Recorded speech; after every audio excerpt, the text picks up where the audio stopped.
2:30 in the PM on this 5th day of June, the year 2025. That is the time allocated for the National Assembly plenary sittings. A broadcast that is streaming live from the National Assembly chambers and brought to you by the Parliamentary Broadcasting Unit in partnership with the Kenya Broadcasting Corporation. A warm welcome to you, and we are glad that you have managed to join us for these National Assembly proceedings. This afternoon, the members of the National Assembly have a full in tray of business. Remember, this is the time leading to the budget reading. So the budget process has been on and almost coming to a close this month. And the National Assembly Budget and Appropriations Committee Chair tabled the committee's report with regards to its consideration on the estimates of revenue and expenditures in the medium term for the financial year 2025-2026 that was laid on the table of the House on Wednesday, 4th of June, the year 2025, that is yesterday. And the House has already begun consideration or its considerations with regards to the proposals therein concerning the budget and allocations to different programs of votes. This afternoon, before the House commences on its consideration, or rather continues on its consideration of that particular motion, the leader of the majority party will be moving a procedural motion pursuant to the House Standing Order number 30, paragraph 3A. And this is with regards to seeking to have the sitting hours extended until the conclusion of business. And the business therein is with regards to consideration of the budget estimates at the Committee of Supply.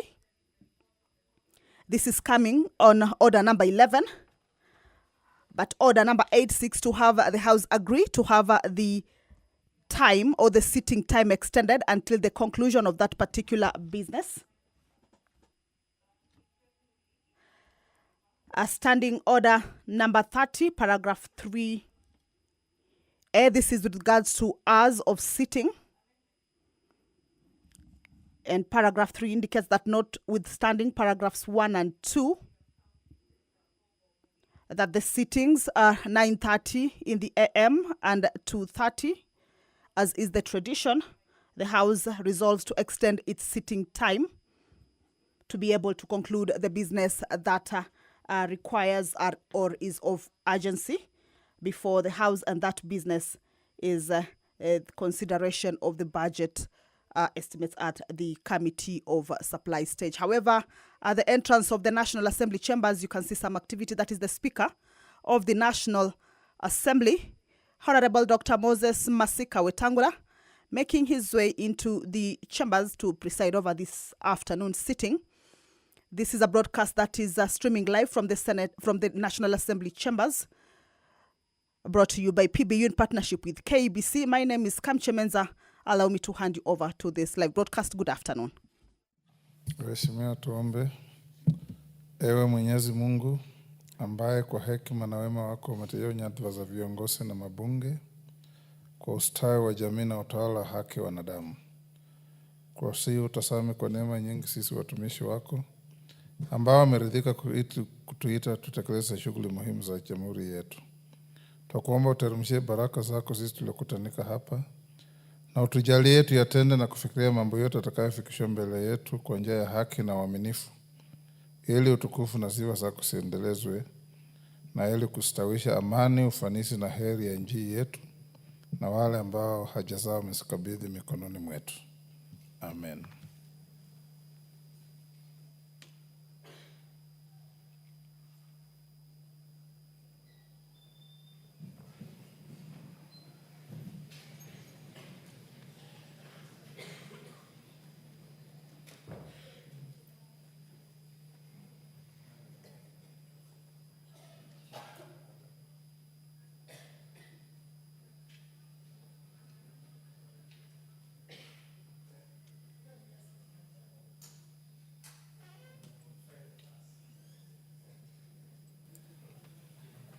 Sergeant, we have no quorum. Ring the bell.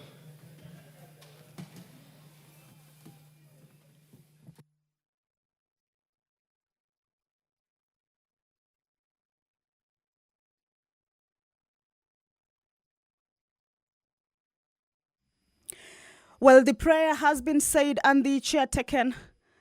However, there is a quorum hitch.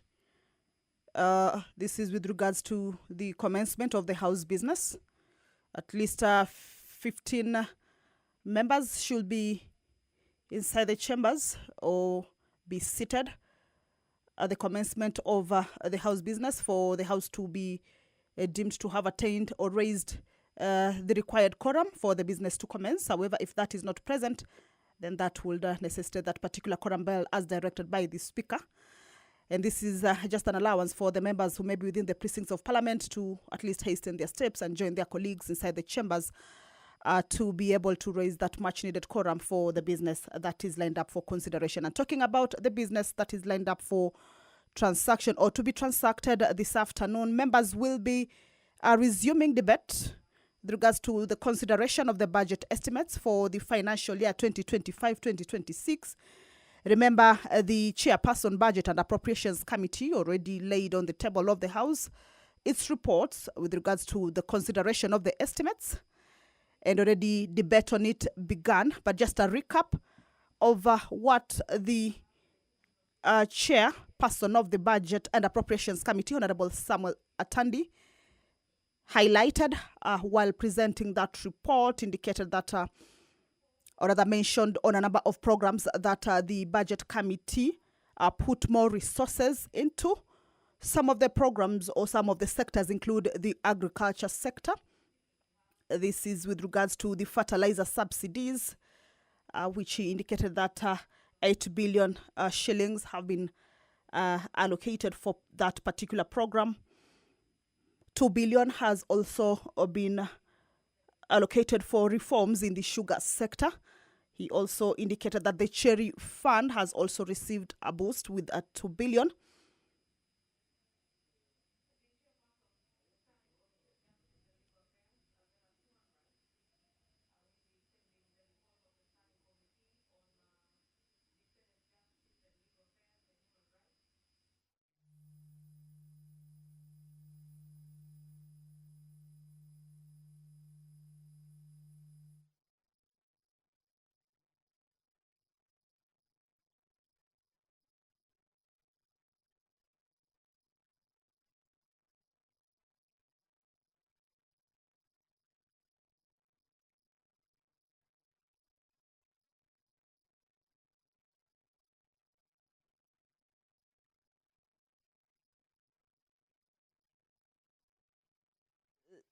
Okay, we shall continue to take a look at the consideration of the report that was presented before the House yesterday evening. That was the beginning of the debate, the allotted day 1 and day 2. This afternoon, that general debate on it will be resuming, being the third and the final allotted day for that particular consideration. But in his presentation of the report, the Chairperson of the Budget and Appropriations Committee indicated that some sectors have received more allocations or more resources have been put in more sectors. Quorum now. Clerk. Order number 1, administration of oath. Order number 2, communication from the chair. Order number 3, messages. Order number 4, petitions. Order number 5, papers. Majority Leader.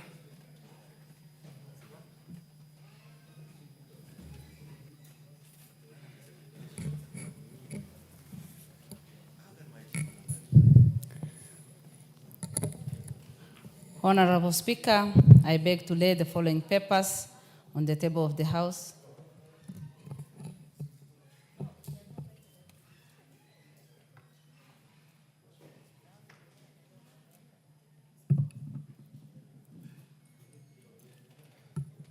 Honorable Speaker, I beg to lay the following papers on the table of the House today, Thursday, June 5th, 2025. A. Approvals granted under Article 223 of the Constitution in the financial year 2024-2025 from the National Treasury and Economic Planning. B. Auditor General's main report and summary report on national government ministries, departments, and agencies for the year 2023-2024. C. Auditor General's report on the national government funds for the financial year 2023-2024. D. Reports of the Auditor General and financial statement for the years ended 30th June 2023 and the certificates therein in respect of 1. David Mbiti, Wambuli Technical and Vocational College. 2. Ngwen Technical Training and Vocational College. 3. Kibwezi West Technical and Vocational College. 4. Lagdera Technical and Vocational College. 5. Lodwa Technical and Vocational College. 6. Moi Girls, Moi High School, Eldoret. 7. Moi Ben Technical and Vocational College.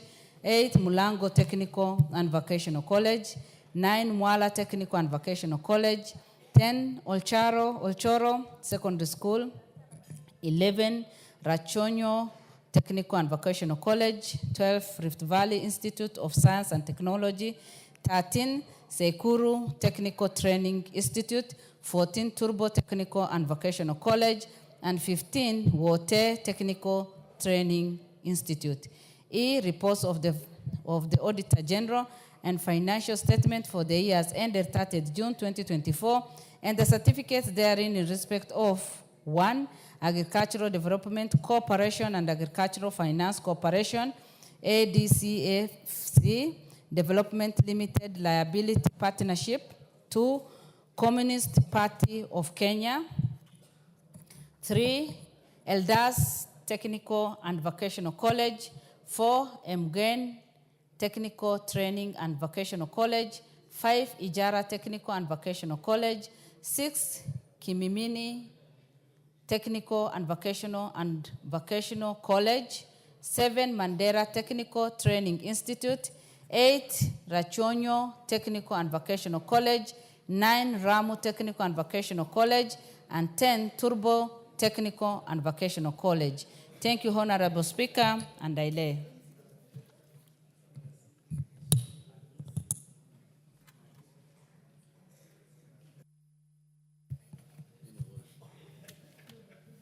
Order number 6, notices of motion. Order number 7, questions and statements. Honorable members, we have a supplementary order paper, and the business of the afternoon will be as laid out. Order number 8 on the ordinary and not supplementary order paper, which was a procedural motion, has now been exited. It's not on. Number 2, today being the second allotted day for the motion on consideration of budget estimates, we will allot the whole of this afternoon for debate on that motion so that we can give as many honorable members as we can to ventilate and give their views on the budget estimates. So the Committee of Supply, which appears at order number 11, will now be shifted to be done on Tuesday, so that I give as many honorable members as I can for an opportunity for their views to come on record on the budget estimates. Pardon? Yes, Martin?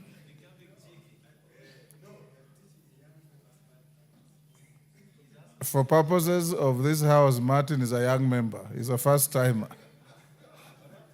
Isn't he? Is he a second termer? Martin, then why are you behaving like a first termer? Okay, before we go to questions, allow me to acknowledge the following institutions in the House. In the Speaker's Gallery, we have my Mahio girls from Naivasha, Nakuru. Students, when your school is mentioned, you stand up to be acknowledged. My Mahio, thank you. You may take your seats. We have Nakuru West Secondary School from Nakuru West. In the public gallery, we have Githunguri Girls High School from Kandara, Murang'a County, and we have Ndagene Boys High School from Imendi South, Meru. On behalf of the Speaker and the whole House, we welcome all of you, students, your teachers, and those accompanying you to the House of Parliament. We'll now go to statements. Is Honorable Mburi Aburi in the House? You have a date with destiny. I will give you have you looked at the Hansard on what the Speaker ruled yesterday? Yes, sir. Yes. And what the Speaker directed? Yes. Is now your opportunity to purge your mischief. Asante Bwana Speaker kwa kunipa nafasi hii. Speak loud, I can't hear you. Yeah. Asante Bwana Speaker kwa kunipa nafasi hii. Kwanza mimi kwa roho yangu na akili yangu niko hapa kusema pole kwa mheshimiwa dada yangu, kwa sababu mimi mwenyewe nilikosea nikachukua ile video, na ile video ni Mporo Mtwaburi mwenyewe ndiye alichukua, lakini baadaye mheshimiwa Speaker, tukiwa na ndugu zetu na marafiki wetu pale nje pale, mmoja akaniambia nimsambazie, nikasambaza. Sikuwa najua eti ya kwamba hiyo kitu itaeni nje, kwa sababu hii ilikuwa ni kuharibu jina. Kwa hivyo mimi kivyangu, mheshimiwa Speaker, nasema pole pole, na hiyo nisamehewe. Maandiko nasema kwamba hakuna dhambi yoyote duniani haiwezi kusamehewa, hata iko rendi kama damu. So mimi kivyangu, mheshimiwa Speaker, naomba msamaha. Thank you, Speaker. Well done, Aburi. Yeah. Asante sana Mheshimiwa Mburaburi. The Holy Book, the Bible, has one central message, that the beginning of healing lies in the acknowledgement of wrongdoing and the subsequent uttering of one magic word, sorry. So we forgive you. And Umulher, if you are harboring any hard feelings, it is you to forgive, and the House forgives you. There is no point of order to be allowed, because there is no motion here against Mburaburi, so nobody will discuss Mburaburi unless your point of order is on something else. Pardon? It is important that he confirms to the House that being an elder of Nchurincheke, his apology is accepted everywhere and all over. Yes, Mheshimiwa. It is not a Meru affair, but go ahead. Thank you, Mr. Speaker. Mr. Speaker, in Meru traditions and customs, when an elder acknowledges the mistake and begs for pardon and forgiveness, it's given openly and with open heart. So we request the lady who feels that the mistake was done on her to forgive, and even the House to forgive Mporabori for this mistake. Thank you, Mr. Speaker. The Speaker speaks for the House. The House has forgiven Mbure Aburi unconditionally. Umulher.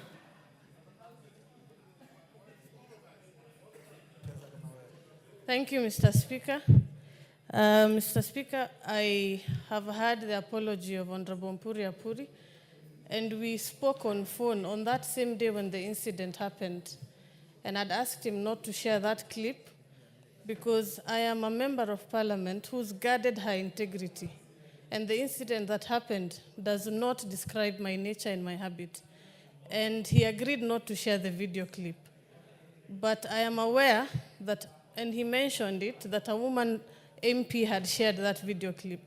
I will accept his apology on condition that he shares that name so that I can also get an apology from the said woman MP, especially being a woman MP, Mr. Speaker. We have a serious movement on women empowerment and women discussions. So for the clip to even be shared by a female MP is even more painful than what Mpuri Apuri had done. So that is my request, Mr. Speaker, and I would wish to know. Thank you. Honorable Mulheri, I forgive you for your wrongdoing also. Unconditionally, that you fought in the presence of Parliament, whether you are the victim or not, you deserved some form of punishment. Order, take your seat.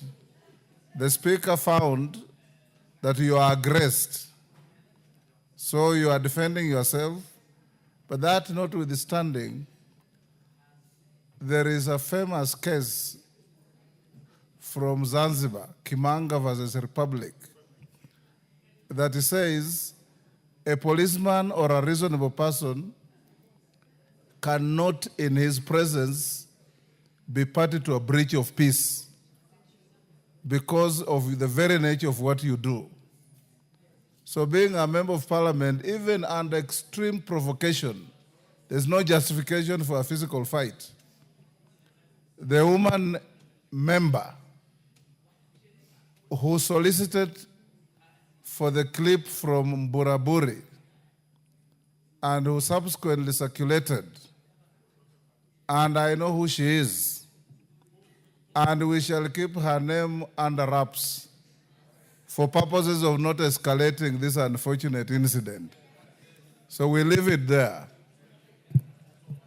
Even if you get to know her name, it just compounds the problem. So we leave it there. Isn't that so, members? Yes, Umulher. Mr. Speaker, I am very grateful that you considered my misbehavior and indecency, and it is not an image of this House. But, Mr. Speaker, I also know the female member of Parliament. And it's very painful because it was shared with a blogger, Mr. Speaker. She shared it with a blogger and was bragging about it, that she shared with it. And we have, Mr. Speaker, it's painful. But regardless, I accept his apology. Yes. And I will let it be at that. But, Mr. Speaker, she must also apologize to the House. She is unknown, so let's keep it that way. She is unknown and will not expose our own members unfairly. Mburaburi was the genesis of the mischief, and he has retracted and apologized. So let's leave it there. Let's go to statements. Yes, Robert, what is it? Let the chips lie where they fell.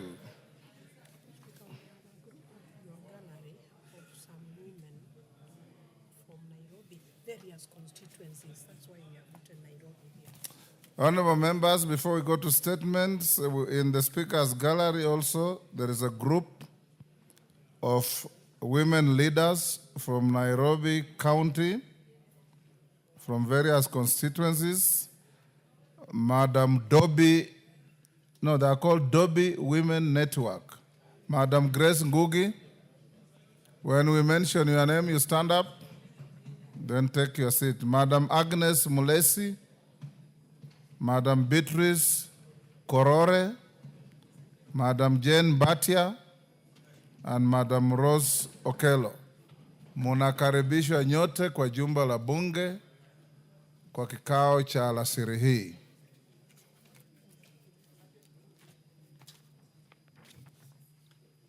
Teresia Wanjiru,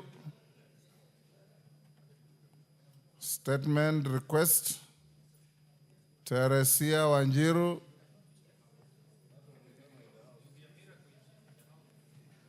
Is she in the house? Majority Leader, somebody is whispering that it will be a miracle if Teresia is in the house.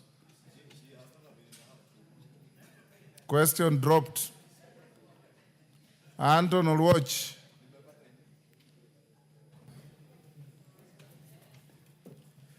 Thank Anton you. will watch. I'm present, Your Speaker. You are present. Go ahead. I thank you. Honorable Speaker, I rise to request for a statement regarding the status of the Kenya school meal policy. Honorable Speaker, pursuant to the provisions of Standing Order 44.2c, I rise to request for a statement from the Chairperson, Departmental Committee on Education, regarding the status of Kenya school meal policy. Honorable Speaker, on the 20th of November 2024, this House received information from the Cabinet Secretary for Education that the ministry had drafted a policy document intended to streamline and enhance the provisions of school meals across the country. The Cabinet Secretary further assured the House that the ministry aimed to have this critical policy finalized and operational by the end of the first quarter of 2025, a timeline which has since elapsed. Honorable Speaker, the importance of school feeding program in our country cannot be overstated. Empirical evidence demonstrates a direct correlation between the provisions of meals in schools and improved enrolled rates, particularly among learners from vulnerable and marginalized backgrounds. The assurance of a daily meal reduces barriers to accessing education, thereby boosting school attendance, enhancing concentration in class, and ultimately improving academic performance. Honorable Speaker, it is against this background that I request the Chairperson, Departmental Committee on Education, to apprise this House on the following. 1, the current status of the draft Kenya school meals policy, and 2, whether the policy has been finalized, and if not, provide a definitive date by which this critical policy will be submitted to the National Assembly for consideration. Thank you, Honorable Speaker. Signed, Anthony Tiolwach, Member of Parliament, Mathare constituency. I thank Chairman Education, when can you bring a response? Thank you. Yes, Honorable Speaker, I think in 2 weeks' time, we'll be able to bring the response. 2 weeks. Yes. Thank you. 2 weeks. Honorable Peter Lochakapong. Go ahead. Thank you, Honorable Speaker. I rise to request for a statement regarding illegal commercial mining activities taking place in Sigor constituency. Now, Honorable Speaker, pursuant to Standing Order 42.2c, I rise to request for a statement from the Chairperson of the Departmental Committee on Environment, Forestry and Mining regarding seemingly illegal commercial mining activities taking place in Laminyeusi and Kambikaraya within Sigor constituency. Honorable Speaker, there have been reported apparently illegal and unregulated commercial mining operations taking place in Laminyeusi and Kambikaraya. These activities pose serious environmental risks, including contamination of water sources, degradation of agricultural land, and destruction of natural habitats. Additionally, the activities threaten the livelihoods of the local communities and have contributed to increased insecurity due to inter-clan clashes over the control and exploitation of mineral resources.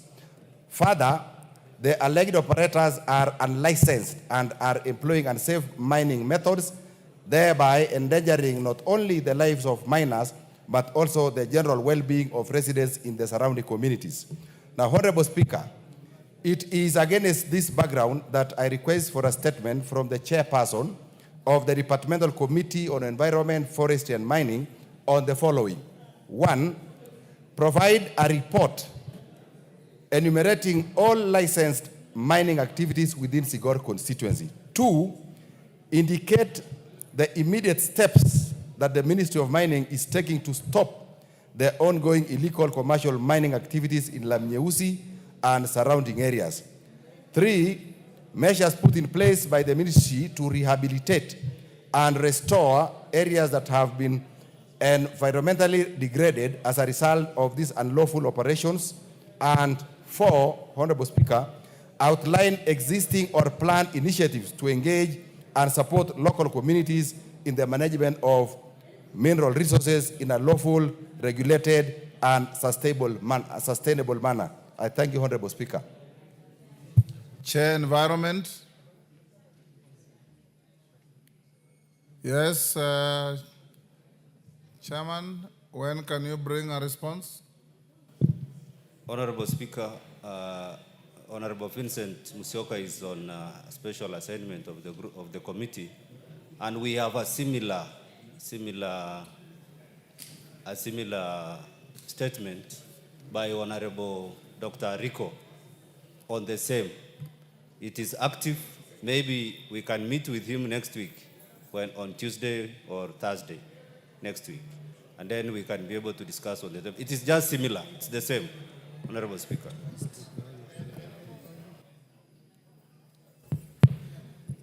Honorable Speaker, although the chair is represented by the honorable member from Turkana, Honorable Speaker, maybe I would also, just to reinforce the request of that statement by Honorable Ochaks, and the other one that the member speaks about, the member of the committee, is to request the committee, because as he says, this is a second such statement request on illegal mining. Yes. Honorable Speaker, you are aware that at one point we were told all mining licenses to some extent had been stopped. Yes. And we are still unclear on how people are being licensed to do mining, who is licensed, who is not licensed. Maybe just to request the committee, Honorable Speaker, to go beyond just the statement, to now engage with the ministry on what needs to be done moving forward. Yes. Ideally, we should even have a board that is licensing miners, yes, or the people engaging in the mining business, not having ministry officials, 1 or 2 people deciding who you license, who you don't license. Just like in the gambling business or the betting business, we have the BCLB board. We ought to have a mining board that is scrutinizing who is mining, who is being licensed, where they are being licensed, and to mine what. Because it's not just illegal mining, Honorable Speaker. People are getting mining licenses for quarrying. And in some of those areas, like Honorable Ochak says, people are mining gold and other very precious metals. If you go to Embu, Tharaka Nithi, the same thing is happening, Honorable Speaker. And these are natural resources owned by the people of Kenya that are being exploited by foreigners and being shipped out of this country. And it's therefore imperative that the committee takes the responsibility of guiding the House on what we need to do in terms of legislation, whether we form a board or whatever we need to do, so that even the decisions to decide who is licensing are not being made by one person, is a collegiate decision. Thank you, Honorable Speaker. Honorable Mother, you've heard that? Well guided, Honorable Speaker. In responding, combine the statements if they relate to similar issues. And if you are going to invite the minister to the committee, then you invite Honorable Ochakapong and whoever else asked. Then subsequent to that, you bring an answer to the House. Well guided. In 2 weeks. Well guided. Doris Donya, Kisii County. Thank you, Mr. Speaker. I rise to request a statement regarding unspent National Government Affirmative Action Fund for Kisii County financial year 2023-2024. Honorable Speaker, pursuant to the provisions of Standing Order 44-2C, I rise to request for a statement from the chairperson of the Departmental Committee on Finance and National Planning regarding unspent National Government Affirmative Action Fund monies for Kisii County 2023-2024. Honorable Speaker, I rise to seek clarification regarding the unspent funds amounting to 7.9 million allocated for the Kisii County Woman Representative under the National Government Affirmative Action Fund for the financial year 2023-2024, which were reportedly returned to the Treasury. These funds were meant for the various community development projects aimed at empowering women, youth, and vulnerable groups in Kisii County in line with the objectives of NGAF. Honorable Speaker, despite my continued follow-ups, I have yet to receive an update regarding the reinstatement of these funds for reinvestment into the planned initiatives. The delay in reallocation is deeply concerning, as it has stalled critical programs meant to uplift marginalized communities, promote economic empowerment, and enhance service delivery within Kisii County. Moreover, the failure to reinstate these funds goes against the spirit of affirmative action as enriched in the Constitution. Article 27, 6, and 8 of the Constitution obligates the state to take legislative and policy measures to redress historical disadvantages suffered by women and other marginalized groups. Returning these funds to the Treasury instead of utilizing them for the intended purpose undermines these constitutional provisions and denies the people of Kisii County the benefits they are entitled to.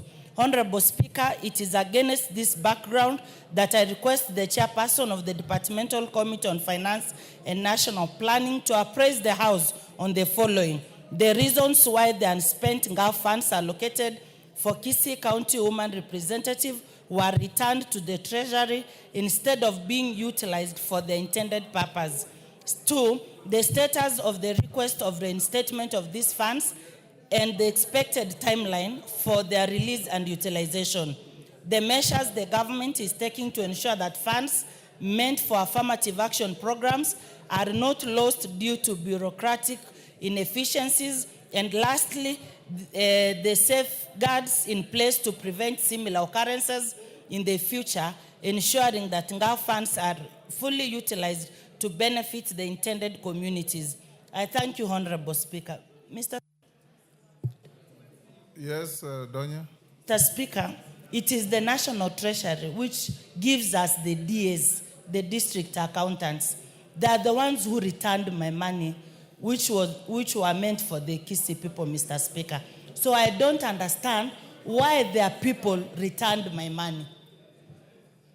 Chair Finance, or any member from Finance.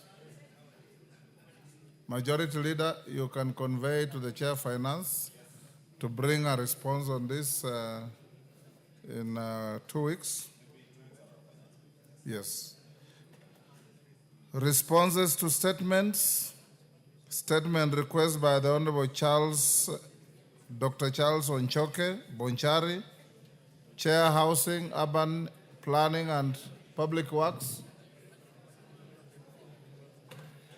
Chair Housing. Yes, Vice Chair, you have a response? Give Rindikiri. Give Honorable Rindikiri the mic. Go ahead. Mr. Speaker, the Honorable Onchale requested a statement from the Cabinet Secretary through the committee. Mr. Speaker, this is a statement by the Cabinet Secretary to the National Assembly Departmental Committee on Housing, Urban Planning, and Public Works on matters regarding collapsed residential buildings in Bonchari constituency.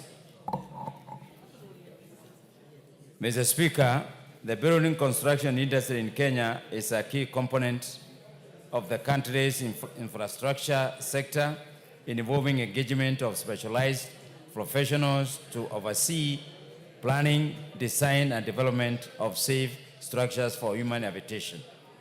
As a strategic pillar of Kenya's economic development and urbanization, the building construction sector is guided by various legal, institutional, and regulatory frameworks, with its growth driven by several factors, such as population growth, urban migration, urban policies, and foreign investment strategies. Mr. Speaker, honorable members, This industry remains a key enabler to socio-economic development, yet faces several challenges relating to quality assurances and safety standards. Despite these challenges, the Ministry of Lands, Public Works, Housing and Urban Development is supporting and advising our investors in various development of safe and resilient infrastructure for human habitation. Mr. Speaker, buildings experiencing collapses have been a source of concern to both national and county government due to their potential threat to human life, economic stability, and property integrity. It is important, Mr. Speaker, to note that various factors contribute to these building collapses, such as poor workmanship, substandard materials used in construction, inadequate supervision, poor quality controls, inadequate maintenance of buildings, and extraordinary load or combination of those factors. Mr. Speaker, honorable members, rising incidences of such events have underscored the critical need for improved building safety protocols and effective mitigation strategies.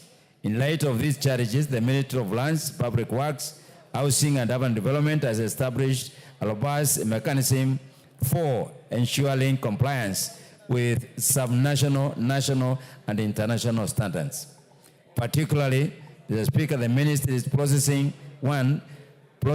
mandatory incorporation of the building code in all building approval processes at county and national levels. Number two, developing a cabinet memorandum on e-building approvals and management systems in Kenya to ease building approvals processing by the counties, inspections and reporting. Number three, developing a legal framework to provide for the much needed coordination, enhanced regulation, management and development in the building industry to support building businesses and the industry. Number four, strengthening existing regulatory bodies and the county government department to oversee adherence and provide guidance on matters building safety. Number five, carrying out independent compliance audit and the taking of views of high risk or large scale project. Mr. Speaker, honorable members, these initiatives aim to enhance the quality and safety and reliability of our construction project across Kenya by ensuring that all construction materials, processes, and personnel involved meet the highest standards of excellence. I thank you, Mr. Speaker. Nchoke.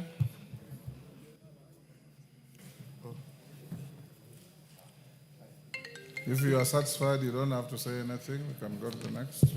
Thank you, Honorable Speaker, for the opportunity to respond or to react to the statement read by my friend, Honorable Indikiri, on behalf of his committee. Honorable Speaker, this statement has two fundamental flaws.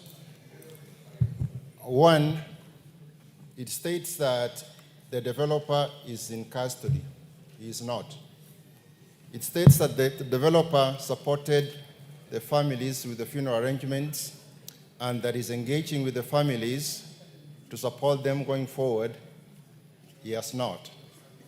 I say this with authority because today I spoke with the DCIO on the ground. I spoke with the assistant chief and the chief who confirmed what I just stated. As a matter of fact, the 5 people who died come from very poor families. They are very young people who left behind orphans and widows.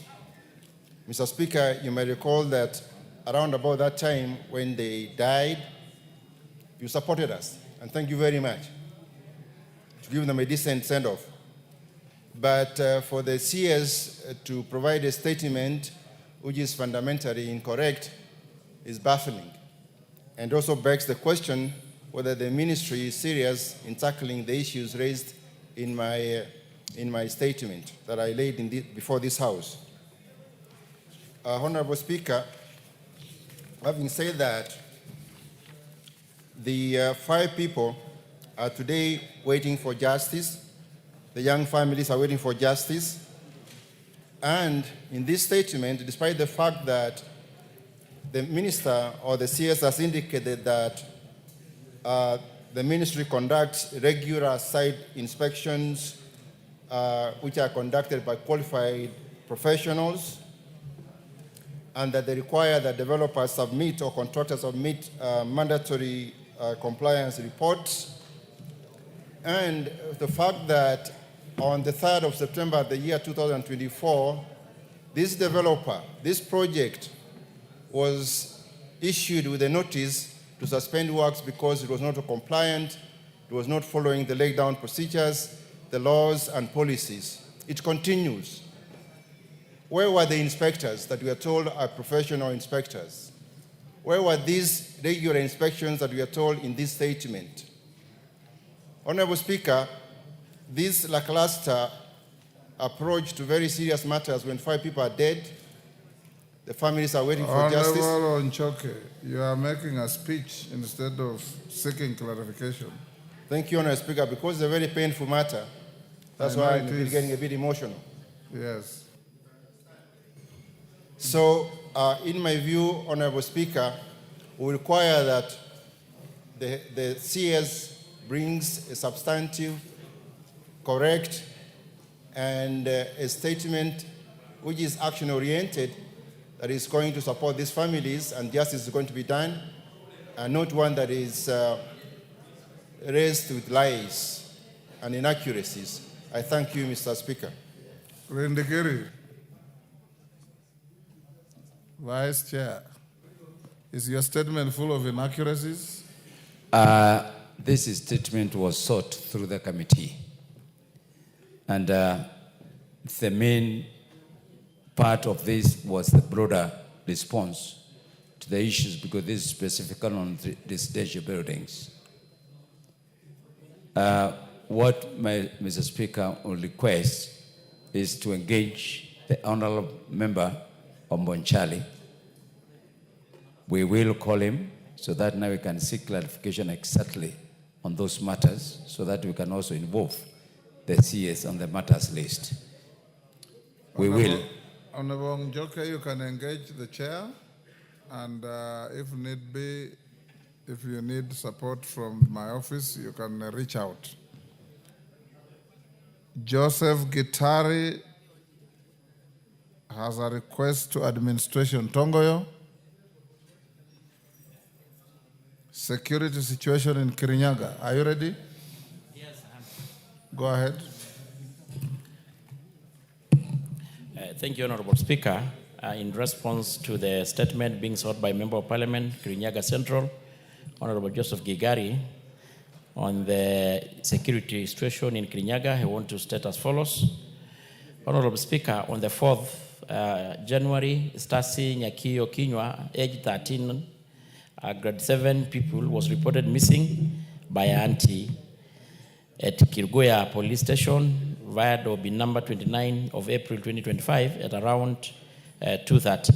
Her body was discovered 3 hours later in a coffee plantation near her home in Kabingo. Following a search led by relative, friends, and area chief, preliminary investigation indicated signs of sexual assault and strangulation.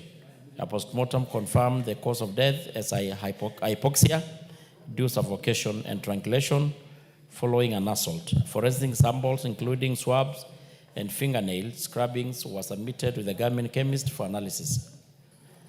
And the case remained under active investigation, with efforts underway to identify and apprehend the suspects. Honorable Speaker, on that same month, William Mboga and his wife, Joyce Wangu Mboga, were attacked by 3 armed assailants, and around 2:15, after closing the M-Pesa shop at Block Area Shopping Center in Kirgoya, Mr. Mboga sustained a gunshot wound to the right hand, while Mrs. Mboga suffered serious head injury. They were initially treated at SEK Mount Kenya Hospital and later transferred to Kirgoya Medical Center, where the Mboga was admitted for 1 week and the lady for 1 month. They are currently recovering at home, and the incident was reported at Karaini Police Station via OB number 10 of March 2025, and nothing was stolen during the attack. A spent cartridge and 2 live rounds recovered from the scene were subjected to ballistic analysis, which linked the firearm used to another robbery with a violent incident that occurred on the 10th February at Mwalimu Farm in Ruiru Sub-County. In that incident, 3 suspects riding an unmarked motorcycle and armed with a pistol fired 1 round and ordered the victim to lie down before robbing them of valuable and money. The matter was reported on 31st, on VAD or bin 31/10/02 of 2024. Investigation into both instances remain active with ongoing efforts to trace and apprehend the suspects. Honorable Speaker, on January 24th, one Ms. Gladys Nyambura Njugi was robbed by a gang of live assailants riding on 2 unregistered motor vehicles at around 21:30 in Kirgoya town. The attackers blocked her path and stole her handbags, which contained household items, including a pack of unga, garbage, and the rest. During the incident, the resident, Mr. Peter Karima, responded to a distress call and was fatally shot. His body was moved to Kirgoya County Referral Hospital mortuary. 2 spent cartridge and 5 live rounds were recovered from the scene. A postmortem confirmed Karime died from a massive internal hemorrhage, and ballistic analysis linked the firearm used to the aforementioned Ruiru shooting incident on the 10th of February. The matter remains under active investigation, and efforts to identify and apprehend the suspects are ongoing. Honorable Speaker, on the measures being put, an increased foot and mobile patrol within the area of Kirgoya town and surrounding, conducting public barasas with the stakeholders, and including community policing groups in Nyumba Kumi, and of course incorporating the private security firms and residents to promote collective vigilance, and residents are urged to report suspicious activities, particularly individuals with no clear source of income of those active at night. And enforcement action targeting motorcycles without registration numbers or those not affiliated with the organized circles to curb their use in criminal activities, and the joint intelligence efforts are ongoing. Honorable Speaker, on the reason for apparent inadequate of security agencies, Mr. Speaker, there have been an upsurge in criminal incidents in Kirgoya and its environ, some of which have resulted in loss of lives. Investigations have identified a gang armed with an illegal firearm responsible for robbery and violent attacks. Ballistic report confirmed that the spent cartridge from these incidents are linked to the same firearm. The security agencies are actively pursuing apprehension of these gang members and the recovery of their firearms to restore safety. Additional resources, including personnel and equipment, are being deployed to enhance security operations in the region. The government remains committed to ensure safety and the security of residents in Kirgoya, Kirinyaga. All efforts are being made to bring the perpetrators to justice and prevent further incidents. Signed by Honorable Chumba Murkomen, CS for Interior. I submit, Honorable Speaker. You finished? Gitari? Marianne, take your seat. Let's finish with Gitari first. Thank you, Mr. Speaker. First, Mr. Speaker, I want to thank the chairman of the committee and the entire committee, because when you directed them to invite me when the IG was there and the DIGs, I did attend and we started this matter. However, Mr. Speaker, I'm a bit concerned about 2 things.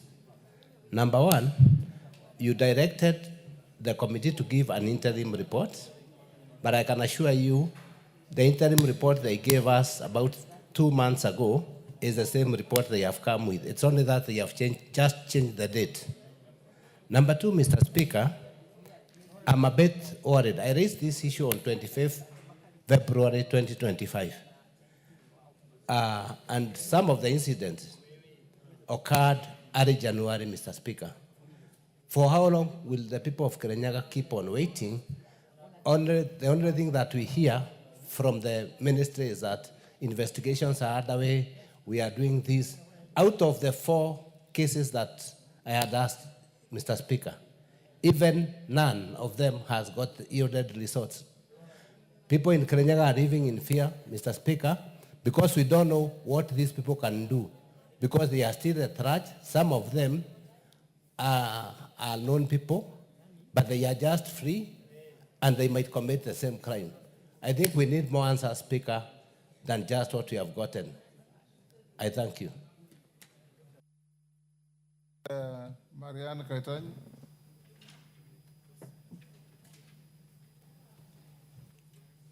Give her the mic. Yes. Thank you, Honorable Speaker.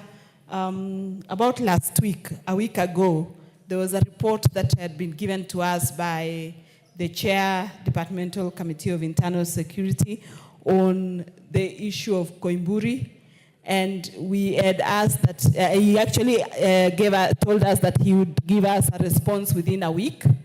Today being Thursday, I think the week is finished, is over, and I think it would be important that he gives this House an update, knowing that this matter is of great national importance, not only to this House, but to the nation at large, because everyone needs to understand this self-abduction business, whatever became of it, and the actions being taken by the security sector, if any. Thank you.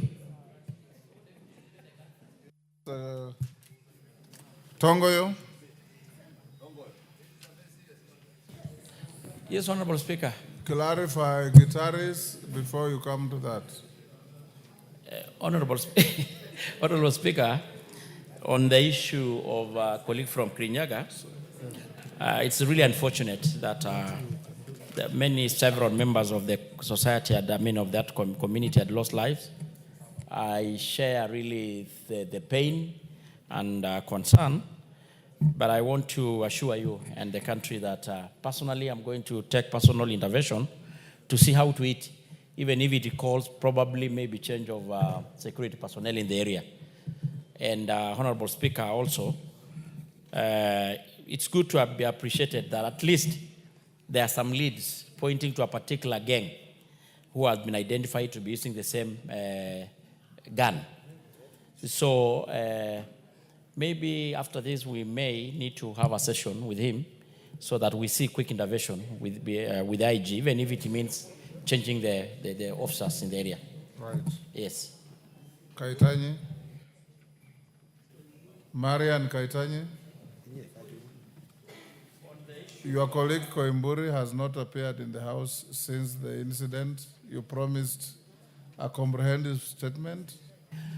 Honorable Speaker, it's true, I did promise to give the latest update, but since I gave the last one, Honorable Speaker, there has been a lot of development, including even the apprehension and of course prosecution of the lady who is a member of a county assembly who spent the night with the Ngaibori, but not alleged. It's been confirmed. Sorry? It has been confirmed, Honorable Speaker.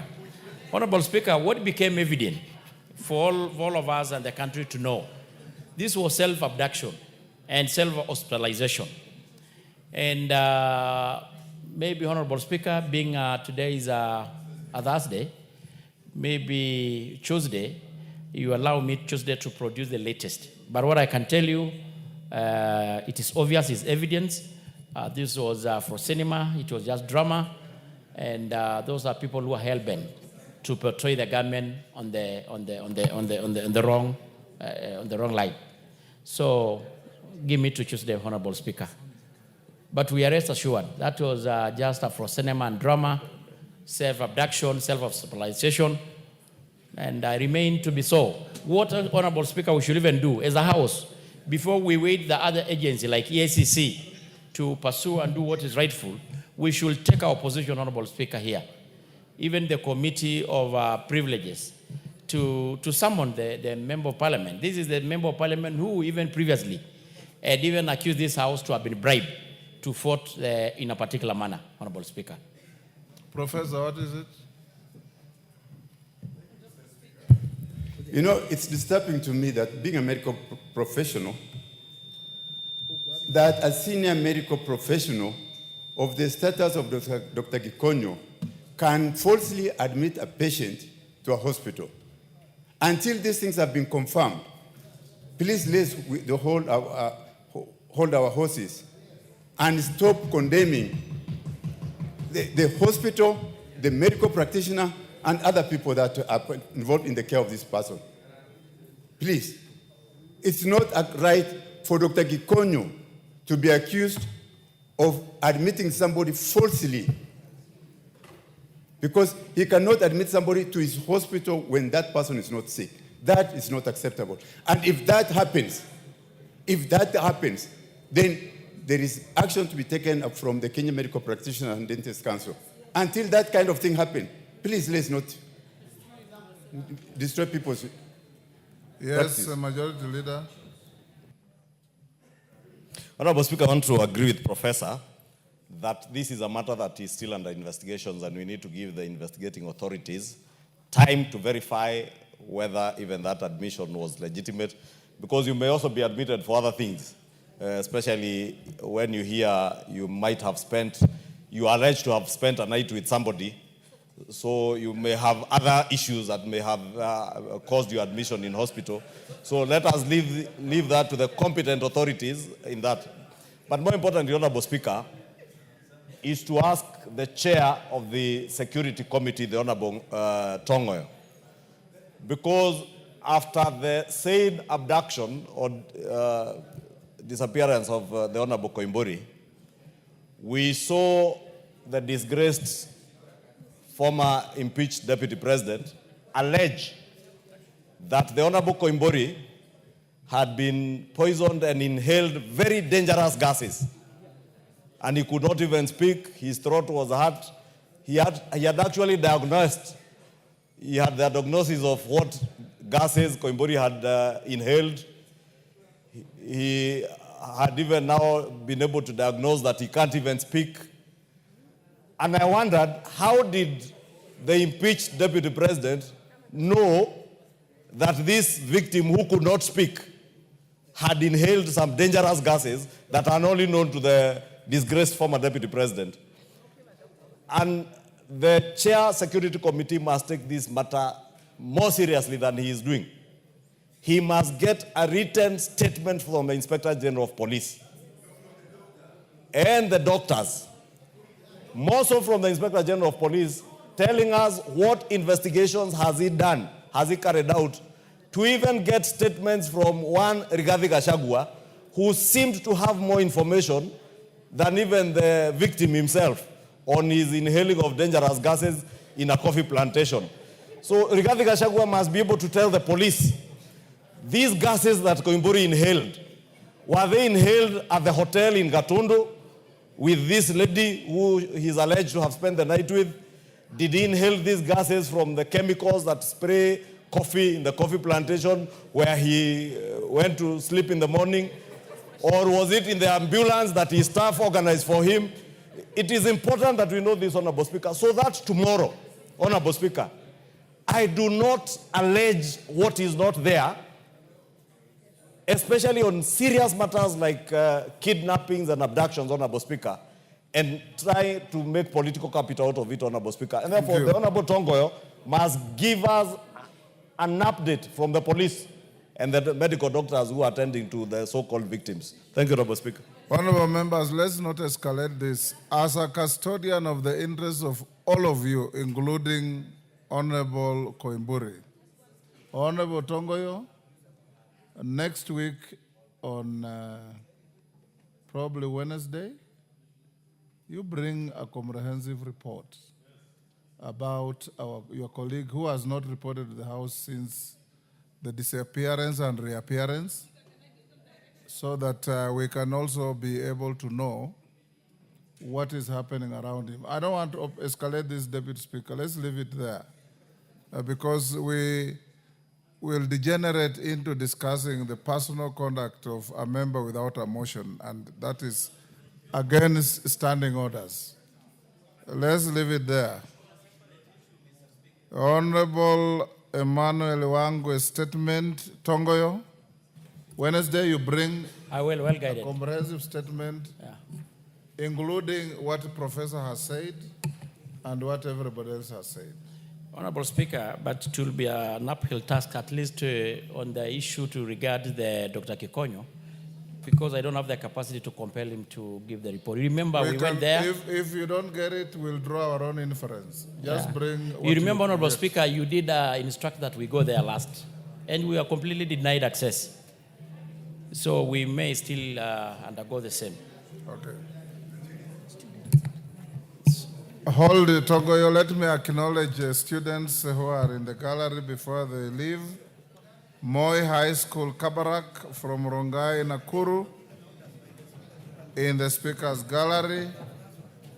Kajiunduthi High School from Mara in Tarakanithi. And Mutu's Primary and Junior School from Bere, South Embu. I've been requested by two members, the Honorable David Ocheng, who says his son is in Kabarak, and Letipila. I give them a minute each.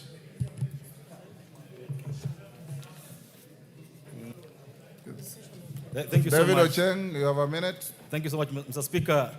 I believe the students' visit to this parliament normally is for information and education.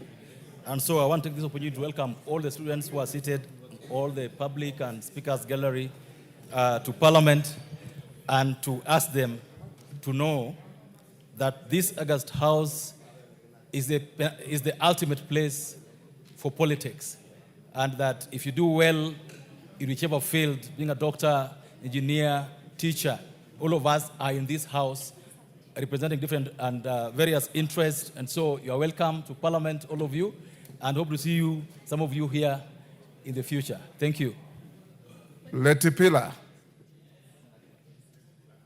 Letipila is not here. Murugara, 1 minute. Thank you, Mr. Speaker. Mr. Speaker, we shared a class with Mr. Letipila at the great Moi High School, Kabrak, when it was named that way. And I take this opportunity to welcome the students of that great school from the Rift Valley. I know they've maintained it ever since those days when I enrolled in that school in March 1986 and left in November 1987. And on your gallery, we have Kayunduthi Boys High School from the Rakanithi, and closely with them is also Muthambi Boys from the same county. Two other great schools that are well known in the country because of their great performances. Mine is to welcome the students to this house and to tell them to observe the proceedings, to see how their leaders actually conduct their business. And when they go back, is to put emphasis on their studies so that tomorrow they become great leaders of this country. I welcome the students. Thank you very much. 1 minute. Thank you very much, Honorable Speaker.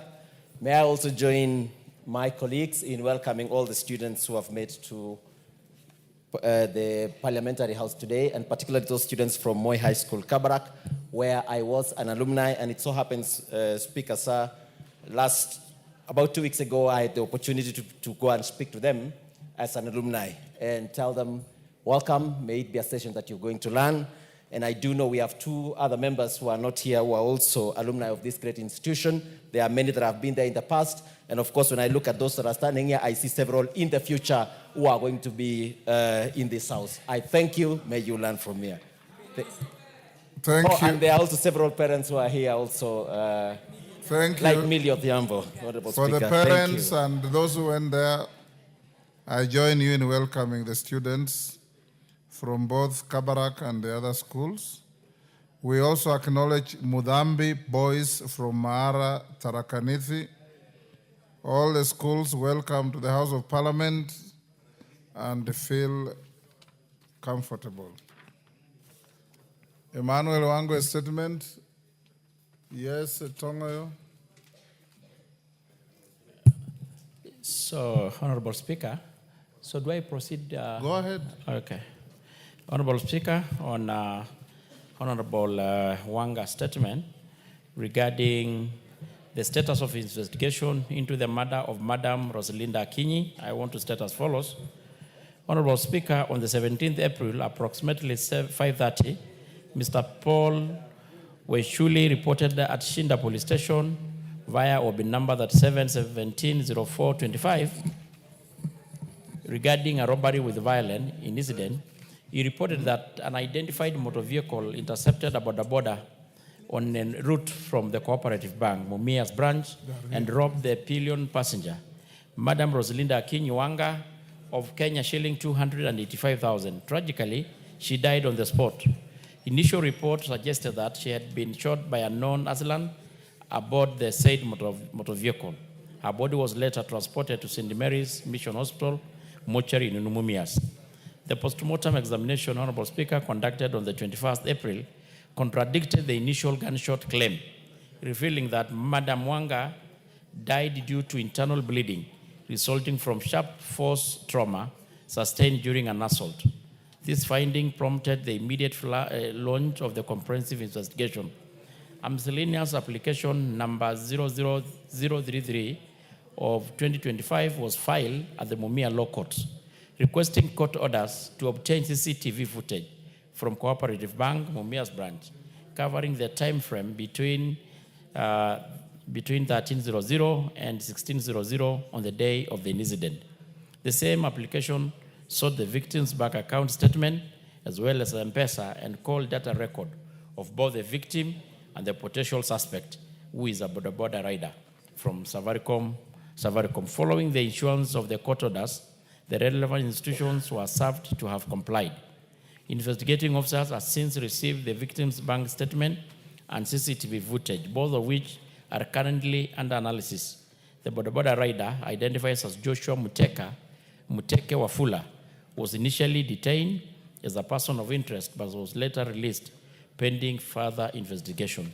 The preliminary analysis of his call data did not establish any direct link to the incident. Additionally, review is ongoing as we remain in communication with the investigative team. To bolster the investigation, Crime Search and Intelligence Bureau officers from the DCI headquarters were deployed to provide technical support and revisit the crime scene. In addition, Honorable Speaker, call data from the several other persons of interest has been received and is undergoing forensic analysis. Statement has been recorded and the investigation is still ongoing. On the status of robbery in violence against Madam Rosalinda, husband, upon receipt of preliminary correspondence from Honorable Emmanuel Wangwe, seeking an update of the status into a robbery with violence, officers from the Mumia Police Station conducted a thorough review of the station occurrence book from the year 2023 to date. However, no entry on robbery with violence incident was found. This prompted the officers from the Directorate of DCI based at Matungu Police Station to initiate a follow-up action by summoning Mr. Paul Weshule. He acknowledged that the incident had not been booked. As a result, a late entry report concerning the alleged robbery with violence was formally booked via OB number 12-16-525. His statement was subsequently recorded to facilitate the commencement of the investigation into the matter.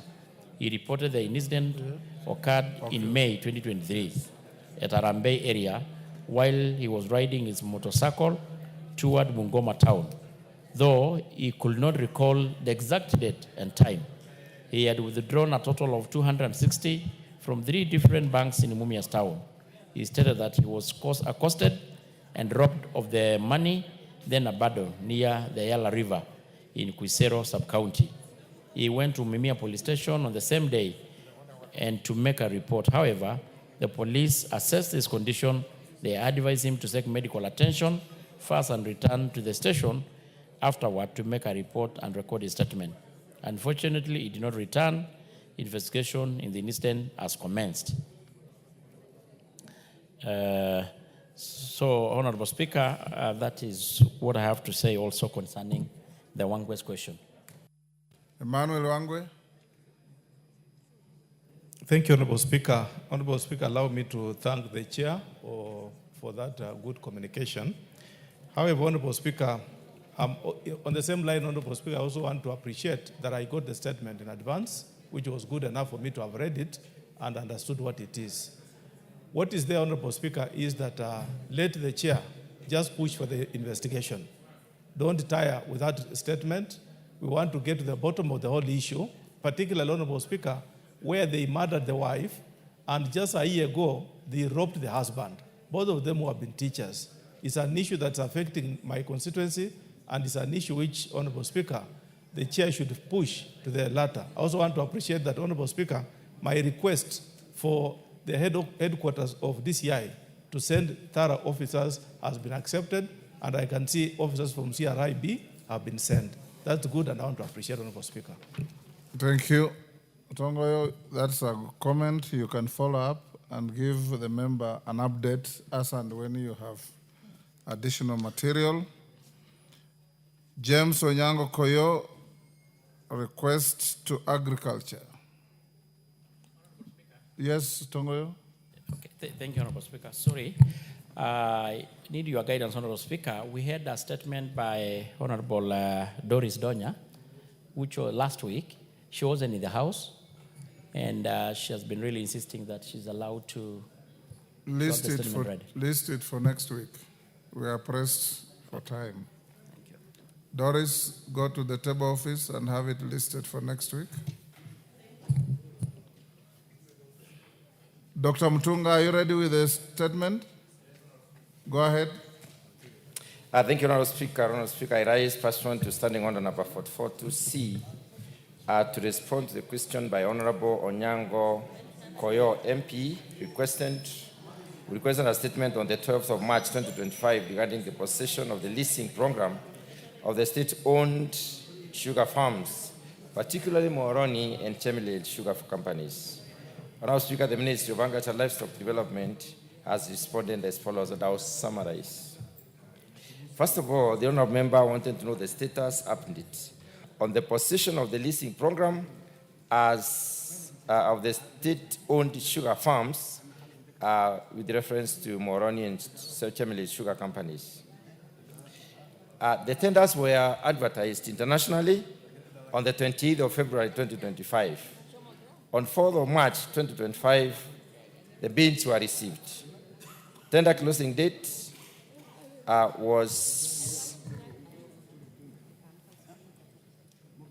tenders were advertised then, and then they were supposed to be received on that date, and tender closing date was on 25th of March 2025. Bids were received and evaluated, and tenders were awarded. The listing results were as follows. Moron Sugar Company, which is already under receivership, went to West Valley Sugar Company Limited. And Chemelil Sugar Company went to Kibos Sugar and Allied Industries Limited.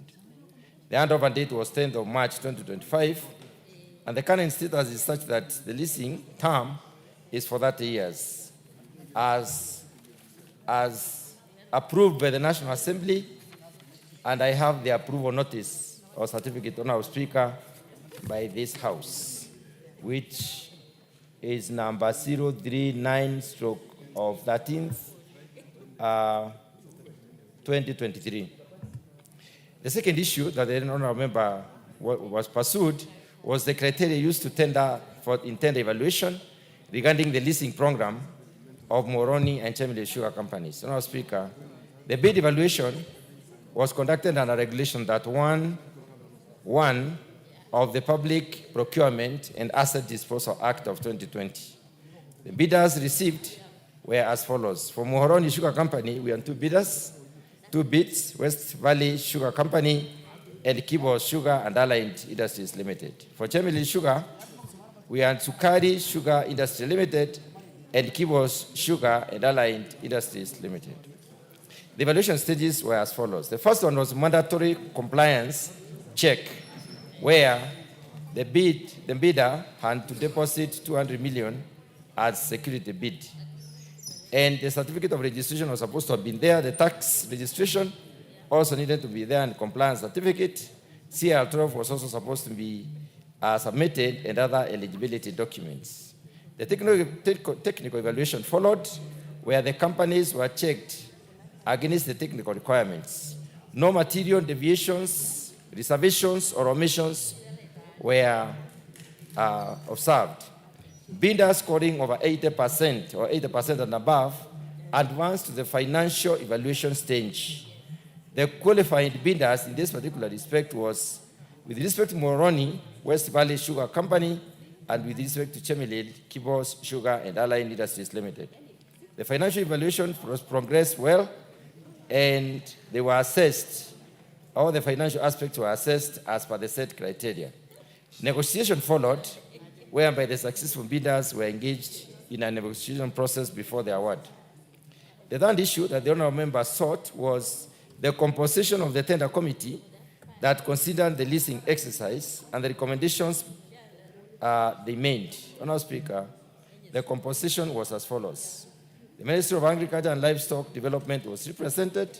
The National Treasury and Economic Planning Ministry was represented. Kenya Sugar Board was represented, and we had a representative from the Privatization Commission of Kenya. So the recommendations were as follows from the bidders. From the evaluation committee, Moron Sugar Company was to be awarded to West Valley Sugar Company Limited, which met all the qualifications and was responsive. Also, Chemelil Sugar Company was awarded to Kibos and Allied Industries Limited, which also met the qualifications and was responsive. The fourth issue that the honorable member did seek clarification on was clarification on the fate of the current workers in the affected farms. And these are the clarification, Honorable Speaker. Number one, the workers are to be actively engaged during the transition period to ensure continuity. And investors were to retain workers for up to 12 months post-handover and then pick those that they believe should move on. During the 12 months, the workers were to remain under existing terms and conditions of employment. The investors were also to identify and retain the needed employees. The government was to settle all the salary arrears, benefits, and emoluments owed before the handover. I submit, Honorable Speaker. Thank you very much. Thank you very much, Honorable Speaker. I've listened with a lot of interest to the response by my colleague, the respected chair of the Agriculture Committee, and I want to tell him that I feel that the response is grossly inefficient.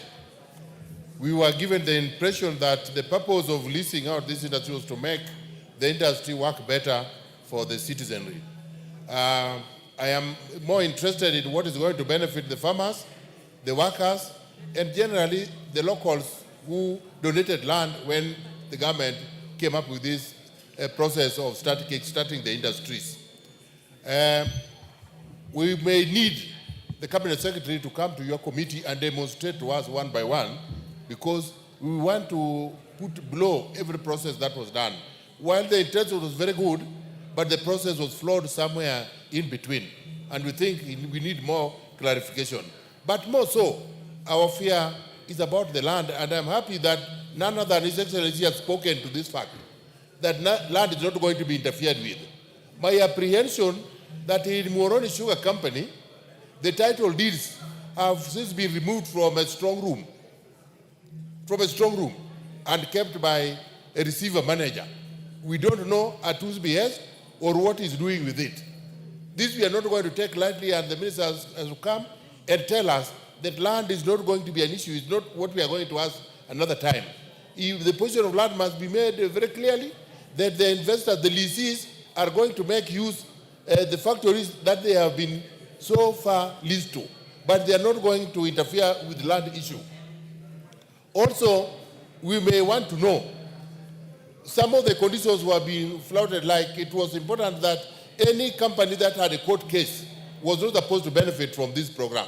But we have seen one of the companies that has a litany of court cases has benefited here. So we'll need the Cabinet Secretary to find time, come to your committee, and we will come and walk us through the system. Then we can rest assured that it is correct. Otherwise, thank you very much at this stage. Thank you. That was just a speech, Mutunga. Yes, Carol Omondi. Thank you very much, Honorable Chair. I want to joyride on Honorable Koyo's question. And in terms of Article 35 of the Constitution, Article 201 of the Constitution, Section 23 of the Parliamentary Powers and Privileges Act and our standing orders, ask the chairman to submit to this House the following transactional documents in relation to the leasing of the sugar factories. Number one, the tender package and selection records. The entire process, how the bidders were identified, the tendering process. We need to see the advert, the evaluation, everything. Secondly, we would like to see copies of individual lease agreements for each of the mills, Muhoroni, Chemelil, Sony, Zoya. We would also like to see the investment program as proposed by each of the bidders and the performance guarantees that they have provided, including those that have been issued by banks in case they default. We would like to see documentation confirming that the lessees will not charge the nucleus estate to borrow money. We want audited accounts of all the preferred bidders for the last 7 years. We want the constituent instruments of all the preferred bidders and declaration of who their beneficial owners are. We also want evidence of public participation in the selection of the preferred bidders, including minutes. We need letters of reference from banks and other industry players vouching for the bidders. And last but penultimate, we need legal opinion of the Attorney General, a copy of the legal opinion of the Attorney General on these transactions relating to the leasing of the mills. And finally, Honorable Speaker, we need an opinion from the Competition Authority as to how the bidders who have been selected, their presence will affect competition and market concentration in the sectors. Thank you, Honorable Speaker. Honorable Mutunga, go ahead. Thank you, Honorable Speaker. Honorable Speaker, I'm aware of the fact that the honorable member who has just spoken, Karoli Omondi, has a question to the minister. And I believe what I will do as the chair is to write to the minister to make sure that all these issues that the honorable member wants to see are brought to the House the day he comes to respond to the question. On the other hand, Honorable Speaker, better still, invite the minister to your committee and invite the member to interrogate him. He already asked a question. I don't know whether he should not come and answer the question. Okay. Here. Yeah, please.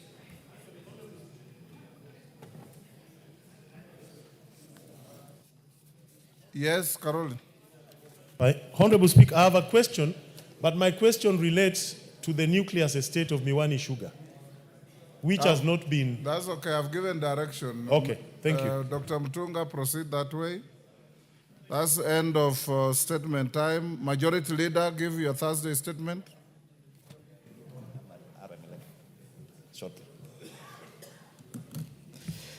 Thank you, Honorable Speaker. Pursuant to the provisions of Standing Order 44.2a, I rise to give the following statement on behalf of the House Business Committee, which met on Tuesday, 3rd June 2025, to prioritize business for consideration during this week. With regard to business scheduled for Tuesday next week, the House is expected to continue with the consideration of the following bills, should they not be concluded today. One is a second reading of the Learners with Disabilities Bill, Senate Bill number 4 of 2023.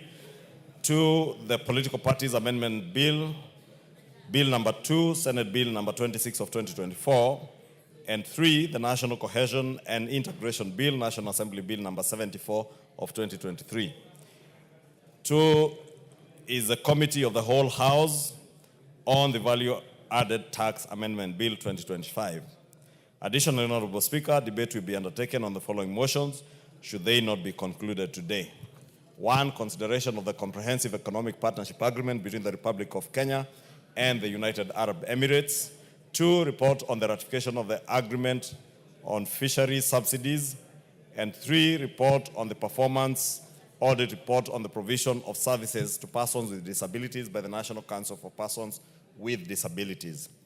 Honorable Speaker, as the House will recall, you issued a communication on the priority business that will come before the House during this part of the session, notably relating to the budget process. As such, members will note that general debate commenced on the budget estimates of revenue and expenditure for the financial year 2025-2026, which commenced yesterday afternoon and is expected to end today in line with your communication earlier as per the supplementary order paper. This being the third and final allotted day for general debate on the estimates.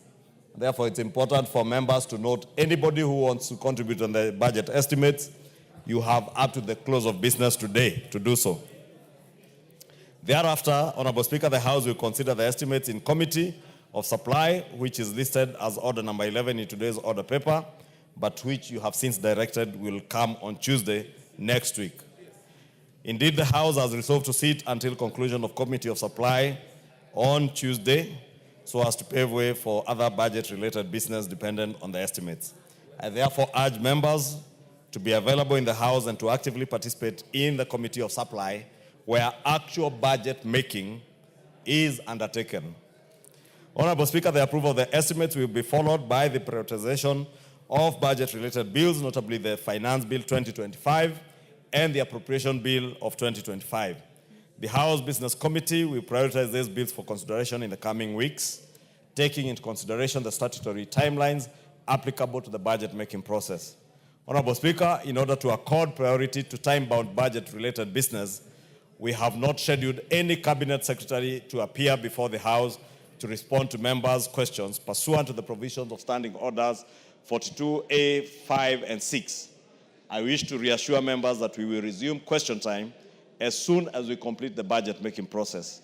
Honorable Speaker, further to your communication issued on 27th May 2025 regarding priority business for the second part of the fourth session, I wish to remind the House that in line with Section 40 of the Public Finance Management Act, Cap 412A, the Cabinet Secretary for the National Treasury and Economic Planning is scheduled to make a public pronouncement on the budget policy highlights and the revenue-raising measures for the national government for the financial year 2025-2026 next week on Thursday, 12th June 2025. Finally, Honorable Speaker, the House Business Committee will reconvene again on Tuesday, 10th June 2025 to schedule business for the rest of that week. I now wish to lay this statement on the table of the House. Thank you, Honorable Speaker. Honorable Speaker, with your indulgence, allow me to take this opportunity to express the House's gratitude to our legal team that represented us in the matter of RMLF in court and all the honorable members who volunteered their time to also advise the legal team and be with them, led by the Honorable Kaluma, who even this afternoon was listening through to the judgment that has just been delivered this afternoon. I say congratulations to our legal team and also the negotiation team that was negotiating with the governors, and also congratulate the courts for the very progressive judgment that they have delivered this afternoon. Honorable Speaker, it is a good judgment, very progressive for this country and the people of Kenya who have suffered immensely with roads going unattended to because of the money that was being held, the 10 billion shillings belonging to Kera that was being held. And I hope the CS will now immediately, forthwith, release that 10.5 billion to Kera. Thank you, Honorable Speaker.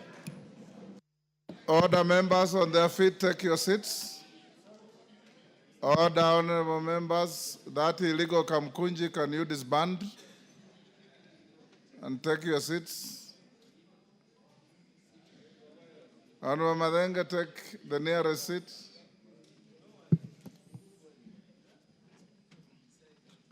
Honorable members, before we go to the next order, in the public gallery, we have Tala Girls High School from Matungulu, Machakos. In the speaker's gallery, we have Karori High School from Kiambaa, Kiambu, and Kenyoho Secondary School from Kandara, Muranga. Also in the speaker's gallery, we have 2 members of staff from the Budget Department of the Parliament of Ghana. The 2 officers are on a visit to the National Assembly to benchmark with our Parliamentary Budget Office on the budget-making process. They are welcome to observe the proceedings of the House. And I join the House in welcoming all the students, their teachers, and those accompanying them. Honorable members, I also have a short communication on the variance in the global figure on financial year 2025-2026 budget estimates for recurrent and development expenditure. Honorable members, as you will note, in today's order paper, the House is scheduled to resume debate on the motion on the consideration of the budget estimates for the financial year 25-26. The conclusion of this will pave the way for the consideration of the estimates in Committee of Supply pursuant to the provision of Standing Order 240. As earlier directed, this will be undertaken on Tuesday, 10th June 2025 on a priority basis. I've directed the clerk to avoid loading the order paper with too many issues so that after the preliminaries, we'll go straight to the Committee of Supply. Honourable members, I wish to notify the House that as will be noted in the supplemental order paper, there is a variance on the global figure being sought to be issued from the consolidated fund between the notice of motion as issued and as currently contained in the supplemental order paper. This variance has been occasioned by a reconciliation of the figures against the various votes contained in the first schedule to the supplementary order paper. Honourable members, when I looked at the figure in the motion and the figure in the Committee of Supply, I noted some variance, so I instructed the Budget Office to scan through carefully and advise me on where the variance was coming from. And the variance now corrects the figure to 2,538,593,978,440 and not 2,538,293,978,440. The variance was about 300 million, and my budget office informs me that it was an error in additions that caused this. The motion will therefore be considered with the correct figure as shown on the supplementary order paper, which is indeed published in the supplementary order paper today. The House is accordingly guided. I also join everybody in congratulating Peter Opondo Kaluma and our team of lawyers, Murugara and others.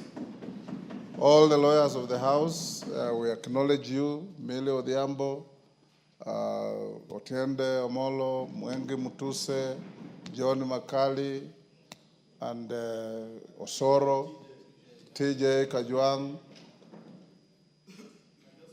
Who is that raising his hand? Are you a lawyer? Naika, you are not a lawyer.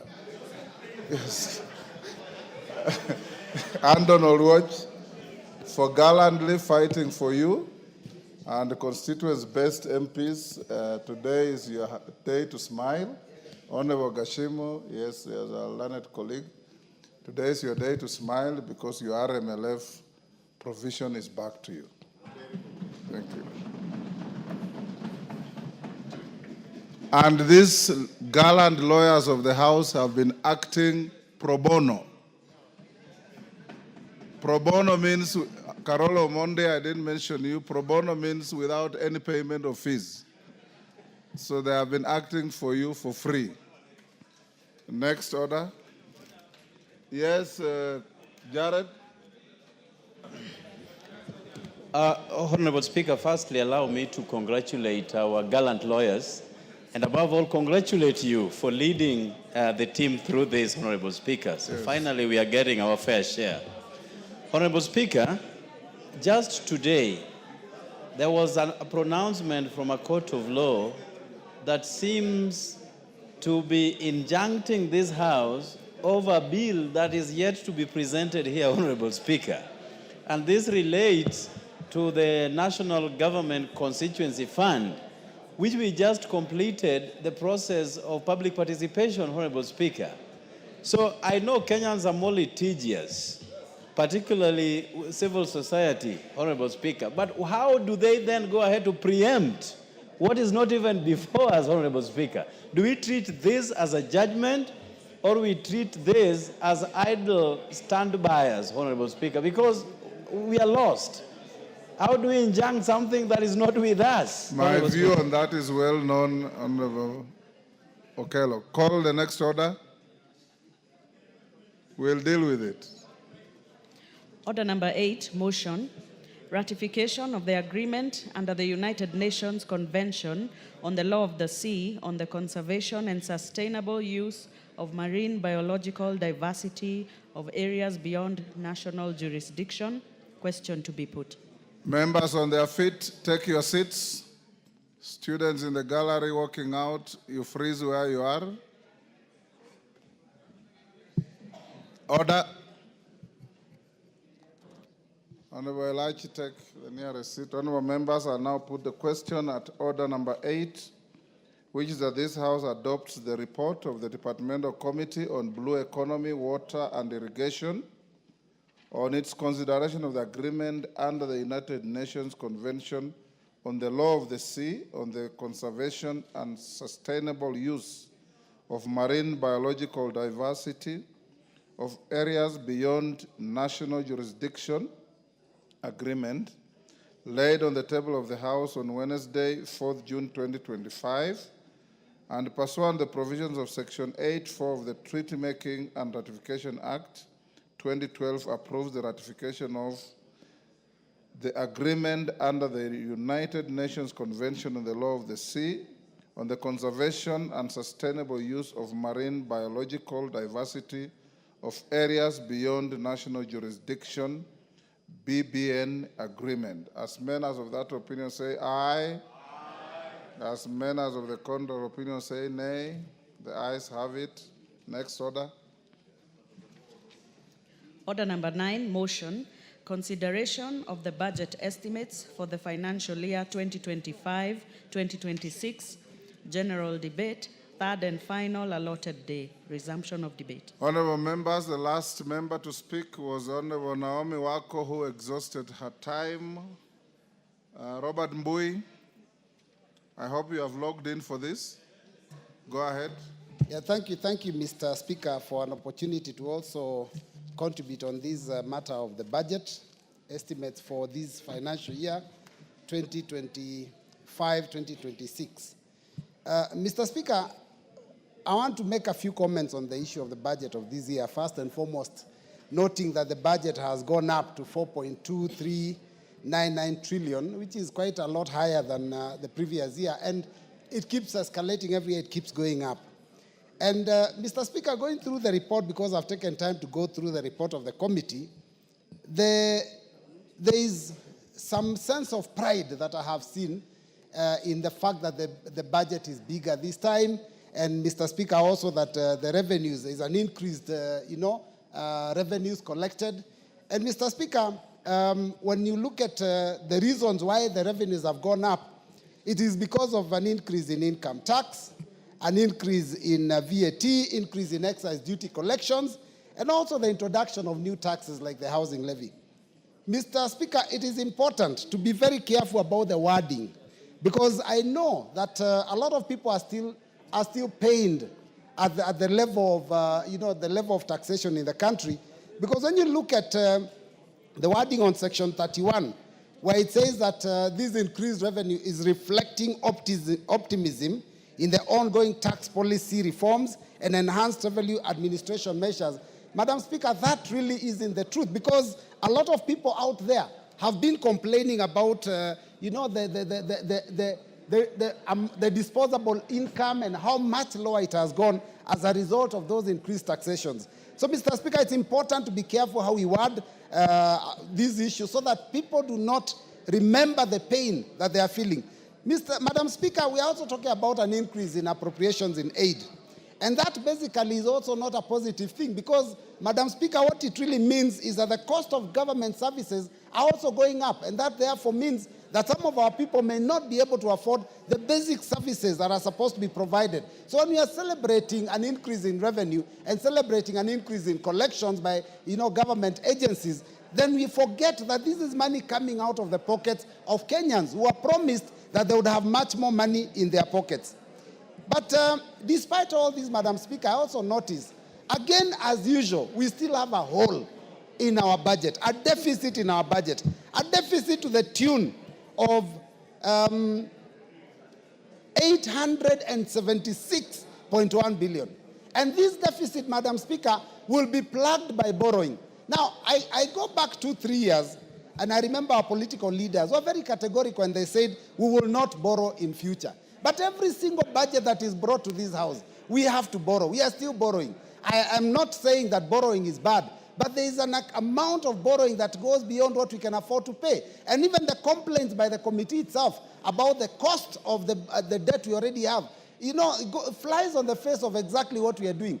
Now, Madam Speaker, on the issue of borrowing, 284.2 billion is being borrowed externally, and 591.9 billion from the domestic market. Madam Speaker, what does that mean? Again, we are crowding out local investors. The minute the government borrows locally, it means that the money that was available for businesses to borrow so that they can finance their activities is not available, because government is an easier person, is an easier entity to lend to. So by borrowing too much money locally, it means we are crowding out the private sector. And therefore, that means in the long run, the businesses cannot thrive in this country because they have no access to loan capital.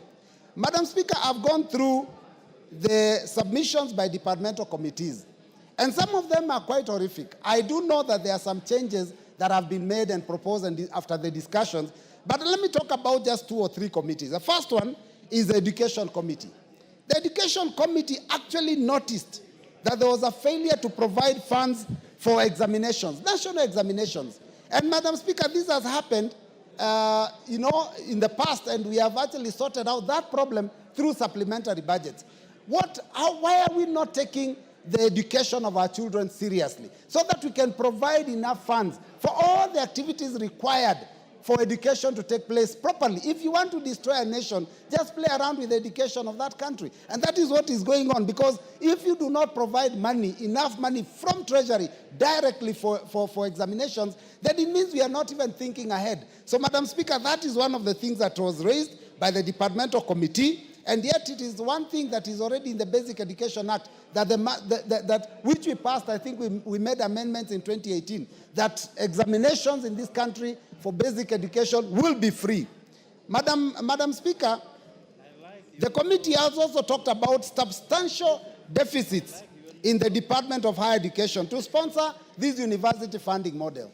Madam Speaker, if we don't provide enough money for that funding model, how then are we saying that we are reviving our universities, we are helping our universities, and we are helping our children? In fact, the committee says that, and these are their words, that this will impact negatively on the students' welfare and increase financial strain on them, not to forget also on their parents. So, Madam Speaker, these are some of the problems that we are facing, the Education Department raised, the Education Committee raised.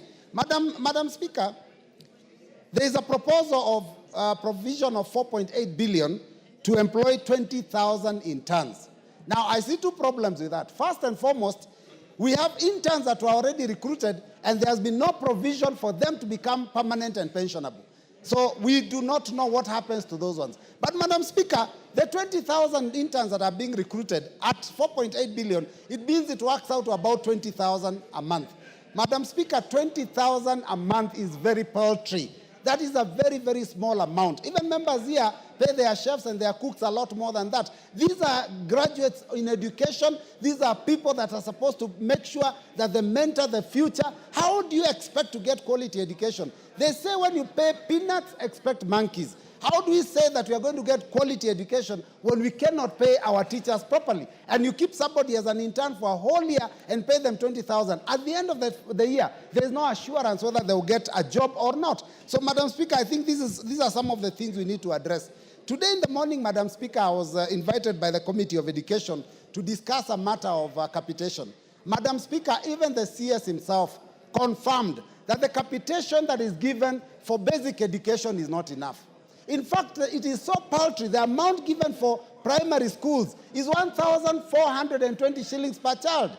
That amount of money, Madam Speaker, a school of about 100, 200 children cannot even afford to pay the watchman.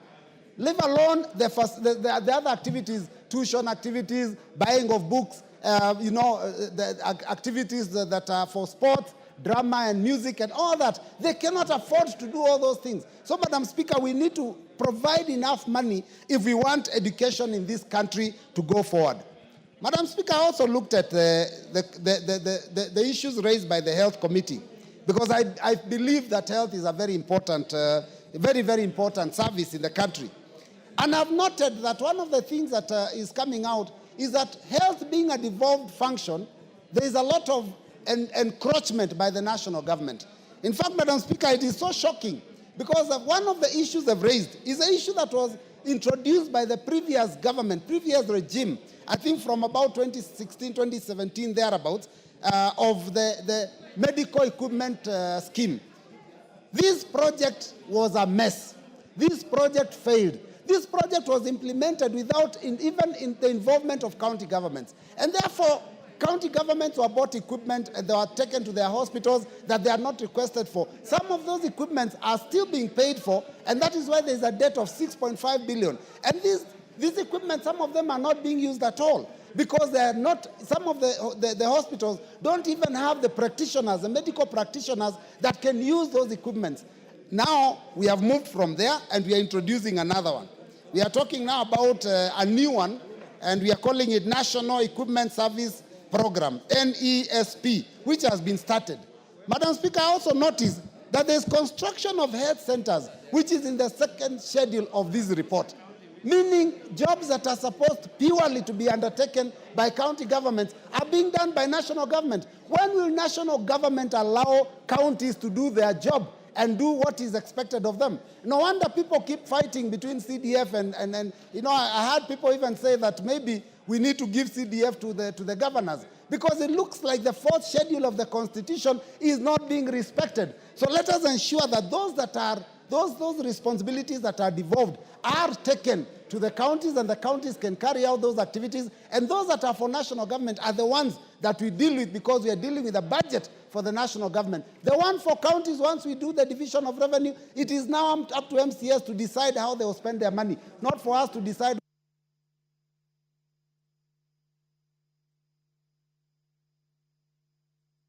I can give you a minute to finish your sentence. Yeah. Thank you, Madam Speaker, and you're very gracious. So, Madam Speaker, I want to just finish by saying that I looked at the second schedule, and some of the things I saw are quite shocking. The sharing of resources. I saw some of us come from an area which we have scarcity of water. And you look at the Department of Irrigation and you notice there's only 1 or 2 small projects that are given in that region I come from. Whereas the other areas that are getting a lot more money. I think when it comes to the fair distribution of resources, we must bite the bullet and agree that as we go into the future doing our budgets, we must look at what goes to every constituency, and that must be also a schedule that is given to us so that we know how much each of us is expecting to go to their people so that we can defend and make sure that it serves our people. With those many remarks, Madam Speaker, I thank you.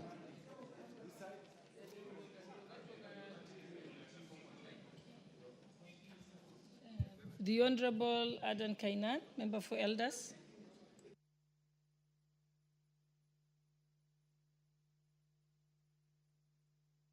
We are not counting this. Thank you, Madam Speaker. Madam Speaker, the Budget and Appropriation Committee has officially submitted its comprehensive report on the estimate of revenue and expenditure for the financial year 2025-2026. This pivotal report, Madam Speaker, which is a product of the broad-based government, Madam Speaker, was tabled on 4th June 2025, pursuant to Article 221 of the Constitution, as read with Section 39 of the Public Finance Act, as read with the Standing Order 239 of the Standing Order. Madam Speaker, the committee's motion seeks the parliamentary approval for the issuance of over 2.5 trillion from the consolidated fund intended to finance the operations development programs, and statutory obligations of the national government for the fiscal year ending 2025, fiscal year ending 30th June 2026. Madam Speaker, the budget estimate coming at a time when there has been a lot of debate on resource allocation, Madam Speaker, and it's critical that I mention this. And Madam Speaker, allow me to thank the chair of the committee, the Honorable Samuel Atande, for steering. And Madam Speaker, there's a lot of consultation. Madam Speaker, I want your protection. There seems to be a lot of consultation here by my colleagues from the lake. Honorable members led by Peter Kaluma and Jared Okello. I'm sure you break up the Kamkunji kindly. You expect the excitement because I'm sure they're excited with the services of the broad-based government. Madam Speaker, you can see these days the people who troop State House, the people who get a lot of development pronouncement, and you can see the excitement on the face of my good friend, the Honorable Kaluma. And I was just saying, and I want the chairman of this committee to hear this. This committee, for the first time in the history of the Republic of Kenya, the Budget and Appropriation Committee has been chaired by a person from the lake, who is a product of the broad-based government. Madam Speaker, that gave us an opportunity. The lake plus Northern Kenya has been the region that has been neglected over the years, and you understand the history. Pursuant to one document called Sessional Paper number 10 of 1965. And being a member of the committee, every session I attempted to remind the chair that please, out of this opportunity, Northern Kenya and the Lake region must get a share of the national cake. And Madam Speaker, I want to confirm that out of the deliberations, this budget will be different from the other budgets, and clear provisions on water, on infrastructure, on health has been made for those regions, Madam Speaker. And I want to thank, because sometimes we say cowardice or respect or civility is not a sign of cowardice. What the committee has done, Madam Speaker, is to look at the whole budget-making framework and allow and craft it in a way that will give every region an opportunity to get a piece of the national cake, Madam Speaker. Madam Speaker, therefore, 2025-2026 budget is crafted within a framework of fiscal consolidation intended to strike a delicate balance between stimulating the economic growth and curbing the rise in public debt. Madam Speaker, the report also seeks to enhance domestic resource mobilization, streamline expenditures, and adopt prudent borrowing strategies. It also underscores the government commitment to reducing fiscal deficit and safeguarding the long-term debt sustainability. Madam Speaker, therefore, this proposal is anchored on transformative pillars. You have seen provisions for agriculture, food security, the micro, small and medium enterprises, affordable housing, universal health care, and digital superhighway and creative economy. Madam Speaker, these are things that were lacking.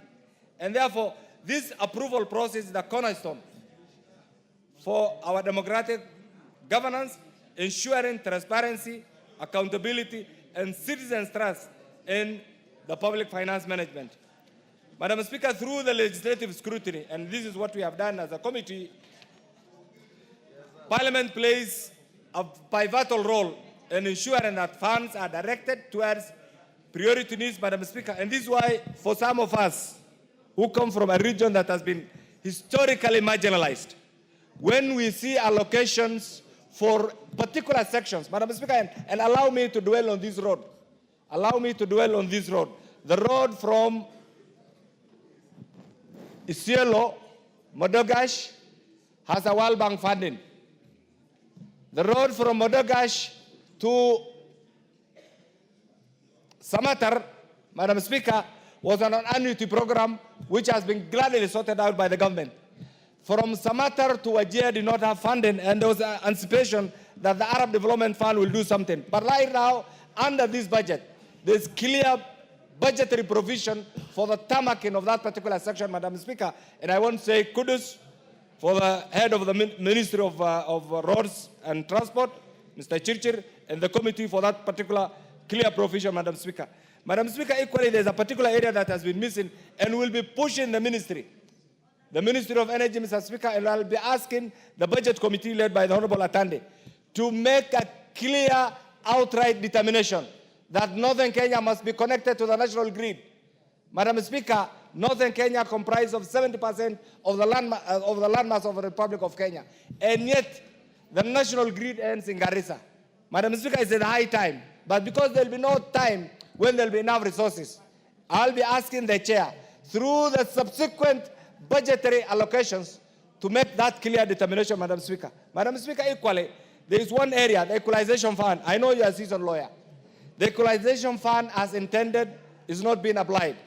Madam Speaker, I want to request the leadership of BBG, the leadership of the Northern Frontier counties, the leadership of the counties that ought to benefit from this, to urgently come together and resolve some of the legislative challenges so that we get proper avenue, proper mechanism in utilizing this fund. As it is right now, the time is coming to an end, and yet there's nothing to account for on how the funds were collected, how the funds were utilized, and, Madam Speaker, very soon, the Kenyan public will ask us whether the provision of this article has enabled us to catch up with other Kenyans whom we have called the halves over the years. Madam Speaker, the other bit is Vision 2030. Vision 2030 was a roadmap to take this country to another level. Madam Speaker, unfortunately, that is not being followed. Can we come back to Vision 2030 so that that clear roadmap is also applied? Madam Speaker, the other bit is the issue of examination fees. We say education is an equalizer. There's a lot of propaganda outside there that the government has removed examination fees. That propaganda is not true. Examination, because we say education is everything. There is clear budgetary provision for examination fees, Madam Speaker. Madam Speaker, the other bit is also the issue of health, the UHC staff at the counties. That issue has also been resolved, and I'm sure very soon the county government leadership will have an opportunity to confirm those career medical officers, Madam Speaker, who have been employed at mega allowances, Madam Speaker, to get an opportunity to serve their respective counties. Madam Speaker, the other bit is this. Allow me to say this, because the whole thing is rolling around politics. Once there is predictability, peace, tranquility, Madam Speaker, and civility in our politics, then there's an opportunity for the economy to grow. There's an opportunity for foreign direct investors to come. And therefore, I want to urge those who are still out of the broad-based government to use this early opportunity to see sense and join the President and the Honorable Raila Amolo Odinga in uniting Kenya, because that is what will take us to the next level, because we do not have any other country. Madam Speaker, once again, allow me to thank the Chair and the entire members for the time they have devoted to this, and I hope and pray that the members will get an opportunity to interrogate the report and make their valued input. I support, Madam Speaker. Honorable members, allow me to recognize the presence of the following schools in the House. Seated in the Speaker's gallery is Kariobangi North Secondary School from Embakasi North Constituency, Nairobi County, and Kiriti Girls Secondary School from Maithioya Constituency, Murang'a County. And seated in the public gallery is my very own from Wasingishu County, Chepkurmum Junior School from Ainapkoi constituency, Wasingishu County. I can tell you that's next to my home. And also Nginda Mixed Secondary School from Maragua constituency in Murang'a County. And I will now ask Honorable Kaluma, as you make your presentations, please welcome the schools. And don't forget that there's a school from Wasingishu County right from my home, near my homestead. Thank you. And let them know I taught you. I thank you, Honorable Speaker, and my teacher of law at the University of Nairobi. Speaker, if it were not for you, in the manner you intervened in my life and the lives of very many others, and in the same manner the teachers who have accompanied our students here are intervening in their lives, Madam Speaker, some of us would not be here. I particularly, I would not be here. I therefore Yes, Madam Speaker, Honorable Kainan, I thought you should know, but you taught me public international law. I ate a lot of your knowledge on matters family law, children, the law relating to children, civil procedure and practice, which enables me to stand on that foundation of being able to address our courts, even as I serve in this assembly. And for that, Honorable Speaker, I'm eternally grateful. Allow me, therefore, to welcome all visiting students and schools, accompanied, of course, by their teachers, to the National Assembly, the Parliament, and House of Representation of the people of Kenya. Honorable Speaker, this could be a very big journey to them.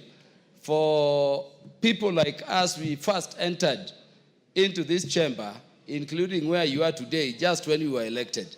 And so this is an opportunity for you to be inspired, go out there and fight so hard, not just to reach the level where our speakers reached, but far, far beyond, to be leaders of our country, carrying forth the national values we have in our constitutions in the future.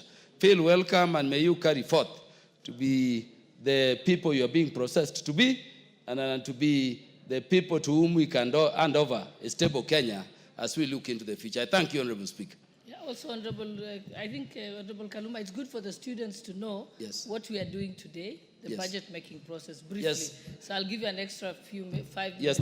Thank you, Honorable Speaker. The Parliament of Kenya has two houses, the National Assembly, where you are, and the Senate. The roles of the National Assembly are representation, legislation, and of course oversight. But there is a role that is additionally given to this House of Parliament, which relates to budget and appropriations. We appropriate monies in terms of division of revenue. We share the monies between the levels of government. The portion that goes to the counties, we then send it to the Senate to share among counties.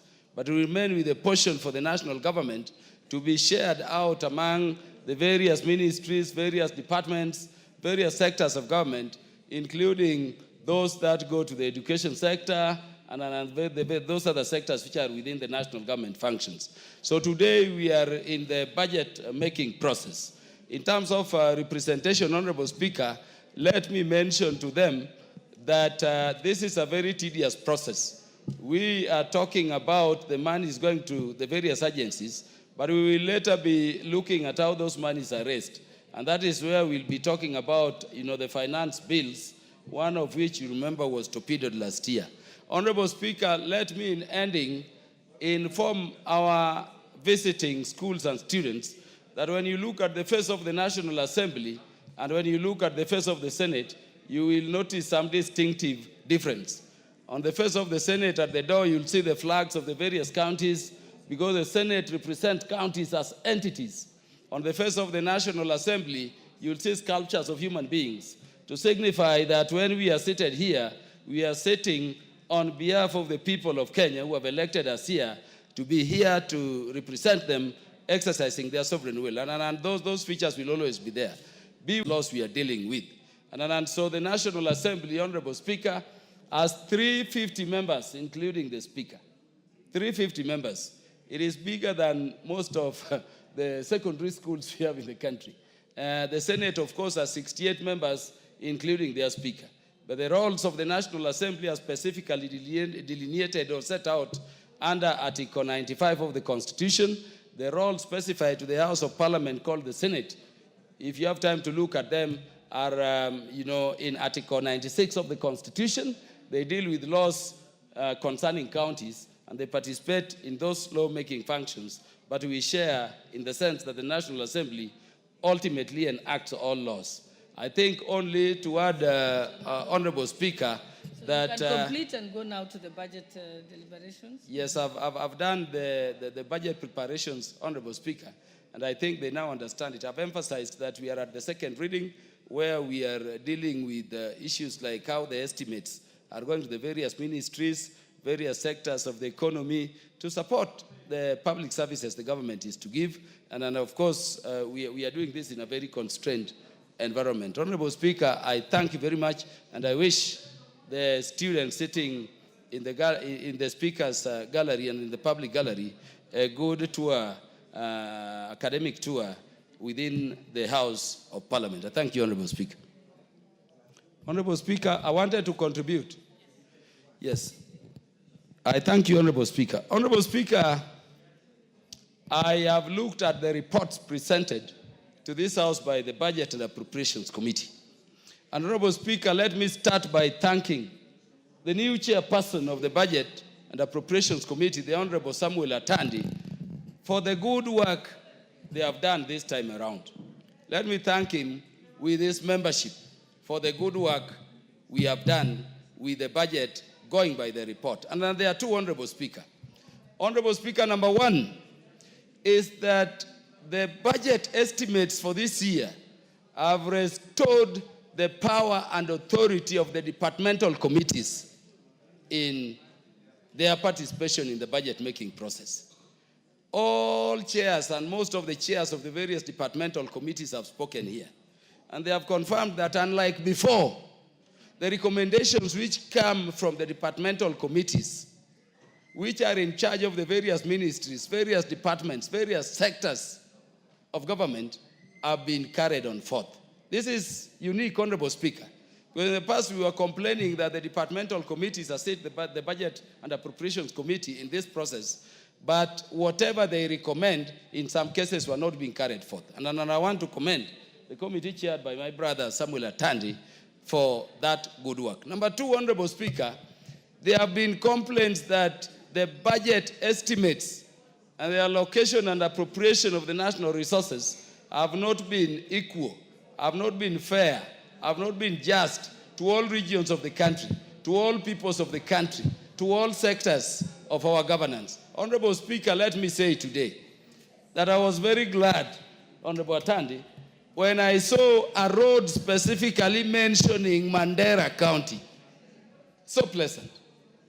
We've been budgeting year in, year out. You hear some parts of the country don't still have an inch of a road. When I saw Mandera, I saw a road going to Wajir. I see roads going to Garissa.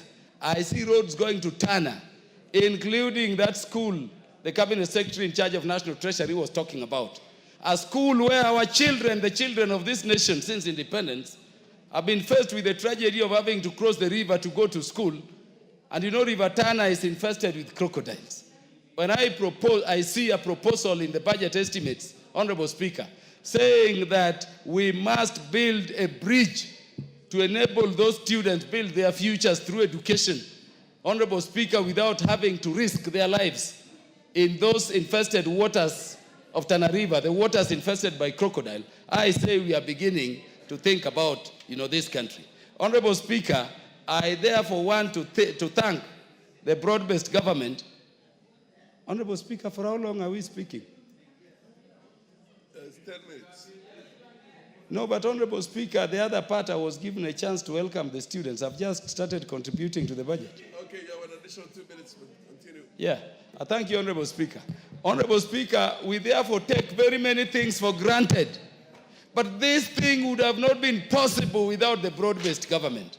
A government seeking equity, a government seeking inclusivity, a government seeking the integration of all Kenyans in their governance unlike before. I want to thank President Ruto. I want to thank, even the 2 minutes have ended. No, it's okay. No, continue. I want to thank my party leader, the man who mentored me, the Right Honorable Raila Amolo Odinga, for bringing the country together.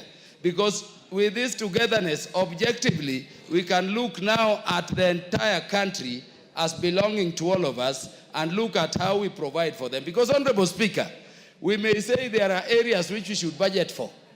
The high production areas which were categorized in those years. But the fact of the matter is that each county, each region, each section of our population have something to contribute to the national table and all pay taxes. We want a country that moves in unison, in development, in togetherness. But Honorable Speaker, let me emphasize one thing only.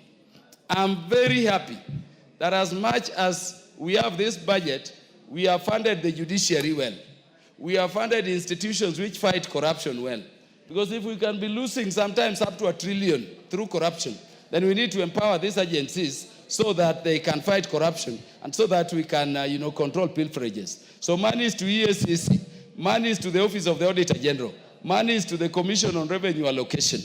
Honorable Speaker, I would request the members to approve them. Lastly, Honorable Speaker, I want to, support the committee for proposing an increment to the money is going to Kenya Revenue Authority. Honorable Speaker, we may have whatever budget we have, but if we do not capacitate the agency which is in charge of revenue-raising measures, the Kenya Revenue Authority, we will not be doing much. So I wanted to request the Budget and Appropriations Committee that I know you have increased the money, but we want a situation where the money going to Kenya Revenue Authority is between 1.5 to 2% of the collection so that they can build their capacities, they can integrate technology in revenue-raising measures, and we can collect more, and so that the whole country can in equity be developed. I thank you, Honorable Speaker.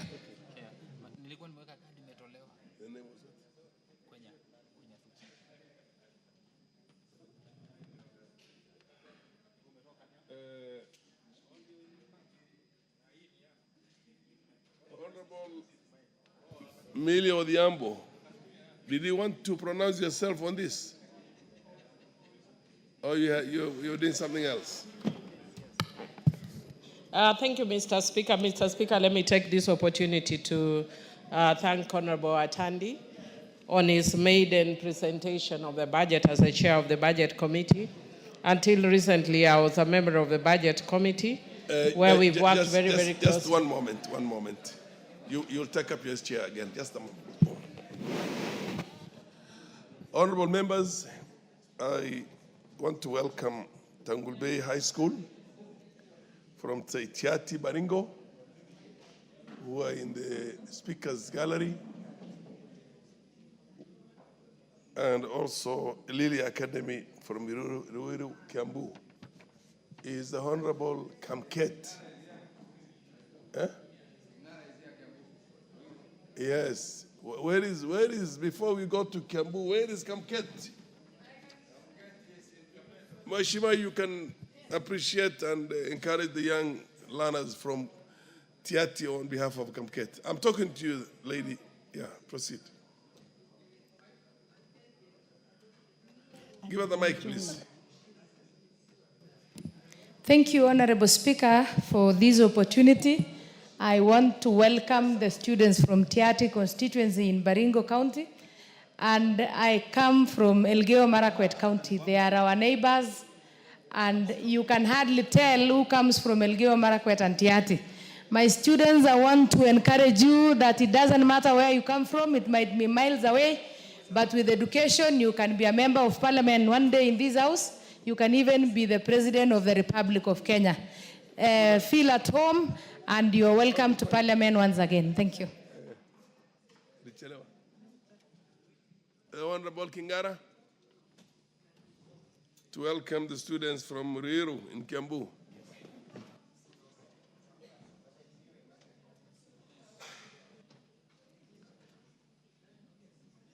Can you give the mic to Honorable Kingara, please? Okay.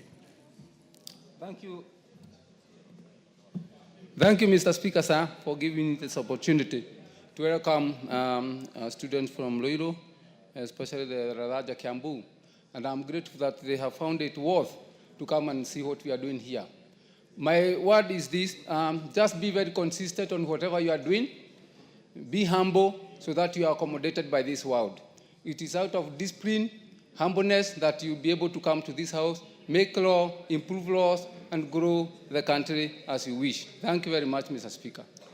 Honorable Millie Odhiambo, you have your 10 minutes. Thank you, Mr. Speaker. Let me also take this opportunity to welcome the students. And Mr. Speaker, to just indicate that one of the teachers who has come with the students from Tiati is from Rangwe constituency in Homa Bay County. Mr. Speaker, it's Homa Bay County yet again. And also to just indicate that I know even though I wasn't in Ruiru, but I went to Limuru Girls, which is in Kiambu County. So there's a connection with those two schools. And just to encourage the students that when you see us here, many of us come from very far, but it's your hard work that pays. And Mr. Speaker, I just wish to, I was indicating earlier that I want to thank Honorable Atandi and my former committee, the Budget Committee, for presenting this budget. Mr. Speaker, I know people have spoken a lot to the issue of allocation of the budget and the issue of equity and fairness in the budgeting process. And Mr. Speaker, if you actually look at the Constitution and looked at the concept of equity, then even monies that may be allocated to some areas like Homa Bay County may still be low, because Homa Bay has had years of marginalization when they didn't have adequate funding. And Mr. Speaker, I would want to encourage that as going forward, I've said it before and I'm saying it yet again. Earlier on today when I was talking to some of the media people, somebody challenged me and said, is it that now we are getting some budgeting because of we are in the broad base? If we do, it's maybe coincidental, but it should really be constitutional that when you are an area that has been marginalized for years, that you should actually get better funding. Mr. Speaker, I want to just indicate that I'm very happy that the committee has actually considered the health workers that have been outside the parliament until I was actually getting very, very concerned, that they are here every day picketing, and we are the house that can give solutions. So I'm happy that there's an allocation that will deal with their issues. Mr. Speaker, in relation to education, I'm also happy that the issue of the examination fee that has drawn a lot of concern and attention has also been addressed. Mr. Speaker, I think a lot of constituencies, including mine, have had a lot of concerns in relation to energy and especially power connectivity. And we have had, a lot of us have had the issue of transformers that are not working. And Mr. Speaker, this is something that we met the Minister or the CS for Energy, and they are addressing, and with the allocation that is actually granted now, we can see areas like in my constituency that have been raising concern, Lambwe areas, Usao, Ngode areas, and other areas of a constituency, Kasgunga, now will be able, the issues should be able to be addressed. I'm very happy on the program on aquaculture business development that will touch my constituency, especially on the issue of fisheries, that will create jobs and also enhance food security.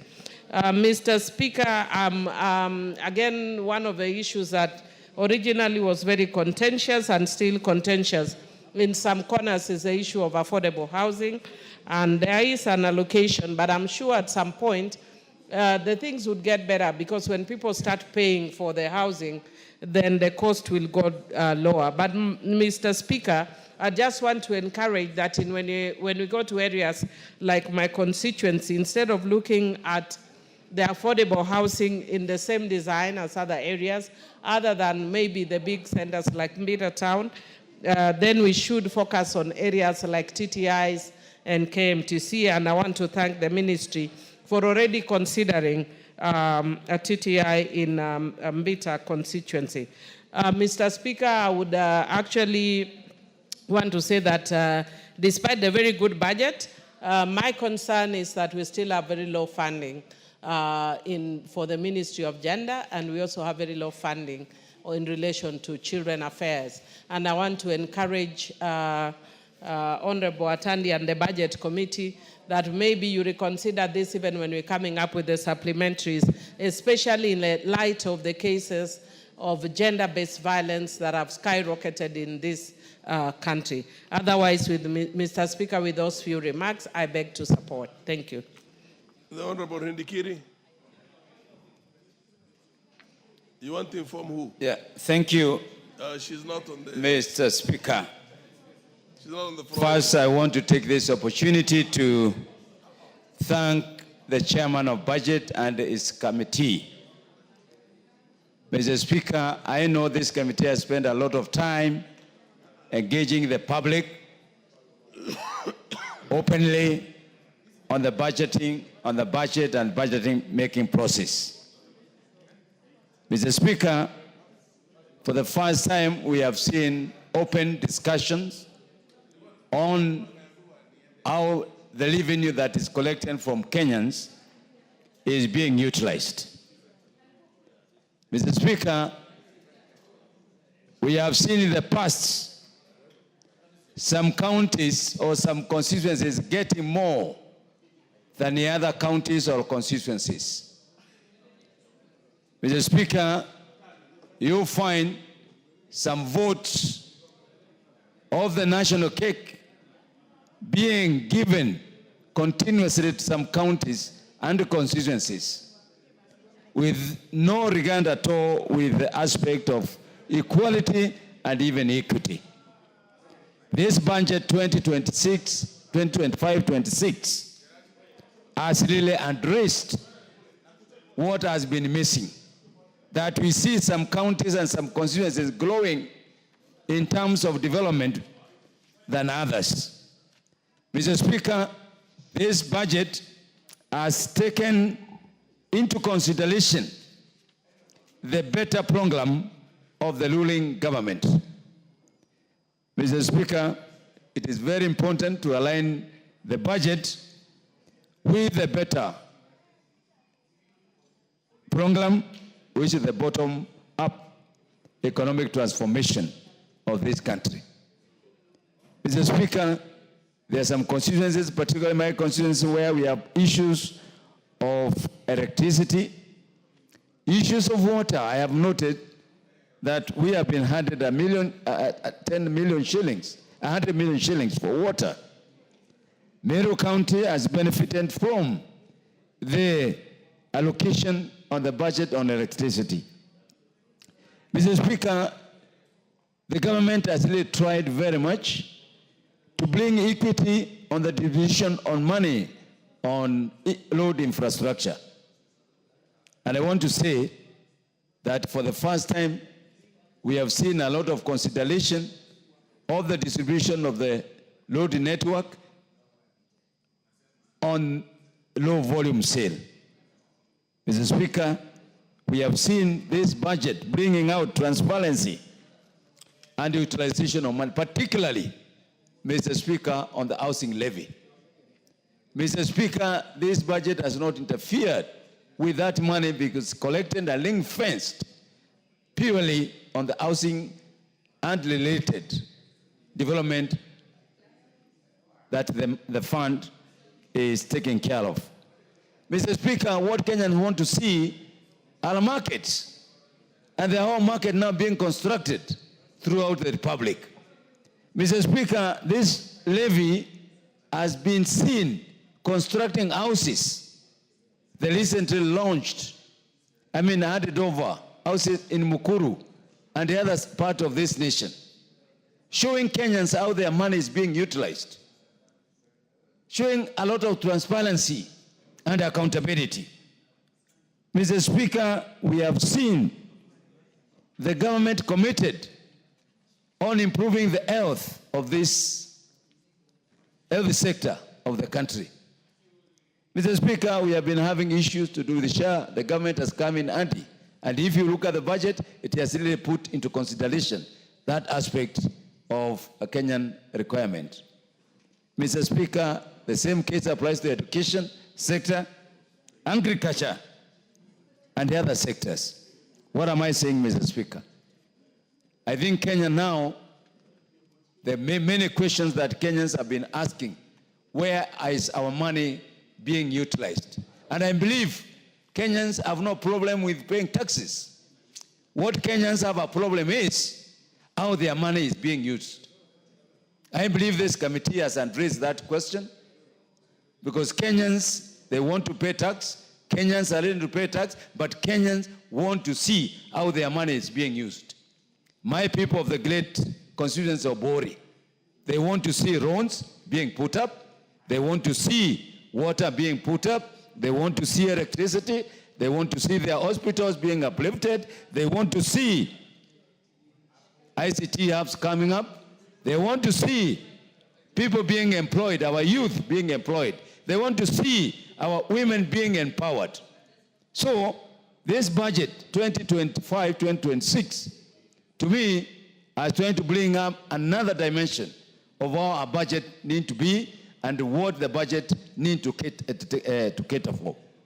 Mr. Speaker, we cannot sit back and listen to people who have no clue on how the government is functioning.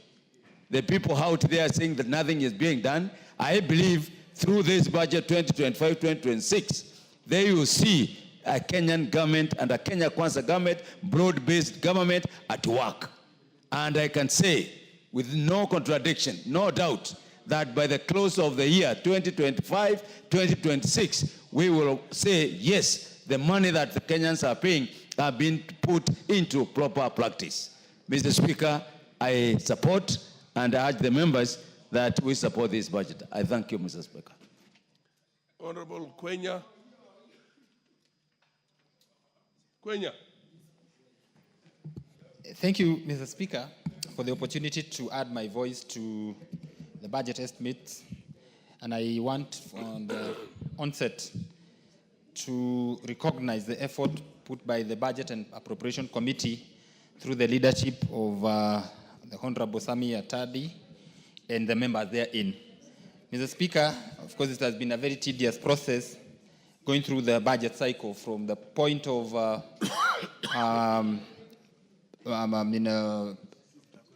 inception to where we are today. And Mr. Speaker, I am in a very special way supportive of this process and the estimates therein. Mr. Speaker, I've been very keen and followed through to see since when we started the budget policy statement as to the ceilings that were set. As much as I had my misgivings because of my experience in this house, whereby we pass budgets, but when it comes to implementation, we are not either able to raise revenues that are envisaged, and therefore we only have a budget, but in terms of exchequer release it, then that's where we go wrong. Because we have very ambitious figures, but in terms of absorption, it becomes very difficult because there is no revenue that is enough to meet that side of expenditure. And I'm happy, Mr. Speaker, that there seems to be a level of improvement in terms of revenue collection, and maybe going into the future, we are going to live the Kenyan dream that we've always envisaged, a situation whereby we are going to have a balanced budget to the extent that we are not going to have that column that always keeps on coming up, the deficit side that needs to be financed through debt. And Mr. Speaker, I am particularly happy with the financing of our security organs. That is the Kenya Police, KDF, and National Intelligence Service. Because from the records, or from what I see here, their ask was met and to some extent exceeded, and especially Ministry of Defense. Mr. Speaker, just to bring to the fore, at the knowledge and understanding of members, our forces that are in Somalia are no longer being supported by UNEP, United Nations. And therefore, the government of Kenya has to come in and be in support of our forces that are serving our interest in the other border of Somalia. And this budget has ably addressed that, Mr. Speaker. It is something that we should celebrate when we are able to take care of our obligations locally and internationally. Finally, Mr. Speaker, on the same, I don't know why I'm turning. I read, I thought we'd take in 10 minutes. Mr. Speaker, I wanted to mention something to do with modernization of our equipment for security forces. You realize Kenya is perpetually under threat, either from our hostile neighbors or from vigilante groups and organized crimes that are a big threat to this country. But now, without modernizing our equipment and use of technology, then we find ourselves in a state that is too dangerous for the security of Kenyans. And for any responsible country, 5 minutes. What? 10 minutes. Mr. Speaker, as I proceed, I think there was an interruption. That was,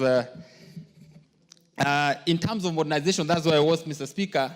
You find that criminals may be having superior technology than what our security forces have. You realize that some of the equipment that are being used by our security forces are obsolete and therefore may not match up with the emerging trends of criminal activities that are happening within and outside our borders.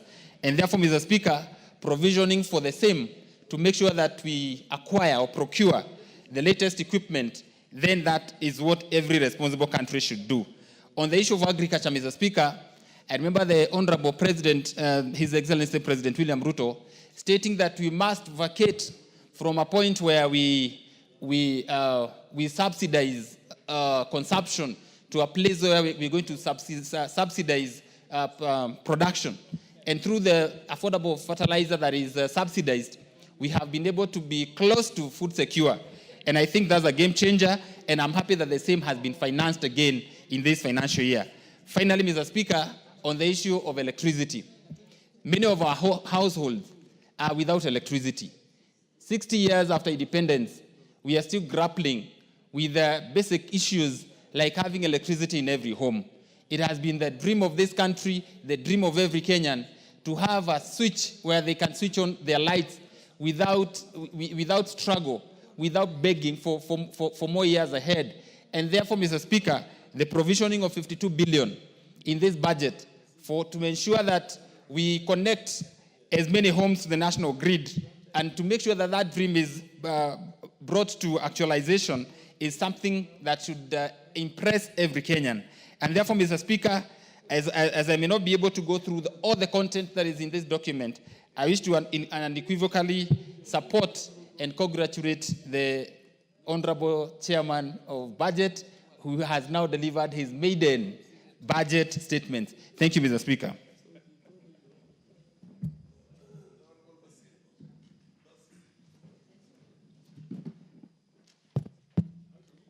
Thank you, Speaker, for giving me the floor to contribute to the budget estimate. Allow me from onset to thank Honorable Atandi, who has made his maiden budget since he became the chair of budget. From outlook, Mr. Speaker, the budget looks a bit healthy.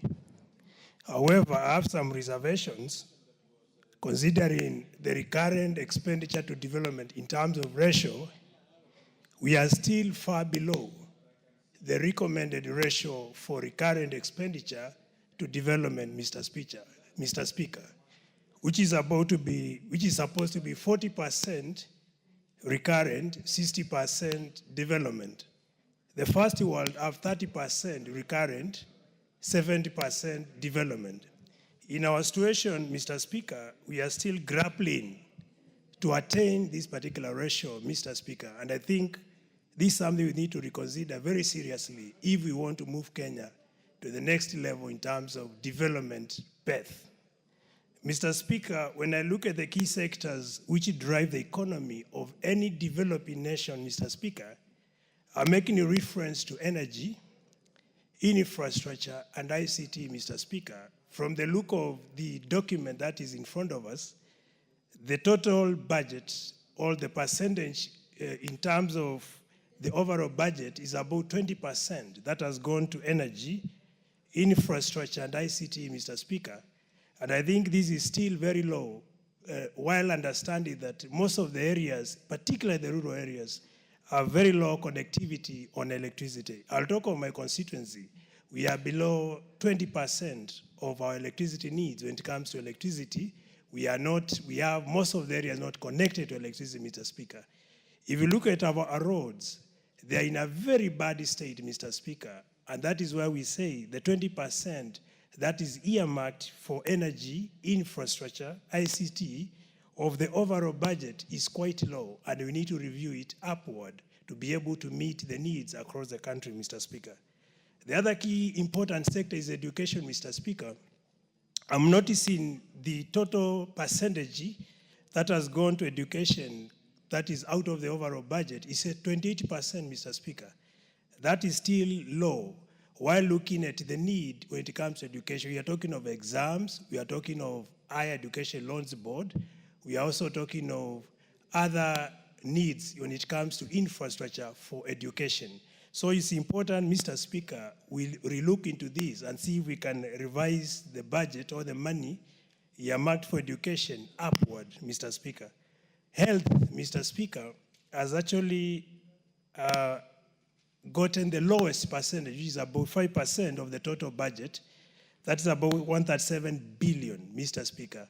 We have been noticing health professionals coming to Parliament requiring for their pay. A lot of needs in terms of patients who are out there who have no one to attend to them because the health practitioners are busy on the roads demanding for pay rise, etc. So it's important, Mr. Speaker, we listen to Kenyans and see if we can add some money to health sector, Mr. Speaker.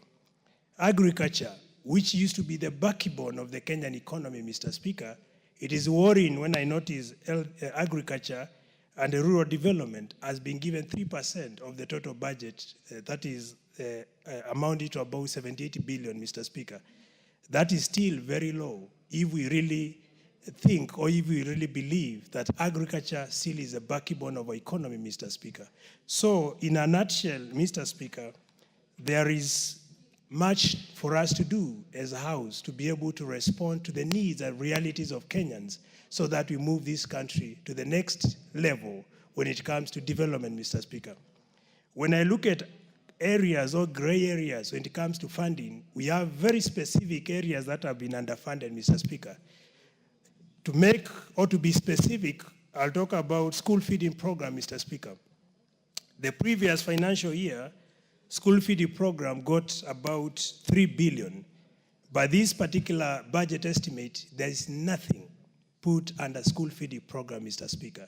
If you look at my area and your area, that is your constituency and my constituency, these are ASAL areas which receive erratic rainfall, Mr. Speaker. And most of the students in those areas are able to remain in school because of school feeding program, Mr. Speaker. So if we do away with the school feeding program, what are we trying to say when it comes to retaining learners from poor families, Mr. Speaker? So it's important we reconsider this and, if possible, reinstate money for school feeding program, Mr. Speaker. Another very important element comes to higher education learning, that is HELB. Myself, I went to school through HELB, higher learning. I was able to attain my first degree through HELB loan. Mr. Speaker, I've seen a reduction of about 3 billion in HELB.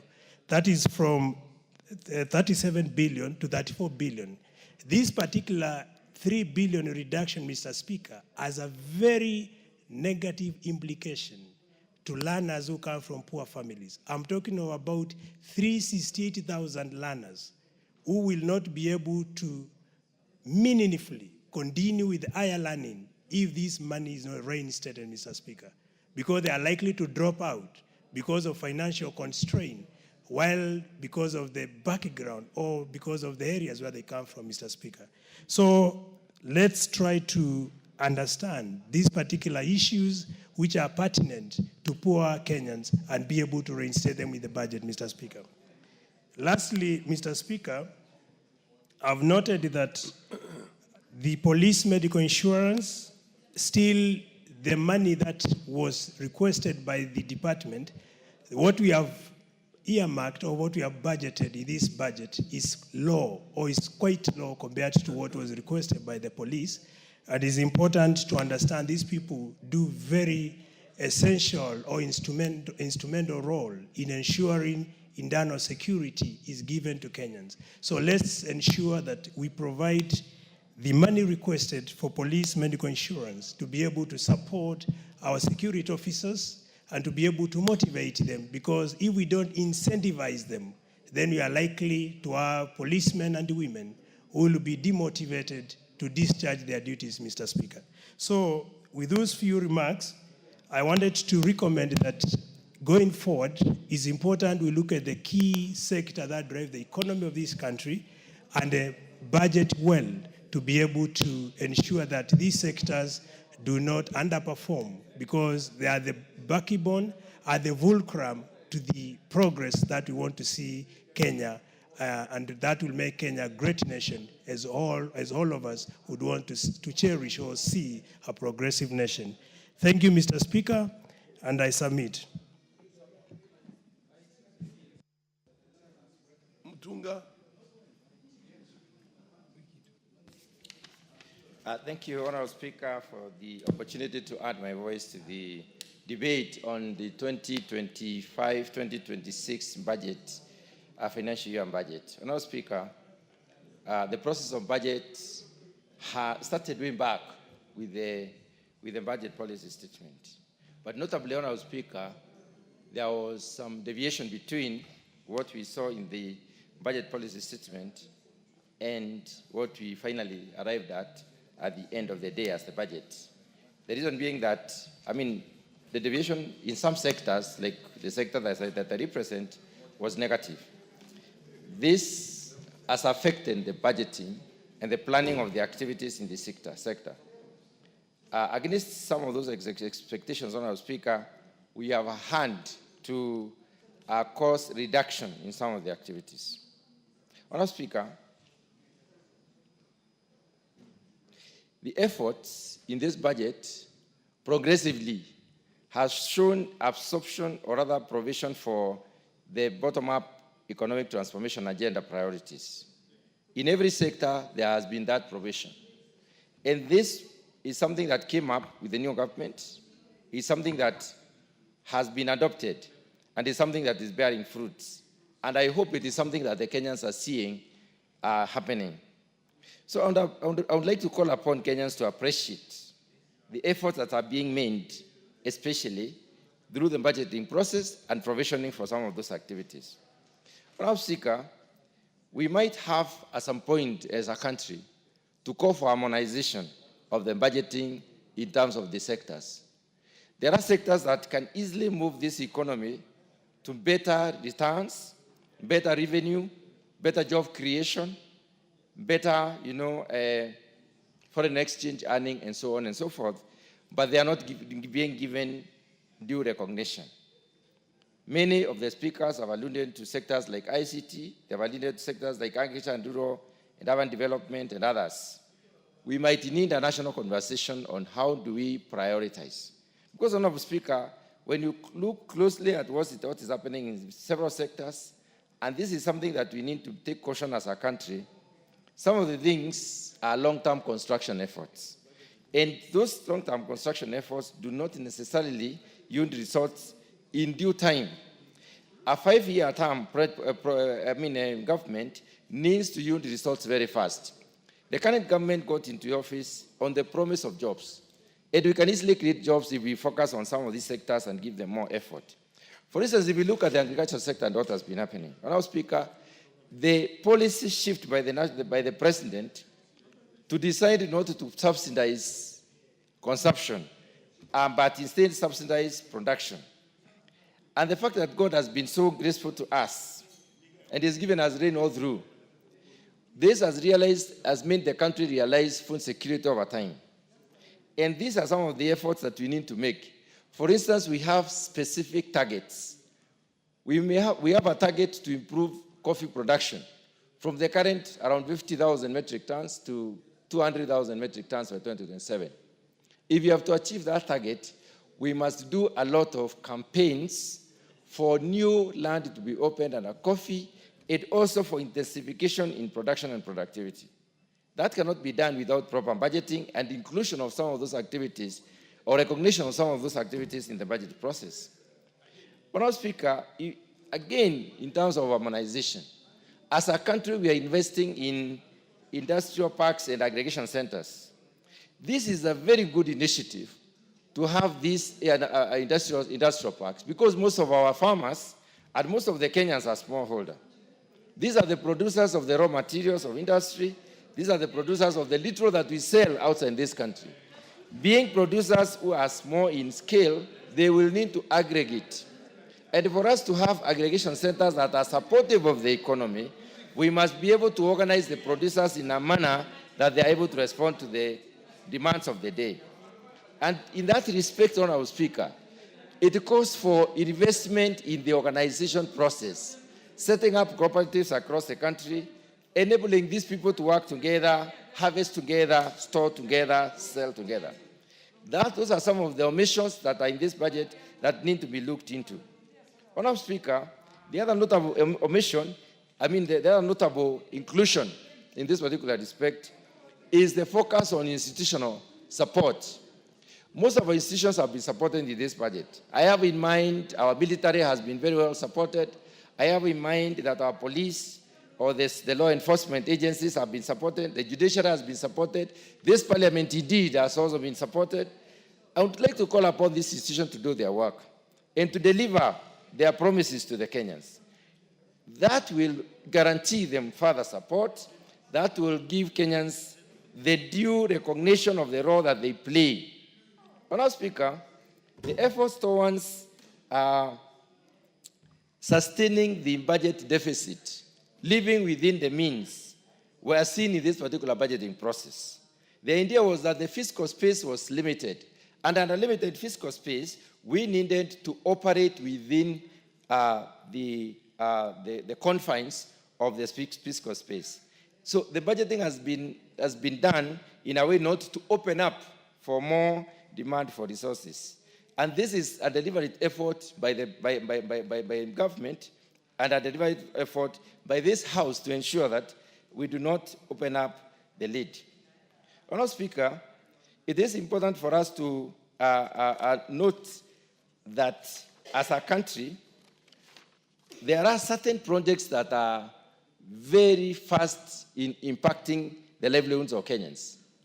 And when we debate, for instance, transfer of NGCDF to the counties, Honorable Speaker, those who are in the county are our brothers and sisters. We have been to the same schools with them. We lived in the same localities. We all support devolution. But if something is working, why try to change it? The only fund in this country which has a management fee of 5%. And Honorable Speaker, I would like to explain why 5% is so significant. 5%, Honorable Speaker, if you're doing research and the data variation is not beyond 5%, you normally conclude that there is no significant difference in the responses. In that particular respect, it means, therefore, most of the money utilized under NGCDF goes to development. And that is why there is so much of impact. Honorable Speaker, we need to ask ourselves, why should somebody imagine that something that is working needs to be altered or needs to be changed? There is fear among Kenyans that this NGCDF is going to be moved. There is fear among the members that next year, 2026-27, we are not going to budget for NGCDF. I would like to appeal to our judicial system that we need to look at these issues more constructively, especially when it comes to the role played by the different individuals in terms of delivering development. Honorable Speaker, my final point is on the need to focus a lot more on the software as opposed to the hardware. Hardware, I have in mind the constructionism. Software, I have in mind things that make us turn around the results. I have in mind, like for instance, when it comes to biological forms, the genetic improvement. I have in mind, like when it comes to health, disease containment or control. I have in mind, when it comes to education, educating the Kenyans appropriately to gain knowledge. These are some of the areas we need to a lot more focus on. There is an inclination towards construction in this country. Apart from the new program on national housing, affordable housing, then different sectors need to a lot more reduce on investing in infrastructure and development. Infrastructure and development, I have in mind construction of offices, construction of other facilities, so that we can focus a lot more on the software and turn around this economy. If we have to turn around this economy, we have to be a lot more focused on the productive sector. And the productive sectors, Honorable Speaker, do not demand a lot of resources in those respects. Honorable Speaker, with those very few remarks, I wish to support the adoption of this report. Thank you.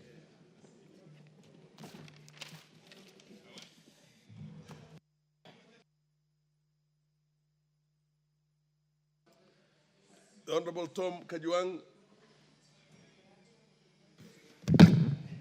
Mr. Speaker, thank you for the opportunity to speak on the budget proposals. I want to congratulate the chair and the entire team of the Budget and Appropriation Committee for finalizing a beautiful report. I have compared this report, I've looked at it against the budget policy and the initial submissions by the Cabinet Secretary from Treasury, and I am satisfied that this team has done tremendous work to change what the Treasury brought to us and given us a product which looks like Kenya. And I want to thank you, my friend, Honorable Atandi from Alego Usonga, that it is a good thing to have experts such as you. We have donated you freely to be able to give your professional services to this very good exercise so that we have a country which is ours. Mr. Speaker, you know, in the budgets that have gone by, we have been crying about skewed budgets of some counties or some places or some regions taking more than the lion's share than the other parts of the world.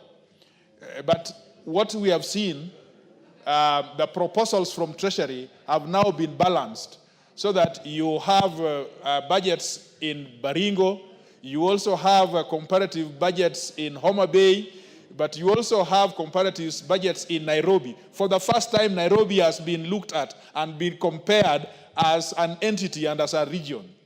So generally, it makes my heart happy that I am a member of this assembly that is now considering appropriation of the budget.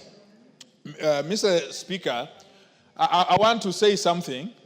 Just last week, some people were laughing that there are some gentlemen in Homa Bay who are sleeping in the stadium and are happy that there is a stadium which has been built in Homa Bay. Yet others are talking about securitization of the economy. And so they thought that those people who are sleeping in the stadium do not know what they were doing. But how can they not sleep in the stadium? Because this is the only stadium which has ever been built through to its conclusion. How can they, when the only thing they have seen a practical infusion in this economy is the only stadium? Where were you when you are securitizing your economy, the economy in Mount Kenya and in the economy elsewhere? So you need, some of you have this premise that economy belongs to some people as a matter of right. So Homa Bay people are just celebrating just the stadium because that is all they have seen all their lives. And what is wrong in seeing that? Because they are showing that they belong to this country. Watch it, Mr. Speaker. Watch this space. The blue economy that is going to blossom. This budget that has been properly packed. You will see that Homa Bay people will now not be dancing on the stadium. They will be dancing now on those things called securitization of the budget. They will one day. And people should not take things for granted that there are people who are members of this country than the others. Mr. Speaker, I want to say that it is my pleasure in Nairobi, for example. I know that there is a lot of discussions, disband Kera, disband Kura, disband all these things. But you need to understand that in Nairobi, we stand on a pedestal, although we are in a county government, but that county government has more to do with that. If they were to do all those things, they will not take care of capital development. And so all these things we are talking about, the Kora and the Kera, those are the things that are holding our capital development. You will have a road coming from Nairobi to Mau Summit, but you will not get a road which goes to Thika. Or you will not get a road which comes from Embakasi to Ruaraka. Where will you get those kind of roads when you are now talking about, because the county governments themselves, have not been able to do even the estate roads. And all of you people live in Nairobi. So when you're talking about these things that now Nairobi, why should you look for Kora? Why should you look for Kera? Who will do that road to your house in Karen? Who will do that road of yours to Westlands? So some of these things, when we talk about them, let not political expediency take over the logical consequence of some of these things that we know. Mr. Speaker, I thank you so much. I'm going to... Mr. Speaker, my friend from Homa Bay is disturbing me to inform me. Yes, Do you wish to be informed by the Honorable Kaluma? I think I want some wisdom from Homa Bay. Yeah. Yes, what's the information? Honorable Speaker, Homa Bay Town constituency hosted the whole country for Madaraka Day celebrations. And I want to thank everybody for coming to Homa Bay. I also want to thank the President for allowing us to host that national holiday celebration. Honorable Speaker, the only part that I found sour is when some people are laughing, and I'm happy Honorable Kajwang has brought it up, that the people of Homa Bay are lying on tarmac the whole night, the day preceding Madaraka. They are saying the people of Homa Bay Town are lying in the stadium. Instead of asking, why has it taken President Ruto in barely 3 months to give the people of Homa Bay who love sports the stadium, when they have always been the capacity of the country? Honorable Speaker, I've been in this parliament for 13 years. 13 years. No single inch of tarmac road until this time that we have the broad-based governments. I wanted to inform Honorable Kajwang, in agreement with him, that things we keep talking about, like securitization of some funds to enable areas which have never gotten get, we don't want people to talk about them carelessly. Notwithstanding the fact that yesterday we had in the House the CVs of the most brilliant maritime, is it maritime or law of the sea? I thank you for that recognition. And 3 of them came from Homa Bay. But Honorable Speaker, I've and seen only one came from, where does Karoli Omondi come from? Yes. Homa Bay. Then it means all of you are from Homa Bay. Honorable Speaker, you see somebody like Francis Aduol. Where the tyranny of brains was. Yes, like Professor Francis Aduol, who was approved here yesterday. Yes. You saw his vetting process. But do you know, beyond, Honorable Speaker, beyond broad-based government, such a Kenyan would have not come before this House for approval. And that is why we are saying, let us think equity. We are paying a lots and lots of national debts, which developed regions, not the whole country. It is wrong for a member of the House hearing that for the first time a road is being thought about cutting across, Mandera, Wajir, going to Garissa. Yes. To come saying, you cannot securitize. Yet we know some regimes, up to the time they were living, contracted over 1,500 roads in just one region. And yet they keep telling you, complete those before you go to any other. We want an equitable, inclusive country for all of us. And we want to, as I inform Honorable Kajwang, do you wish to inform something to request members of Budget and Appropriations Committee. You cannot inform an informer. Order. Yes. He's an informer, so you can't inform him. When we are talking of equity, Honorable Speaker, we are not saying it lightly. I saw the Cabinet Secretary in charge of Treasury saying there are rivers being crossed by people and they have crocodiles. And this has been happening since independence. And that is why we want Honorable Atandi to have the free liberty of the House with these current members to support. We don't want a situation where people who are aware the spokesperson of the committee is the chair, also giving their interviews outside there against inclusivity in this country. Thank you for the opportunity to inform. You have 2 minutes to conclude, Honorable Kajwang. Mr. Speaker, I thank you for the information. I have accepted that information. But Mr. Speaker, I should have been here yesterday. I'm sorry I wasn't here. Yesterday Homa Bay is composed of learned friends. The member for Suba North is a learned friend. The other from Suba South is a learned friend. The other from Homa Bay is a learned friend. The one who has been exported to Ruaraka is a learned friend. So this is a county that we are talking about international law, international maritime law. And yesterday I would have been here so that you would have had something from international constitutional lawyer like I am. But Mr. Speaker, I want to thank my very good friend, Honorable Atandi, that this is the way to go. Free this nation. Look at everybody look at Mandera as you are looking at Lamu. Look at Alego Usonga as you are looking at Ruaraka. And Kiambu. Let also Kiambu thrive, because by the time people in Alego Usonga are burdened by taxation, they are paying the debts which have arisen from securitization from Kiambu. So you see, this country this is how we should look at this country. I thank you, Mr. Speaker. Thank you. Honorable Rosabuya, and then followed by the Honorable Nyakundi Japheth.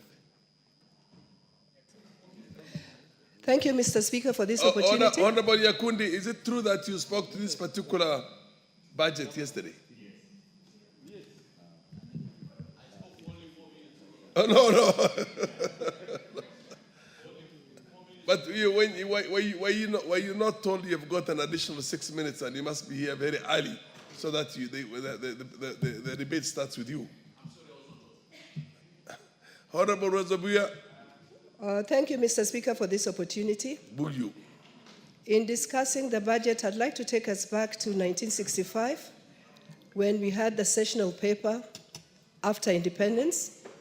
Mr. Speaker, in that sessional paper, it was agreed that rather than try to develop all parts of the country in unison, we would develop the areas that had greater potential, and later on, the other parts of the country would be developed with the benefits that's accrued from those greater potential areas.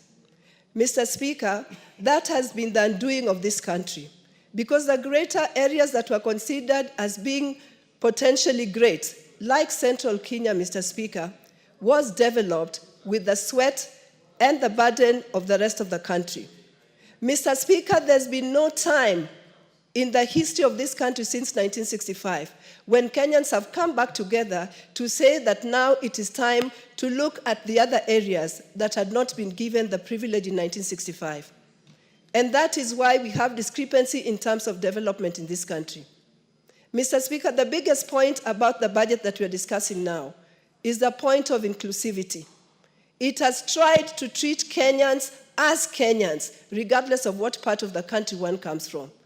Mr. Speaker, you look at various areas that have been ignored, and you find that there is something for them in this budget. Mr. Speaker, I dare say that Kenyans are not against paying taxes, but Kenyans are against paying taxes when they do not see profits or benefits from those taxes. But today, Mr. Speaker, I'm happy to see that for the first time, we have 110 million being set aside to purchase a ferry for Lake Victoria. Mr. Speaker, what this will do is it will enhance water transport, and it will ignite business and economy for the people around the lake. Mr. Speaker, I look at the money that's being put behind sugar industry. More often than not, there's a lot of money being pumped in coffee and tea, regardless of disregarding the other crops that are benefits to the other countries. But Mr. Speaker, right now there is money coming to sugar. Mr. Speaker, if you look at that budget, you find that a lot of money has also been put for mitigation of drought in the northeastern part of this country. I think that is really positive, because it's not by anybody's choice that there should be an area that is affected by drought. So, Mr. Speaker, what I see in this budget, and I want to give congratulations to Honorable Atandi for being a Kenyan and not just being a man from Nyanza. He has opened his eyes and he has opened his mind, and is looking at Kenya as Kenyans. And I'd also like to thank Mheshimiwa, who is the CS of Treasury, Mheshimiwa John Mbadi, who, working together with Honorable Atandi, they've been able to open their minds and to bring Kenyans to a point where Kenya is now Kenya. Mr. Speaker, I also want to talk about UHC. We know that there have been people in this country who've been offering on voluntary basis their services to ensure that health is enjoyed by everybody, even the smallest person in this country. They've been doing this free of charge, and they've never had any pay. But today, when you look at this budget, there is money that is put under UHC that recognizes that indeed the workers or the voluntary healthcare workers will now be compensated for the service that they offer. And I think that is great, because when you have a healthy country, then, Mr. Speaker, you'd be able to develop much better. Mr. Speaker, I also look at agriculture. When you look at how much money has been put in agriculture, and we are talking about sectors that affect the common mwananchi, you find that there is money that has been put in those sectors, and I'm sure that in a few years' time, Kenyans will be smiling because all the sectors that affect them will have actually been looked into and been budgeted for. Mr. Speaker, with that, I want to say that I support this budget, and I'm also happy that places like Nyanza, which have long been forgotten when it comes to road transport, when you look at that budget, you can actually see that indeed there's some opening of roads in that budget. I, for one, am very happy to look at that budget and see that an area like Hololela, Yawa, Mr. Speaker, Hololela is in the thick of nowhere in that Kisumu West constituency. And I see that in this budget, there's 200 million that has been put for that road. Mr. Speaker, I don't know what else I would say. But if this is what the broad-based government is doing, I want to say that this broad-based government is what Kenyans need, and I want to urge every Kenyan who might still have a bit of suspicion against broad-based government, that this is a government of inclusivity, this is a government of equity, this is a government of affirmative action for areas that have long been left behind. With that, I want to thank you, Mr. Speaker. I support.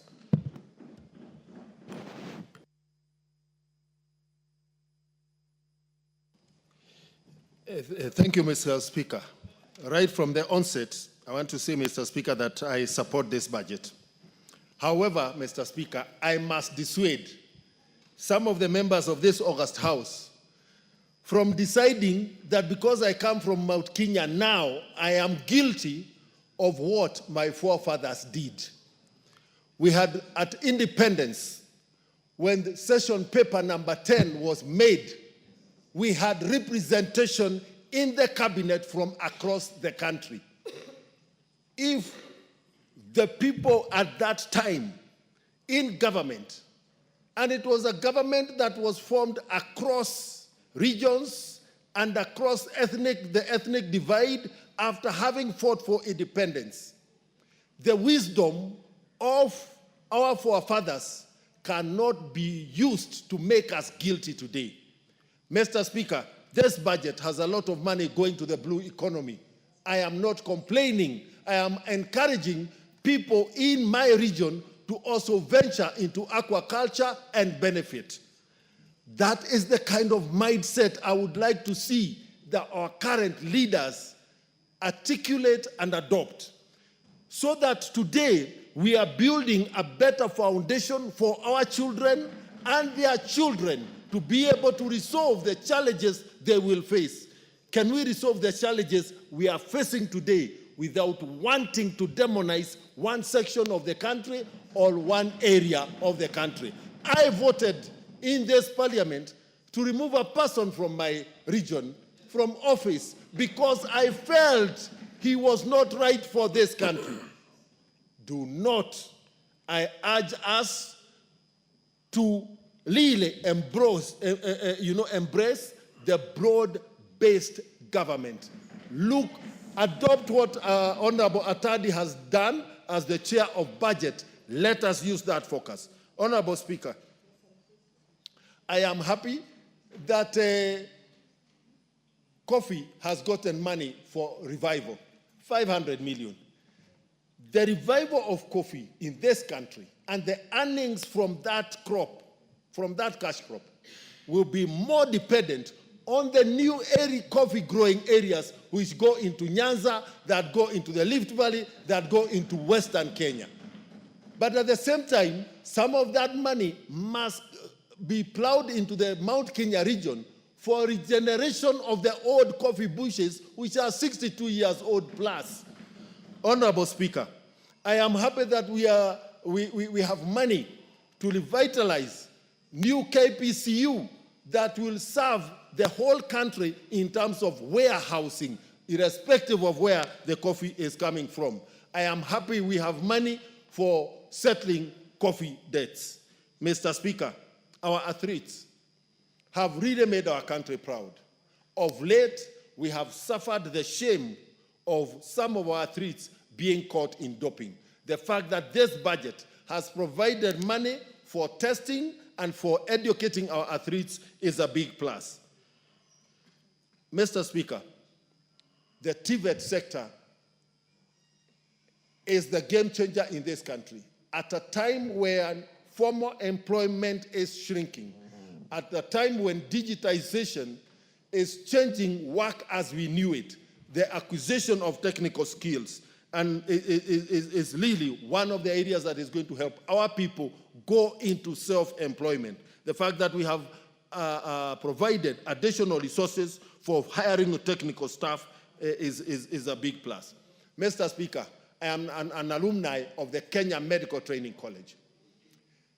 Higher education funding in this country has discriminated diploma students for a very long time in this country. Students pursuing medical courses have not been benefiting from help. Students pursuing diploma courses in education, yet the teacher training colleges fall under the Ministry of Education, have not been benefiting from help. It is important that, it is instructive that in this budget, part of the health budget has had to be appropriated to provide help for KMTC students. I am urging this House to collectively look at the issue of funding tertiary education so that none of our young people are discriminated. Mr. Speaker, our referral services in our national referral hospitals. Come and take over. We have really been complaining about the level of services, but one of the biggest burdens in those institutions has been the shortfall in personnel emoluments. And I want to thank the Budget Committee for accepting the proposal by the Health Committee, where I'm a member, to fully provide for the personnel emoluments package for all our referral hospitals. Mr. Speaker, UHC is heavily dependent on the provision of diagnostic services at the lower level facilities, level 2, level 3, and level 4. Mr. Speaker, the expired MES program has stood in the way for the implementation of the National Equipment Placement Service that is supposed to benefit UHC health facilities. And therefore, I am happy that money has been provided for the closure of the MES program and pave the way for NESP. Mr. Speaker, one of the saddest things is when we have to be told that our children cannot be immunized on account of our failure to limit funds for vaccines that are provided through Gavi and UNICEF. Once again, Chairman Atadi, I want to thank you for caring for the children of this country and ensuring that the liquid counterfeit funding for our vaccines and also for the HIV and TB commodities has been provided. Again, the shortfall of almost 34 billion from the withdrawal or the threatened withdrawal of USAID funding in the health sector. Again, the fact that this has been provided in this budget is a big plus. Mr. Speaker, I have seen quite a number of sports academies. I want to remind our House, this House, that the CBC pathways dictate that talented athletes across the country should have facilities for the development of their talent. And therefore, Mr. Speaker, I am urging us all to be much more aware while looking at the proposal on where the sports academies are going to be built to ensure that there is equity across the regions and across the counties, because sporting talent abounds. Mr. Speaker, I am unhappy also in this budget about the reduction in the provision for payment for children, orphans, and vulnerable families for supporting them, the indigents, with the national health insurance. Mr. Speaker, these are the lowest of the lowest in our society. It is not possible for us to remove money that is supposed to pay for social health insurance fund for the street families in this country. Where is our conscience? It is not possible, Mr. Speaker, for us to remove funds that is supposed to pay for social health insurance funds for orphans in this country. Where do we want them to access health services from? Yet it is mandatory for every Kenyan to have a social health insurance card.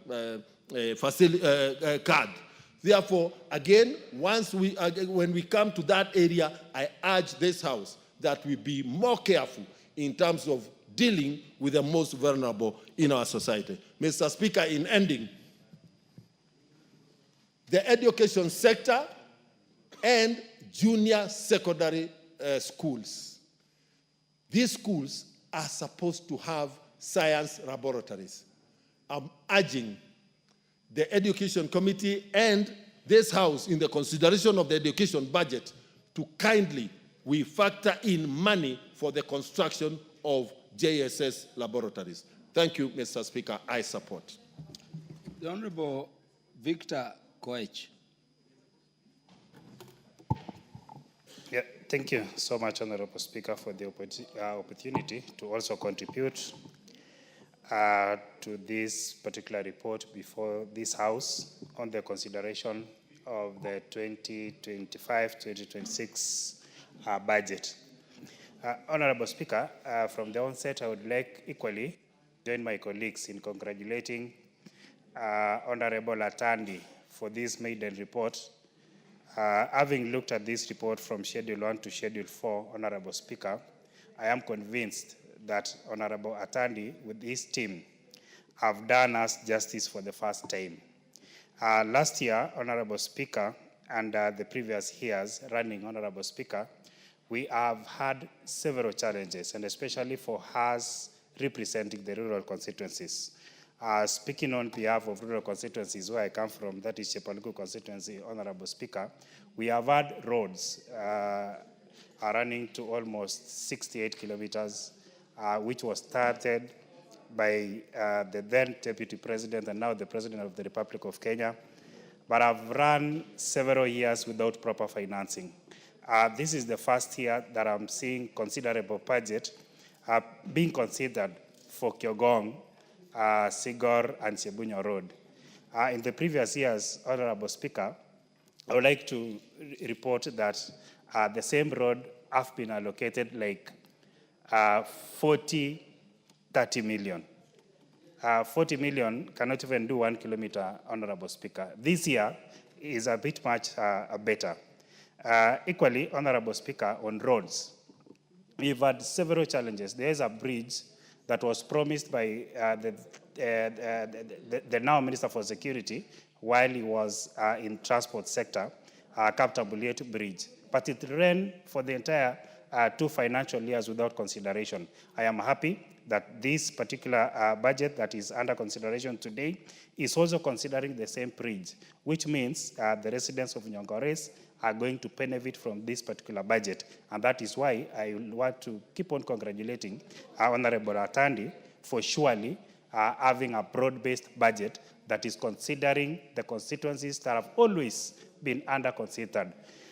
Honorable Speaker, as I close on this particular issue of roads, many a times when we visit the departments seeking for projects, they normally tell us, as who are new, we should wait for the projects that are ongoing to be completed before we start.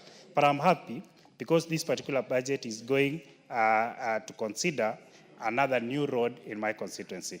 Honorable Speaker, when I come to energy, where I serve as a committee member in this parliament, I am happy because the budget committee actually accepted our consideration, our request for a 5 billion that is going to serve all the constituencies within our country. I would only want to urge the departments, the implementing departments, that when this money comes, we should be able to allocate money based on the need of each and every constituency. Because, Honorable Speaker, we can't lie to each other. Like the urban constituencies, we can never compare with the rural constituencies. In no way, Mr. Speaker, that constituency like Chepalungu, constituency like Chepalungu and constituencies from Bomet County and Kericho County can compare with constituencies in Nairobi. Nairobi has almost 90% connectivity, whereas in rural constituencies, we are still below 20% in terms of connectivity. So it is upon the department and upon us members to decide and to implore upon the department that is implementing, that is REREC, to consider using a well-connected and analyzed data on who has low connectivity and that person who has low connectivity should be able to get an higher budget. Considering, again, Honorable Speaker, in terms of education sector, this is where I have an issue. Because, Honorable Speaker, Chepalungu constituency, which is in Bomet County, has 188 primary schools. It has 97 secondary schools, a total of almost 300. All of them are relying on a 175 million budget for CDF. If these particular constituencies are not considered under affirmative action through the Ministry of Education in construction of laboratories, rural constituencies are going to be left far much behind in terms of education. Whereas in the pathways and all that, we are now gearing towards actualizing the CPC program. Honorable Speaker, when I come to issues touching on water, our constituencies, again, have not benefited for a very long time. This year, Honorable Speaker, for a project that have not been completed for several years, that is a project that is tapped Bomet, Mulot, and going to Sigor, is going to benefit more this financial year. That is why I want to congratulate the Budget and Appropriation Committee led by Atandi, that this particular year, we are feeling that we are part of this country. We are part of the Kenya, and we are beginning to see equity. Honorable Speaker, with those very few remarks, I want to support this report and still encourage that those who are going to implement, that is all the departments that are going to implement this particular budget, when the money comes to your department, we ensure through oversight that this money does what actually was meant to have done. Thank you so much, Honorable Speaker, and I wish to support. Thank you.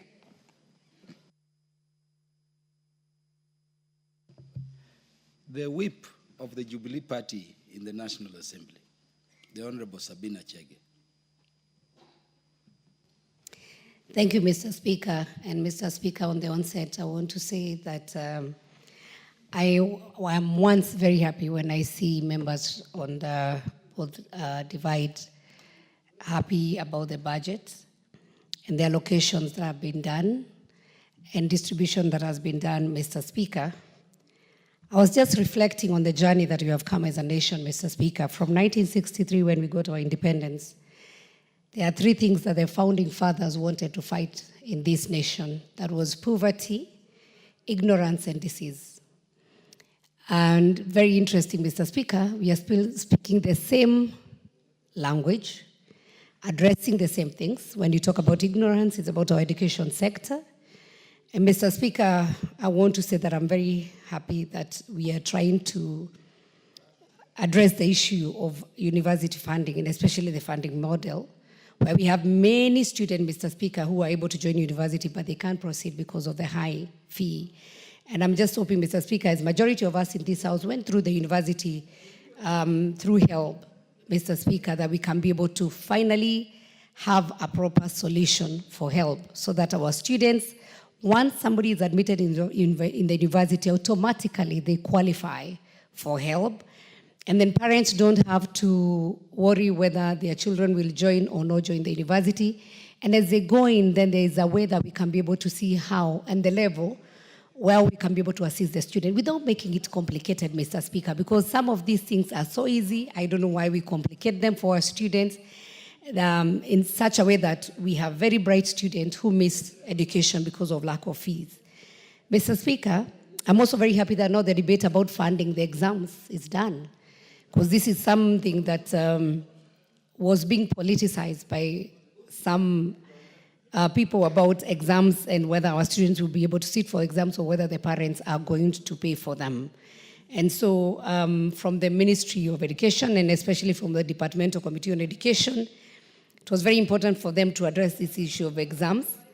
And I hope, Mr. Speaker, that one day we don't have to make our exams so complex that the exams have to have special codes. They have to go to be printed out of this country, that our students have to be manned by a police officer when they are doing the exams. Surely these are young souls.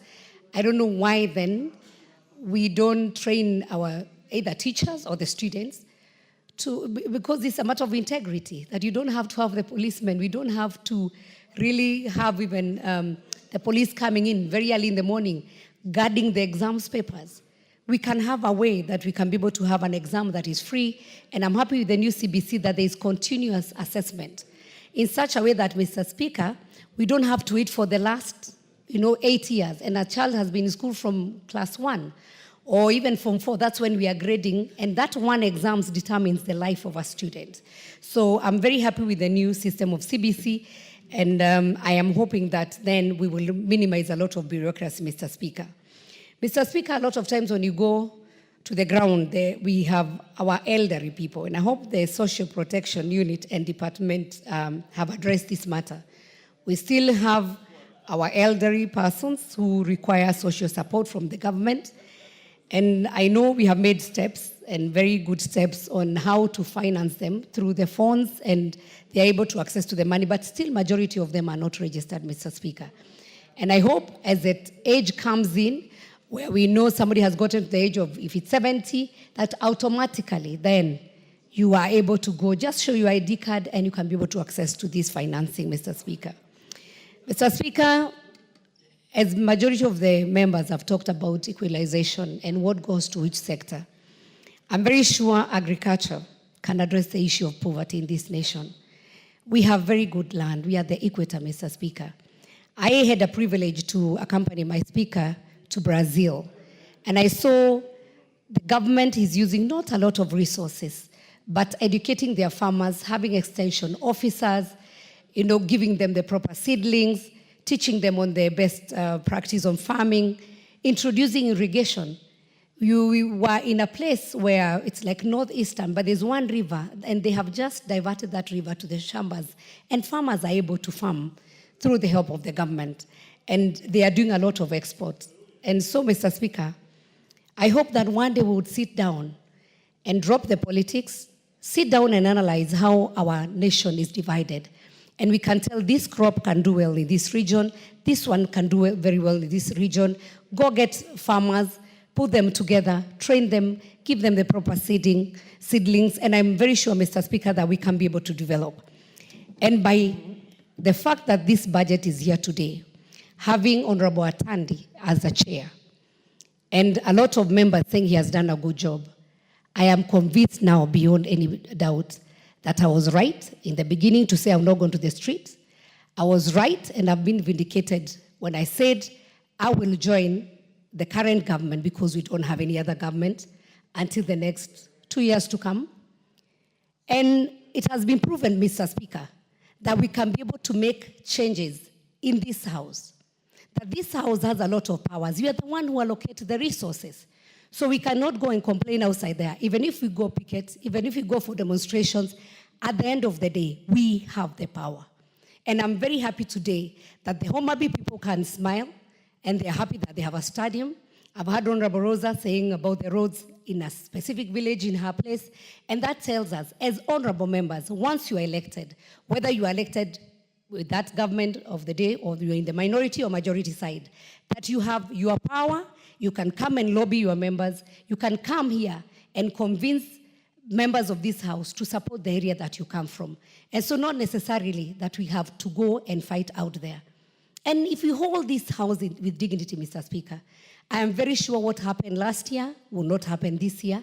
And if we communicate well to Kenyans on what we are doing in this house, we will regain our dignity and the respect that that name we bear as honorable members actually becomes honorable. And so today, I'll sleep a very happy person to know that this house, for once, people have come together, we are reasoning together, we are working together, and I can only say long live broad-based government. Mr. Speaker, some people take peace for granted. Some people are busy inciting Kenyans against the government that is working for them, against the members of this house, but I also want to remind them that you elected that member of parliament to come and represent you. Instead of that member of parliament to come and tell you who you will elect 2027, who you should follow, and creation of some small demigods in this country, the person whom you elected should come and tell you how they sat in this house and mobilize for resources to go to their region, Mr. Speaker. And so I hope we can be able to change. And with this budget, I'll only mention one thing. We need to eliminate wasteful expenditure. The little we have, let us share, but most importantly, let us not be extravagant. Let us prioritize what is important for this nation. Let us see other areas, especially when we talk about diseases, Ministry of Health. Mr. Speaker, a lot of money comes in, not just from the government, but also from donor funding. But is this money utilized well? We have now UHC, we have now the SHA, which is the Social Health Authority. Mr. Speaker, we know there was a lot of dealings happening with NHIF. People could just sit in a corner in a hospital and write down some ID numbers, go claim from NHIF that they have treated people. But now with SHA, an OTP has to be sent to your phone for your confirmation that you as a person, you are the one who is being treated. And so the many loopholes that were there, they're no longer there. And that's why you saw the cartels in the beginning fighting SHA. But today I can comfortably say, I know and I'm a witness, SHA is working. What do we do? Where we are failing, whether it's on the system, we can always improve. But let us support. And most importantly then, not to forget very important people. We have our doctors, we have our nurses, we have our police officers. These people, day in, day out, even when tomorrow there's a holiday, they don't enjoy any holiday. So let us also minimize the unrest that we have within the labor. And that means then if there are any agreements that were done before, let us sit down, look at our doctors, our nurses, our teachers, our police officers, and we make sure that they also enjoy the kind of work and the sacrifices they make for this nation. And Mr. Speaker, as I thank you, I want to say I support and well done to the Budget Committee, well done to this House, and I can see there's some light at the end of the tunnel. Thank you, Mr. Speaker. Thank you, Jubilee Party Whip. The Honorable Mark Mwenje will now make his contributions. Thank you, Honorable Speaker. And right from the onset, I'd want to congratulate the Budget Committee, now led by the Honorable Atandi, for a job well done, Honorable Speaker. Honorable Speaker, as you're well aware, and I know we should never draw the Speaker into debate, but those of us who've been in Azimio for about 2 years, we've been in Maandamano in 2023, last year. Honorable Speaker, some of us as members of Parliament and by extension our constituencies have been punished. And I am one of those who can say, because in the budget for 23-24, the budget for 24-25, my constituency in Bakassi West, whenever I tried to get something in there for my constituents, it always got lost somewhere in between. And I have to believe, Honorable Speaker, that my close association with the former Prime Minister Raila, being part of the Maandamanos, had an effect on those issues, Honorable Speaker. And now, Honorable Speaker, I can say, and with this budget, And I can say that my constituency, Embakasi West, finally, I feel like I'm a part and parcel of this process, that we are getting something. That when you say there is a broad base, now I can see it somewhere. Because, Honorable Speaker, some of the roads, and I want to speak about my constituents because we are a budget-making process, but I'm here sent by the people of Embakasi West. There is a road I've tried to consider in my constituency, Firoz, Tononoka, an area around there. And 2 years in a row I've tried it. I can't just get, or it gets in, deleted at some point, but this time at least I've made it this far, Honorable Speaker, and I believe the Honorable Atandi will be fair to ensure that we get to the end, Honorable Speaker. There are boreholes that in Nairobi, you know, people don't realize we have a problem of water in Nairobi, but we have some boreholes that have been sunk in my constituency, and a few more are coming, Honorable Speaker. And these are things that we can appreciate that are coming in this budget, Honorable Speaker. And by extension, speaking about even the supplementary that we did just the other day, Honorable Speaker. I can consider certain areas of my constituency, Honorable Speaker. In Molemod, there's an area known as Kwamaji, Umoja 3, Superlove. In Umoja 1, there's an area known as an SDA road, Lim area, Tena Road. Kariobangi South, I'm able to add some more classrooms, do a road close by the Catholic Road. And these are the benefits, Honorable Speaker. I'm able to speak here with confidence that we have over 70 new additional classrooms coming into Embakasi West, Honorable Speaker. And this is by extension what we mean by having an equitable and fair budget that goes all round, Honorable Speaker. Honorable Speaker, in the last 2 years, I know there's a common misconception that Nairobi is fully connected with electricity, Honorable Speaker. And in the last 2 budgets, the whole of Nairobi County got a maximum of about 150 million.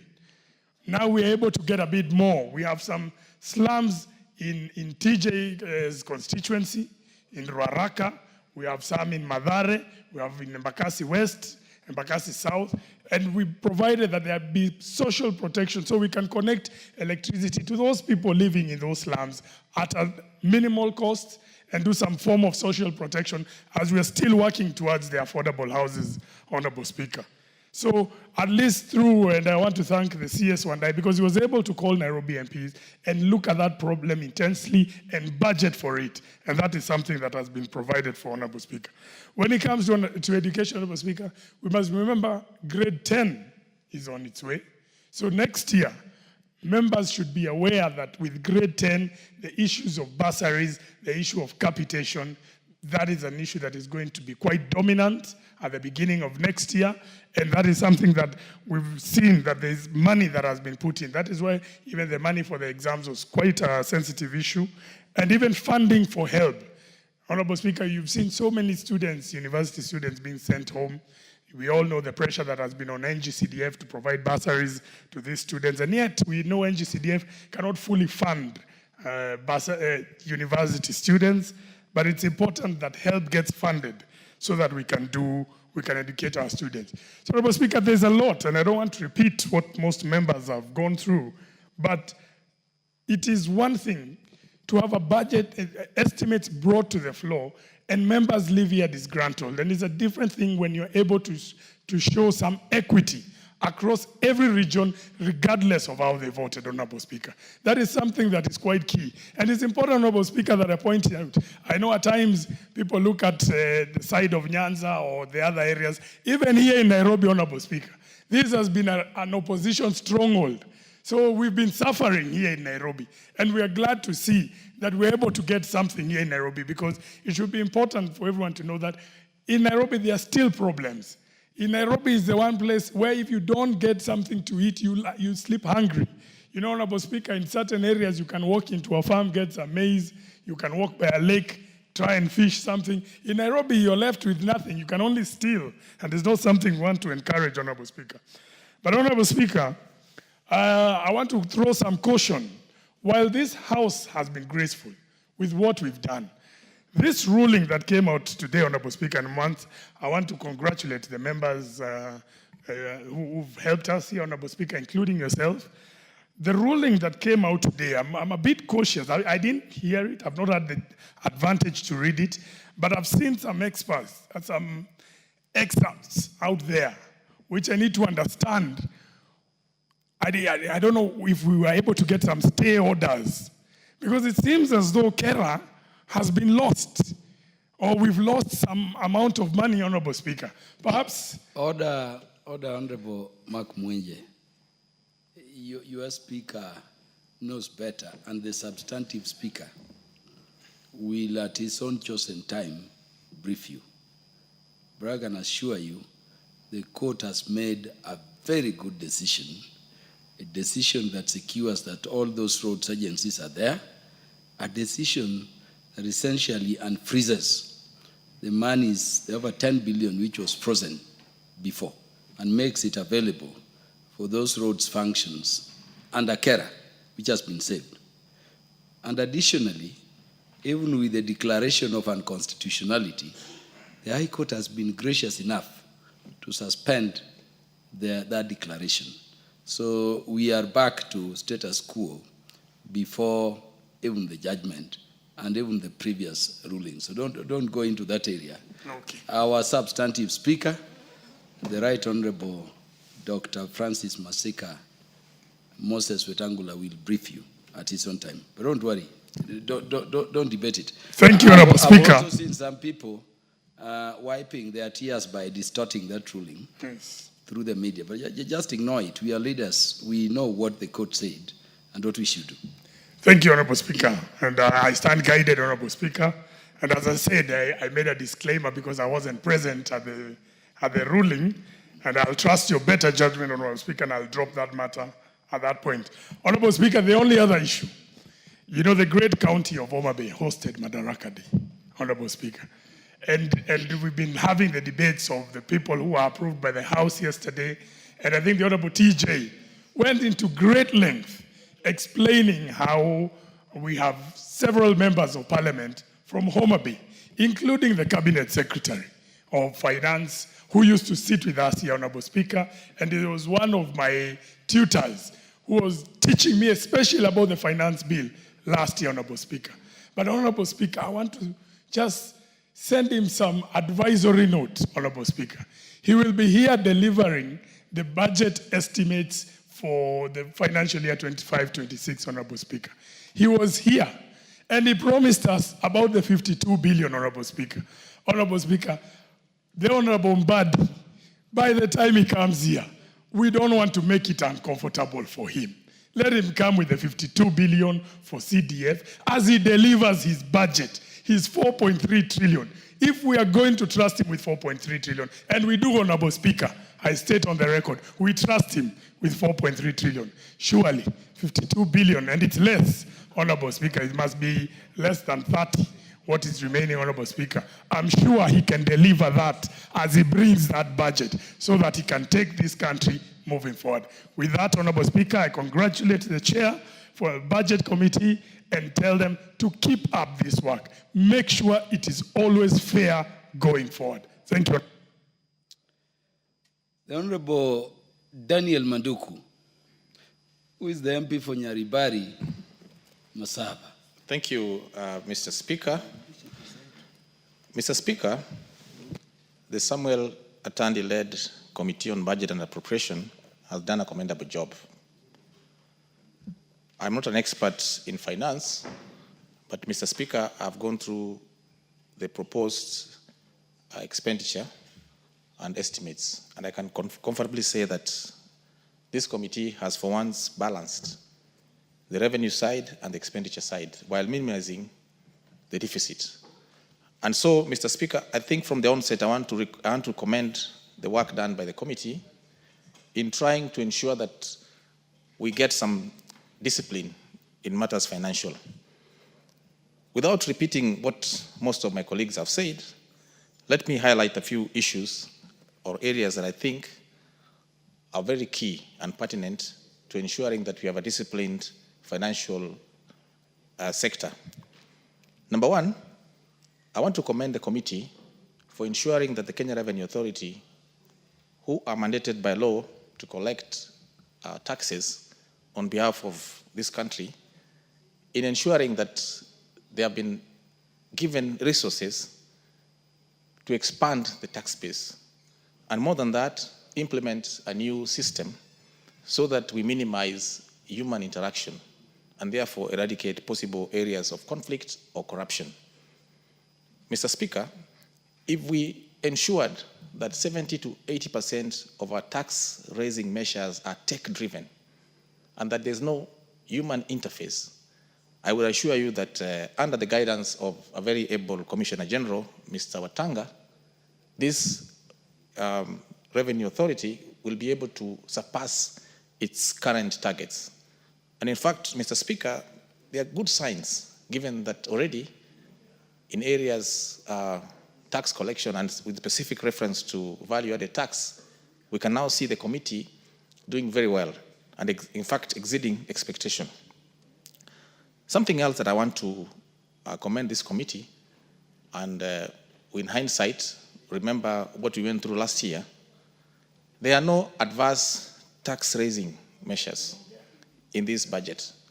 That we've been able to make a budget with resources that we already have, or with resources that we can easily attain without further burdening the taxpayer. Mr. Speaker, something else that I want to highlight is that on the issue of public debt, this House resolved that going forward, we would have a mix of 70% to 30% being the ratio between the ratio between foreign and domestic debt, and that in the medium term, we hope that we shall achieve this. Going through the proposed borrowing this year, I can comfortably say that we are getting there by following the recommendations of this House. Mr. Speaker, on local matters, and knowing that I come from Kisii County, let me highlight that I'm extremely happy to know that this committee has allocated a total of Kenya shillings 1 billion in this financial year for the construction and completion of the Kisii Cancer Center. Mr. Speaker, where we come from, we have serious cases or challenges in the areas of cancer. And with the plans to elevate the Kisii University to a full medical college, we are sure that this center will be a reference in the region and that it will surpass Homa Bay and other neighboring counties in giving or providing quality health care for our people. Mr. Speaker, I am a person who strongly believes in affordable housing. And I want to say that if there were any people who doubted that this country can actually change, they should come and see the new houses at Mukuru Kwanjenga slums. Mr. Speaker, I can assure you that in the next 5 years, we will have magnificent structures housing our people with quality sanitation.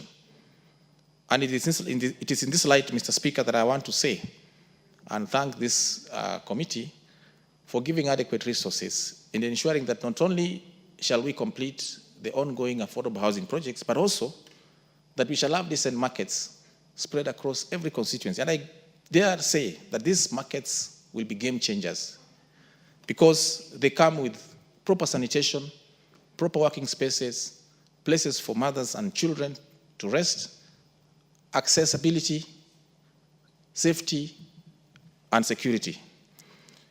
Mr. Speaker,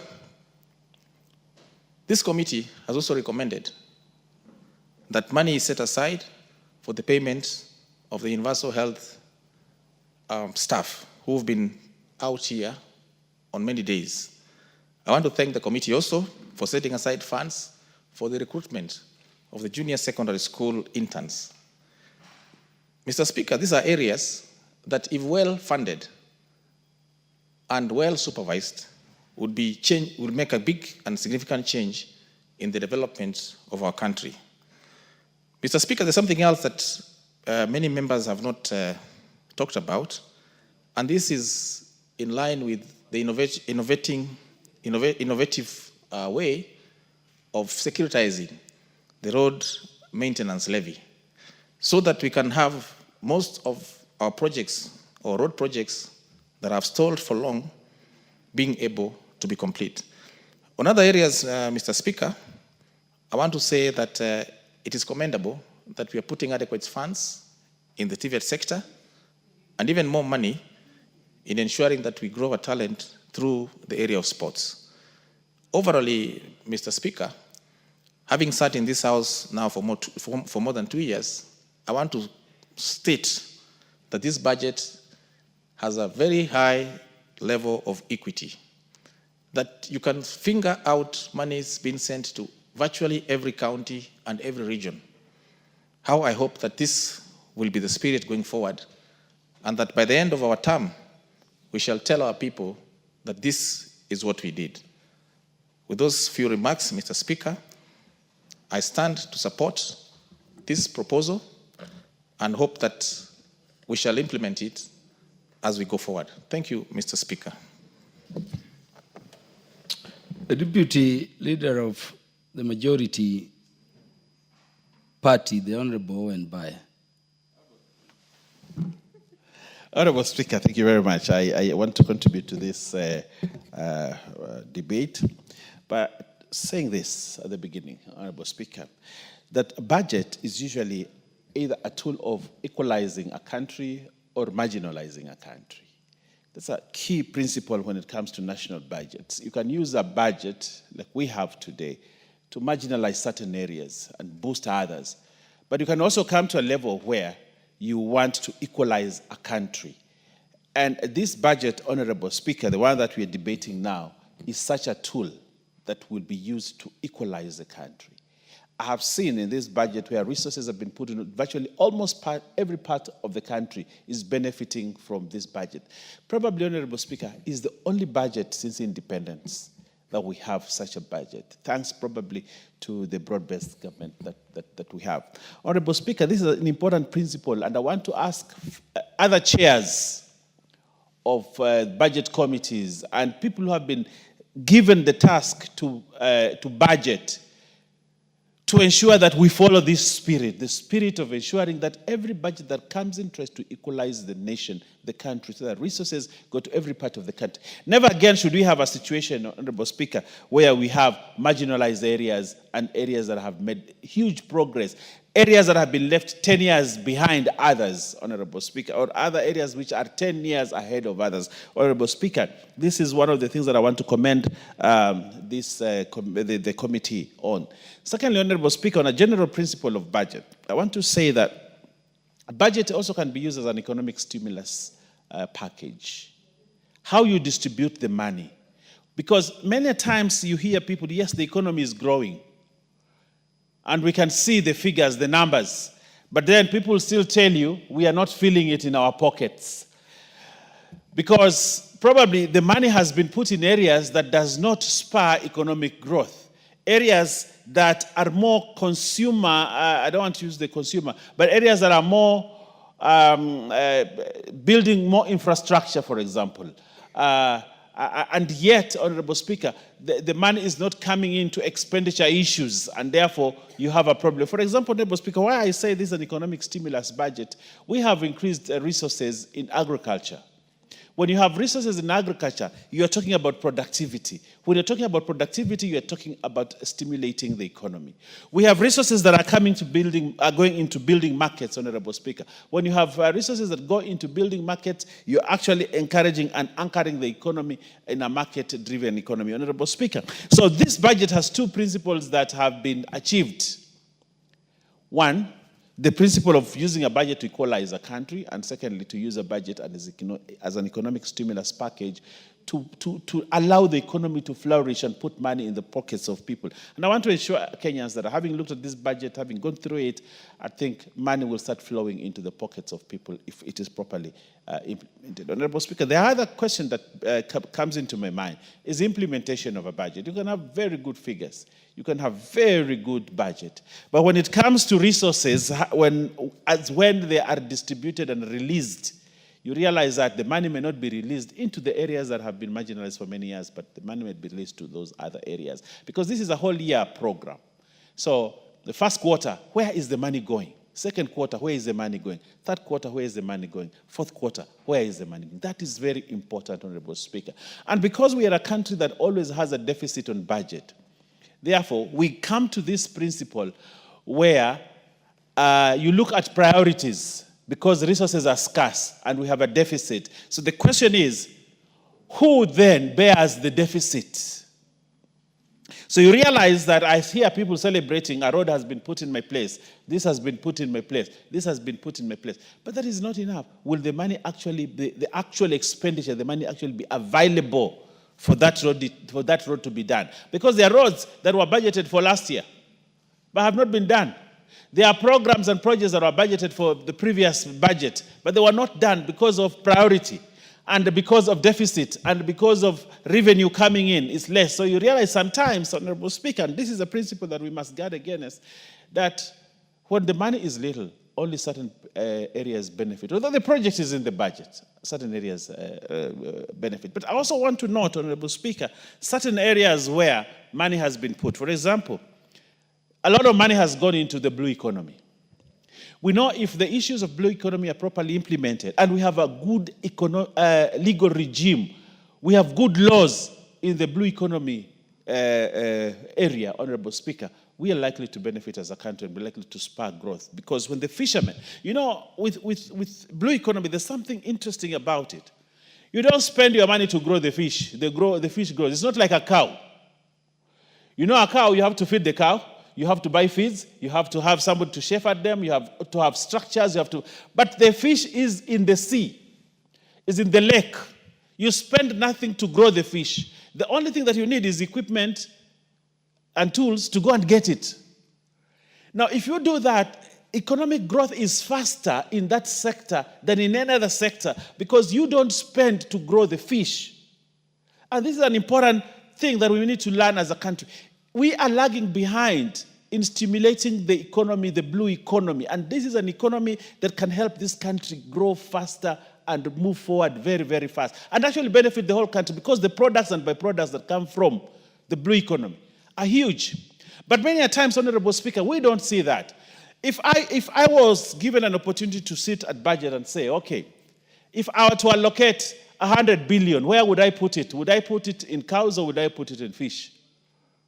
Your Speaker, if I put in cows, it means I'll spend a lot of recurrent resources to grow the cow until maturity, until I start, slaughtering or milking, and then I have to feed the cow, I have to do all that. But if I put it in the blue economy, I only need to buy equipment, go to the fish, pick the fish, come, prepare it, sell it, and make the money. And for the first time, Honorable Speaker, I have seen there's a drive to actually benefit from that economy, the blue economy sector, Honorable Speaker. And that, for me, is very important. Honorable Speaker, another important thing that I see this budget has done is to put money in the SHA. You know, Honorable Speaker, one of the highest consumer of resources for families, for earners, is health sector. And many times, Honorable Speaker, families are left in tatters because they have spent all their money, they have sold the only cow they have sold the only goat they have to take somebody to hospital, Honorable Speaker. But if we have a universal health care program, we have a health care system that takes care of the less fortunate in the society, Honorable Speaker, then we get it right. Honorable Speaker, take note, Honorable Speaker, that in the United States, healthcare system makes the president or removes the president. You know, you hear the Obamacare things, and when Trump comes, it removes it, and when Biden came in, he had its own system. Healthcare is everything for a country, and especially the other nations. In the United States, healthcare alone, your policies and programs on healthcare alone will either make you president or bring you down as president. Now, we are reaching that level as a country, where we need a healthcare system. Healthcare now will become an important campaign tool. When we get it right, if we get it right, this SHA, we get it right, Honorable Speaker, no one will ever erase that history, that important history that we are writing now using SHA. And this 13th Parliament, Honorable Speaker, will be counted as that parliament that got it right for the people of Kenya, for the citizens of Kenya, that we brought down the cost of healthcare and allowed everybody to benefit from the national coffers to ensure that everybody is healthy and everybody is able to pay his bills, Honorable Speaker. Honorable Speaker, one of the other things that I would like to speak about, budget can also help you to gauge efficiency of government. Budget, efficiency of government. How efficient is the government? One of the key principles of bringing in an efficient government is to have a lean government. The leaner the government, the lesser wastage you have. We need to examine our government. Probably, Honorable Speaker, I know you were there in the making of the 2010 Constitution, but probably this was not looked at. Efficiency at the helm of, or at the pedestal of, a lean government. We have a huge government as a country, huge government. The county governments are making it even bigger. Functions are duplicated. And there is even more. Even this chamber and the other chamber, there is duplication.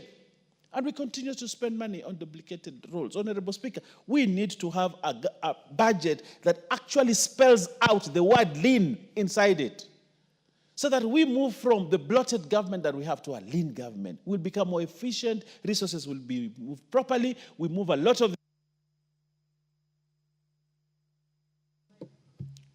Add in 1 minute. Honorable Speaker, we need to move a lot of the things that we are doing as government to the private sector. The private sector will ensure growth.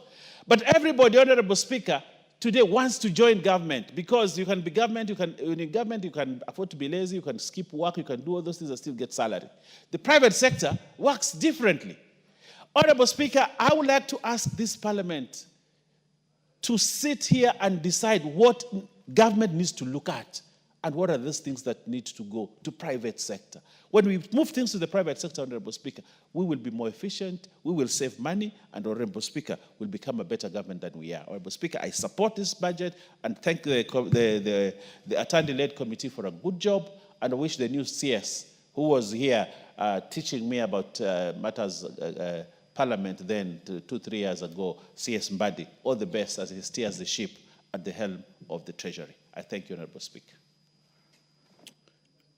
Honorable Jematia will be followed by Honorable Joseph Oyola in that order because of gender and ranking considerations. Thank you so much, Mr. Speaker. And from the onset, I want to say that I am a member of this committee, and I also want to thank my chair, Honorable Tandy. Of course, I'm talking about Honorable Mbadi because my fellow member spoke about him in minutes away. Mr. Speaker, this year's budget is defined by equity and the well distribution of the resources. In the budget today, I just want to highlight generally, because most members who have spoken before me have elaborated most of the items in the budget. But because I'm a member, Mr. Speaker, I was able to interact further and to able to also give generalities or a general view on the bigger picture of the budget. This year's budget, Mr. Speaker, is 4.23 trillion. The whole budget that contains 405 billion for the counties. As you know, since the inception of the 2010 Constitution, we were able to have counties that is now reliably independent, they're able, and semi-autonomous, they're able to develop and have their own source revenue. As much as that, through the national government, we were able to allocate their fair share of money to their counties. And we also expect the counties to take this prudently and make sure this money is working fairly for Kenyans. We also had 48 billion for recruitment of 20,000 interns. For the longest time, we want to absorb these members of the society who have worked and gone to school, and this budget has considered that these interns are also going to be very important to be given opportunity to serve the country as they learn and the ropes towards making sure that the services given to Kenyans is achieved. In UHC also, there was a lot of improvement through 6 billion for employment of medical service men and women who are going to give us better services in healthcare systems, and they are going to improve specific areas of SHA and SHIV, Taifa Care. This is where the government of the day, Kenya Kwanza government, has realized that health is a prominent and a must-do while as giving services to Kenyans. Ministry of Health is going to have this money to make difference, specifically in universal health services.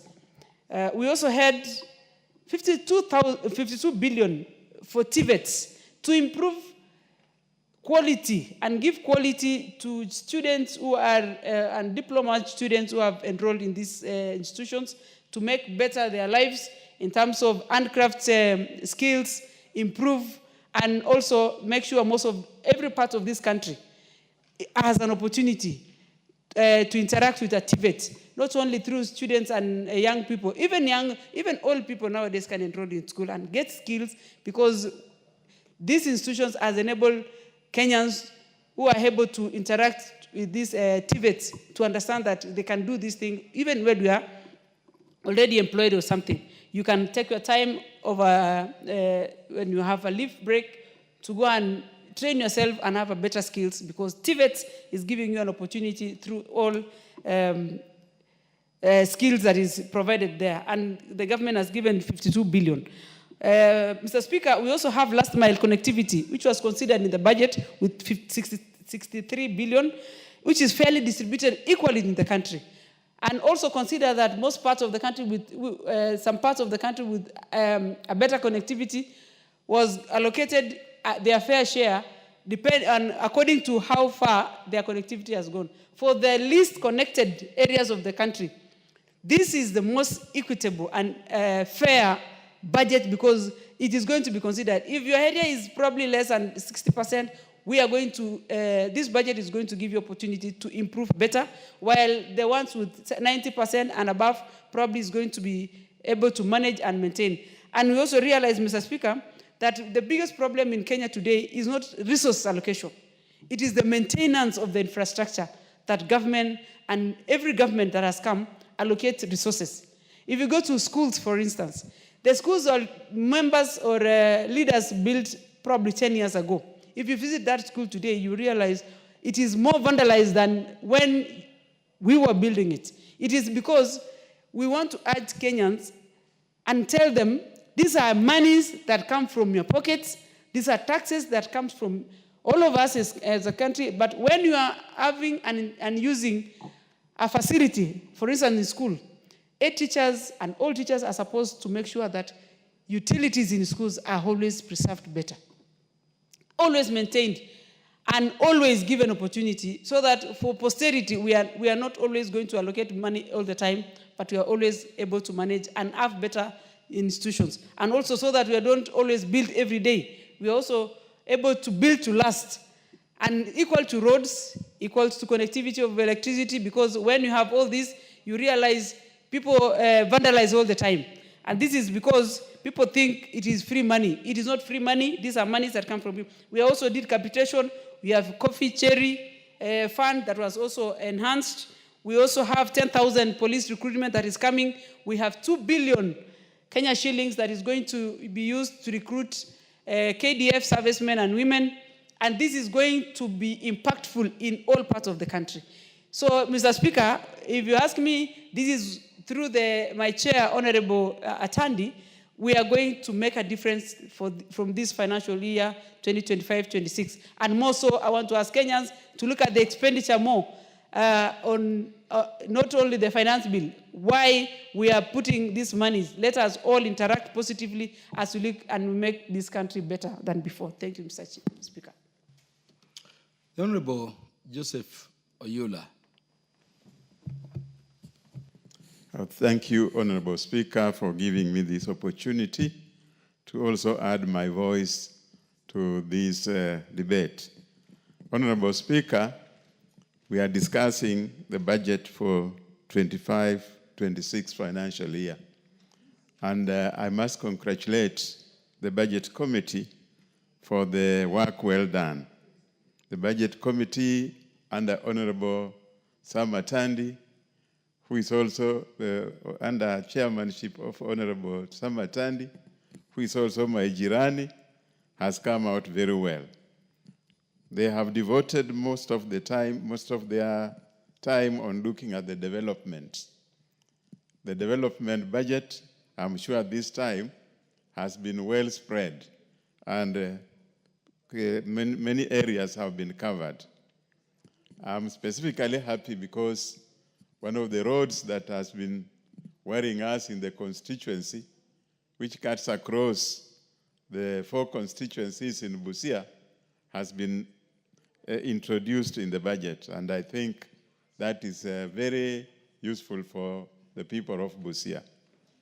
Honorable Speaker, if you look at the security side, the committee has been able to provide funds for the recruitment of more police officers. Security is becoming a problem in this country, and the more police we have, the better. In fact, Honorable Speaker, very many areas are now having problems with security because of lack of personnel. So these additional personnel, 10,000 policemen, will help this country greatly. Honorable Speaker, they have also considered the operationalization of gazetted chiefs, officers, and chiefs and assistant chiefs. If you recall, Honorable Speaker, we had a long debate in this House with the Minister for Internal Security regarding the operationalization of these locations. I think this should now come to an end. Honorable Speaker, I've also noticed through the budget that we have gotten some adequate funding for TVETs. TVETs are going to be the backbone for development in this country, for employment of youths, and for proper training of our youths. The only thing I've not seen, Honorable Speaker, is the machinery for TVETs. I've not seen it anywhere, and I hope it will be considered later. Honorable Speaker, this budget has set up equality for the future. In the past, the budget never reached some corners of this country. But this one has touched almost every corner, and I hope it's going to help very many areas of this country. Honorable Speaker, I want to thank the Budget Committee most sincerely for the work done, and I hope that we will gain more from this budget. Particularly on education, Honorable Speaker, something has been done on education, although not much, but I'm a bit worried. They have reduced some money against the primary education. I hope something will be done because the primary schools are expanding, and any reduction will definitely affect the primary schools. Honorable Speaker, let me conclude by supporting this budget, and I hope it will be useful for this country. Thank you. Honorable Makali Mulu, the mover should be replying. Are you so anxious to speak? Because we are at that hour when the mover should reply.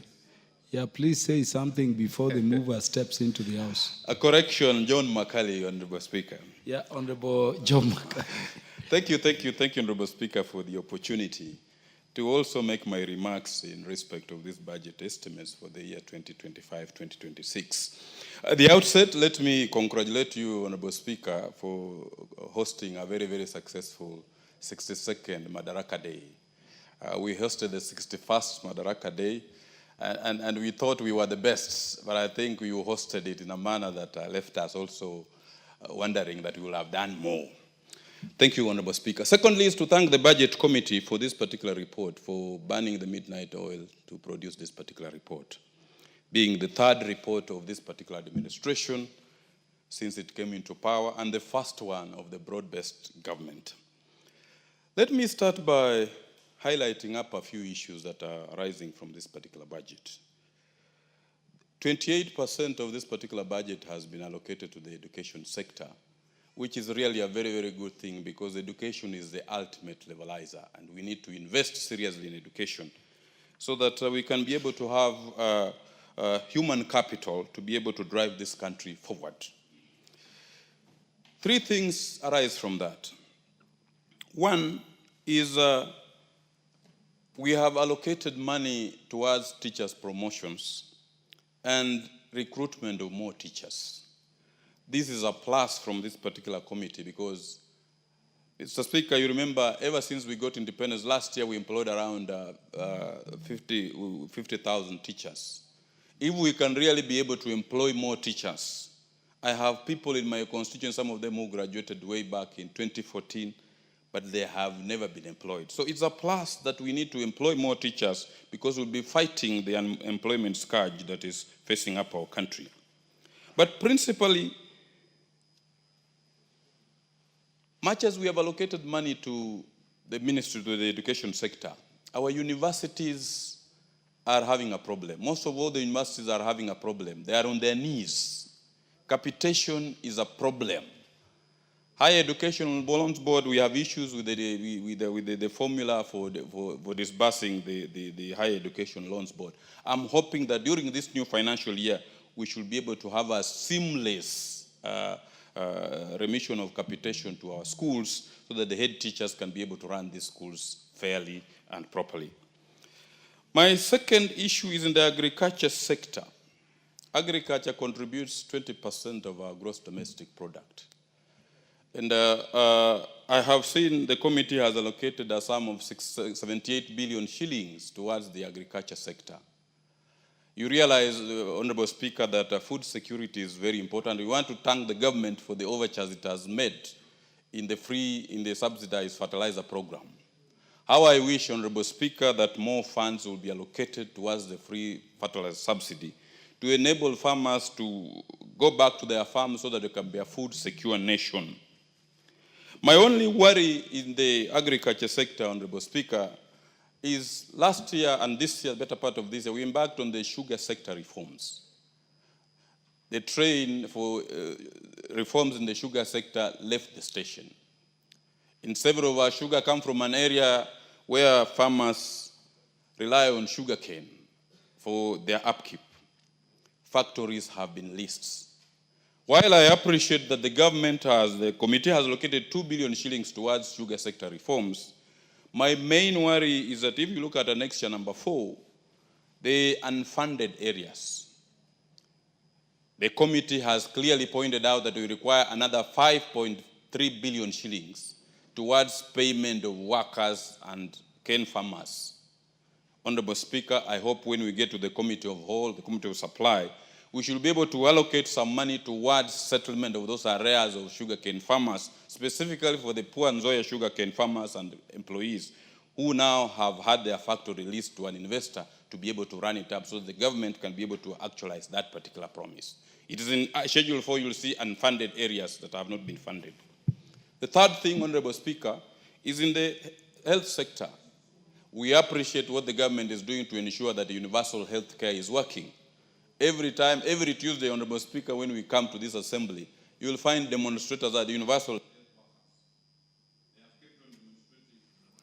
Honorable Wanjiku Muya, and the chair of the Committee on Education will have 2 minutes each to register their comments, then the mover will reply. Thank you very much, Honorable Speaker. And first, I thank the Committee of Budget for doing good work. But, Honorable Speaker, it doesn't go well without me recording some issues, especially on primary school. As a country, we know primary school education is the basic or the foundation of education.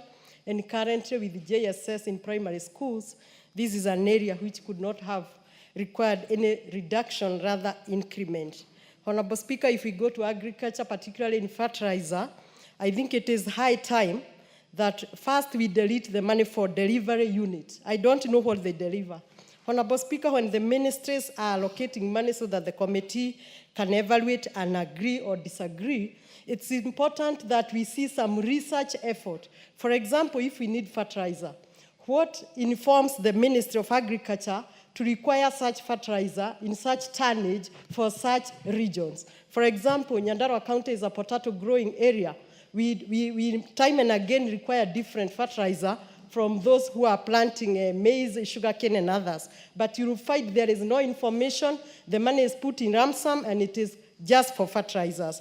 Honorable Speaker, as I conclude, if it is in terms of lighting in this country, connecting people in Kenya, of course, is a development agenda, and it is very much welcomed. But I hope the money that is put there, 50 billion plus, will be done equally, because some regions have been said that they are well connected, 60-70%, while you go to the ground, it is not the same. While some places like Nairobi or the environment around Nairobi are well connected, and they continue to get allocation. This is the research I'm calling upon in the ministries to categorize, to give money and allocate money with information so that it can meet the purpose. Honorable Speaker, I thank you for the 2 minutes, and I look forward to more deliberation. Honorable Julius Meli. Thank you, Honorable Speaker. I thank you for giving me this time to also register issues on the budget. First of all, I want to appreciate the Budget and Appropriation Committee led by Honorable Tandy for good work. Honorable Speaker, on the issues of education, I want to bring to the attention of the House that this is the sector which has the highest funding, almost 700 billion shillings. And on that, we got almost substantial amounts of money, especially on capitation. But we still have less. Always, the Ministry of Education have less by 22 billion shillings in the last 7 years, Honorable Speaker. And two, I want to thank also that we managed to give money for exams, the CAPSEA, the KCSE exams, and all the exams that are going to be done this year. So I want to say that we have enough money and the exams will run normally. Two, Honorable Speaker, on the issue of TVET education, I want to thank this budget because it is providing enough money to construct and to finish TVET colleges and institutions across the country, and even more money for capitation. Even the machinery, there is money that will be able to equip the institutions that have been finished. On university education, yes, we have money for the university education, especially on capitation, on a new funding model. But more importantly, we still need more money so that we can be able to fund every student, especially on the KMTC and Teacher Training College. On agriculture, I want to say that, yes, we were very grateful that we have subsidized fertilizer, but there is an issue which we want to thank the government on sugar sector reforms. But we have issues on tea, and I want to ask that next time we need to provide money to actually modernize the tea sector and be able to give money and resuscitate the problems in the tea subsector. Lastly, Honorable Speaker, is the issue on the universal health care. We provided enough money for this sector, more so especially for the health of this nation. We actually need to make sure that the universal health care workers are not actually demonstrating every other time. I thank you, and I want to thank the committee for good work. The mover will now reply. Honorable Speaker, I thank you for giving me this opportunity to reply. Honorable Speaker, before I reply, let me first of all thank members of this House for debating this bill very vigorously and raising some fundamental issues which the Budget Committee has taken note of. Honorable Speaker, some of the issues that were raised by members include concerns about the current budget implementation. Honorable Speaker, even though there's a hypothesis that the budget is not fully implemented, the report which is before my committee outlining how the budget for this financial year is performing tells me that the budget is performing above 50%. Honorable Speaker, considering that development projects of government involves elaborate procurement process, in my view, I think this is quite okay. And I think the question that the government is not disbursing exchequer is not accurate. The other issue which was raised, Honorable Speaker, has to do with the fiscal deficit. And Honorable Speaker, some members complained that we had put revenue projections which is not accurate because the finance bill has not been presented and discussed and approved. Honorable Speaker, you are aware that these are merely projections. In fact, if you want to establish the accurate revenue collected in a financial year, that you have to wait for the audit. And the audit normally happens after the financial year has elapsed. And Honorable Speaker, as I said when I moved this motion, this bill, is that we have made one of the most accurate revenue projections in history. And to show you that this is accurate, Honorable Speaker, the revenue projection which was presented by Treasury is much less than what our own PBO here, our own think tank, the Physical and Economic Think Tank of Parliament, which I said yesterday, is globally rated. Their projection is higher than one which was presented by Treasury. This shows you, Honorable Speaker, that for the first time, we are being more realistic. And by the way, Honorable Speaker, even in the past, our revenue projections are always accurate. Whereas in the past, Treasury has projected higher revenue, we normally project lower revenue, which is normally what KRA in the end achieves.